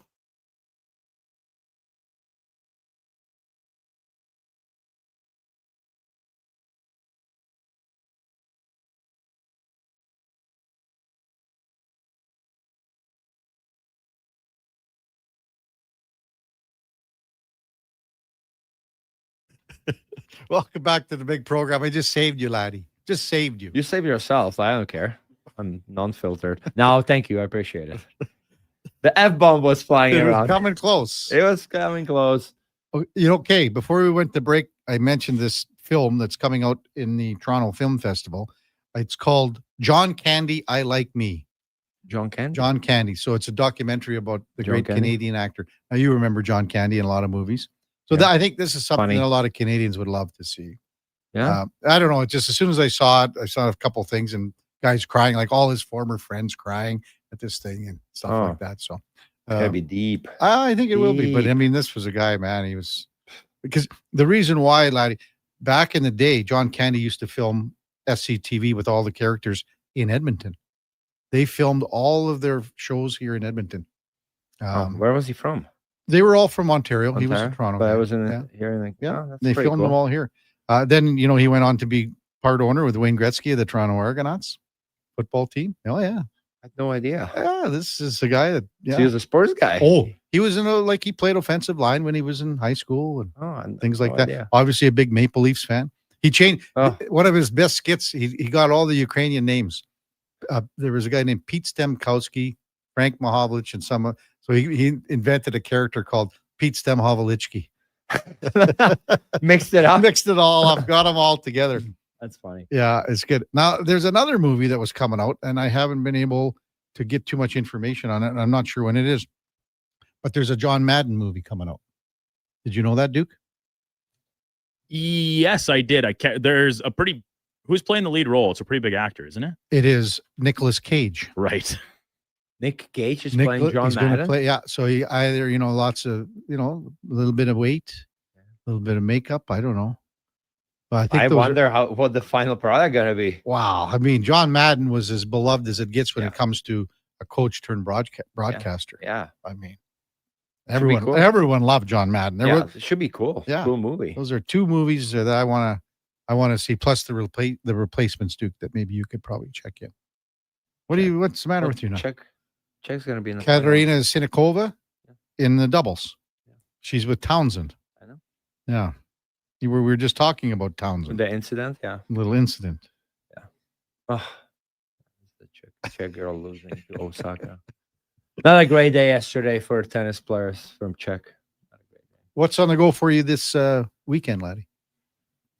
My son's got practice Friday, Saturday, Sunday. So I'm going to be preparing some practice plans. And you just looked at that mug. Maybe you should watch Stand By Me with them. Maybe.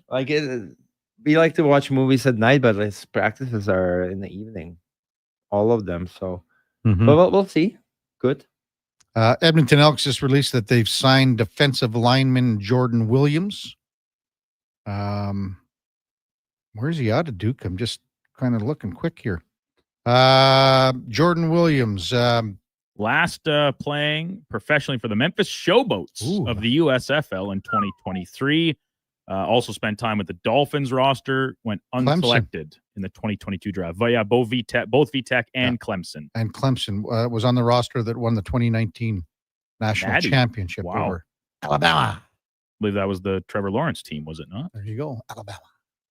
Edmonton Elks. Have you been to any of their games? Yeah, we're going to go on Saturday. You should go on Saturday. Why don't you take your kids? Practice. It's 5:00. Yeah, these be practices at that time. Okay. So everything is in the evening, man. There's no free open weekends anymore. Just while we are on the topic of football, I didn't want to let the show go by completely, Kevin, without perhaps reminding you. Season kicks off tonight. Yeah. Our weekly competition of primetime game picks against the spread. We better do that then right now. Sure. I will defer. You can have the first pick of the year. I'll take. I don't even know what the spread line is currently. It was 8.5. Is 8.5. I'll take Philly to cover. Yeah. All right. Sounds it's good. done. Well, then if we want, we can do the Brazil game tomorrow, Sunday nighter. Sure. Cowboys. What does this mean, laddie? We haven't discussed. Oh, well, you got 30 seconds to discuss. 5 minutes? Well, you sort of got to be out of here top of the hour.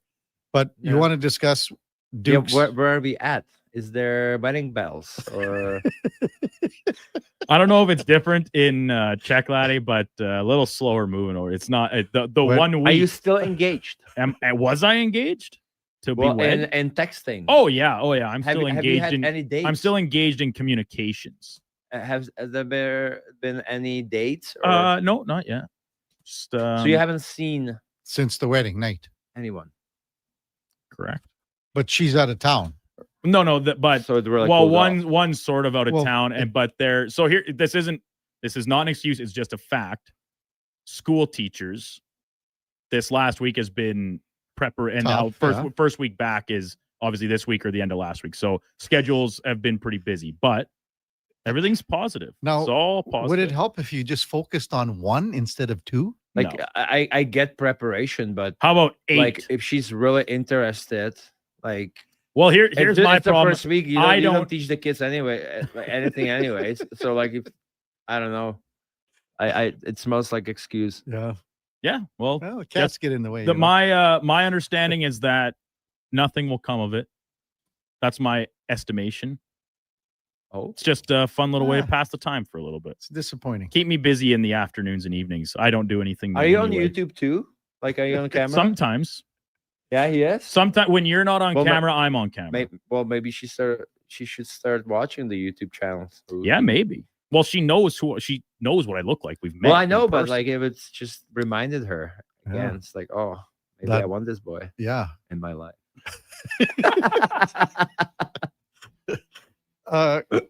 Good stuff, laddie. Oh, We'll see you next Thursday, big guy. Can't wait. Have a good weekend. Can't wait. Thank you. That's Ladislav Schmieder, co-host on Thursdays from 9:30 to 11. Coming up at the top of the hour, it is Fantasy Frenzy with the former Rochep T-Bird, Connor Halley, and the Duke of Delburne. 12 o'clock till 2. It is the Lowdown with Alan Mitchell. 2 till 6. Jason Greger drives us home with the Jason Greger Show. We got Fox Sports all night long until we are back with you tomorrow morning at 7 o'clock with Eddie Steele. We'll preview Saturday's Elks and Stampeders game.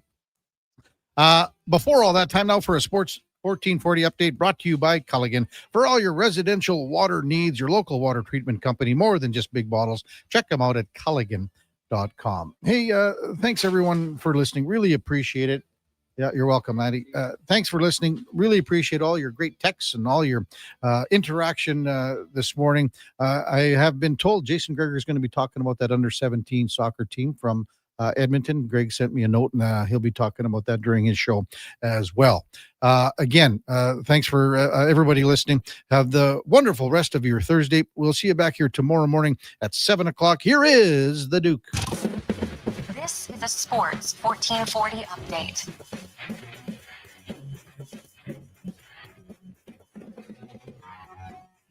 '25 NFL season kicking off tonight in Philadelphia. The defending champion Eagles taking on division rival Dallas Cowboys. That one getting underway just after 6:20. Off the field, Denver Broncos coming to terms with pass rusher Nick Benito on a 4-year extension, $106 million up to $120 million with incentives, $70 million of the deal guaranteed. It is the highest paid non-quarterback deal in Broncos team history. Elsewhere, New York Giants reportedly 10% stake being sold to the Cook family, coming at a valuation of $10 billion. This jumps to the top of the table for total deals in a North American professional sports team, topping the over $6 billion that Josh Harris paid for the Washington Commanders.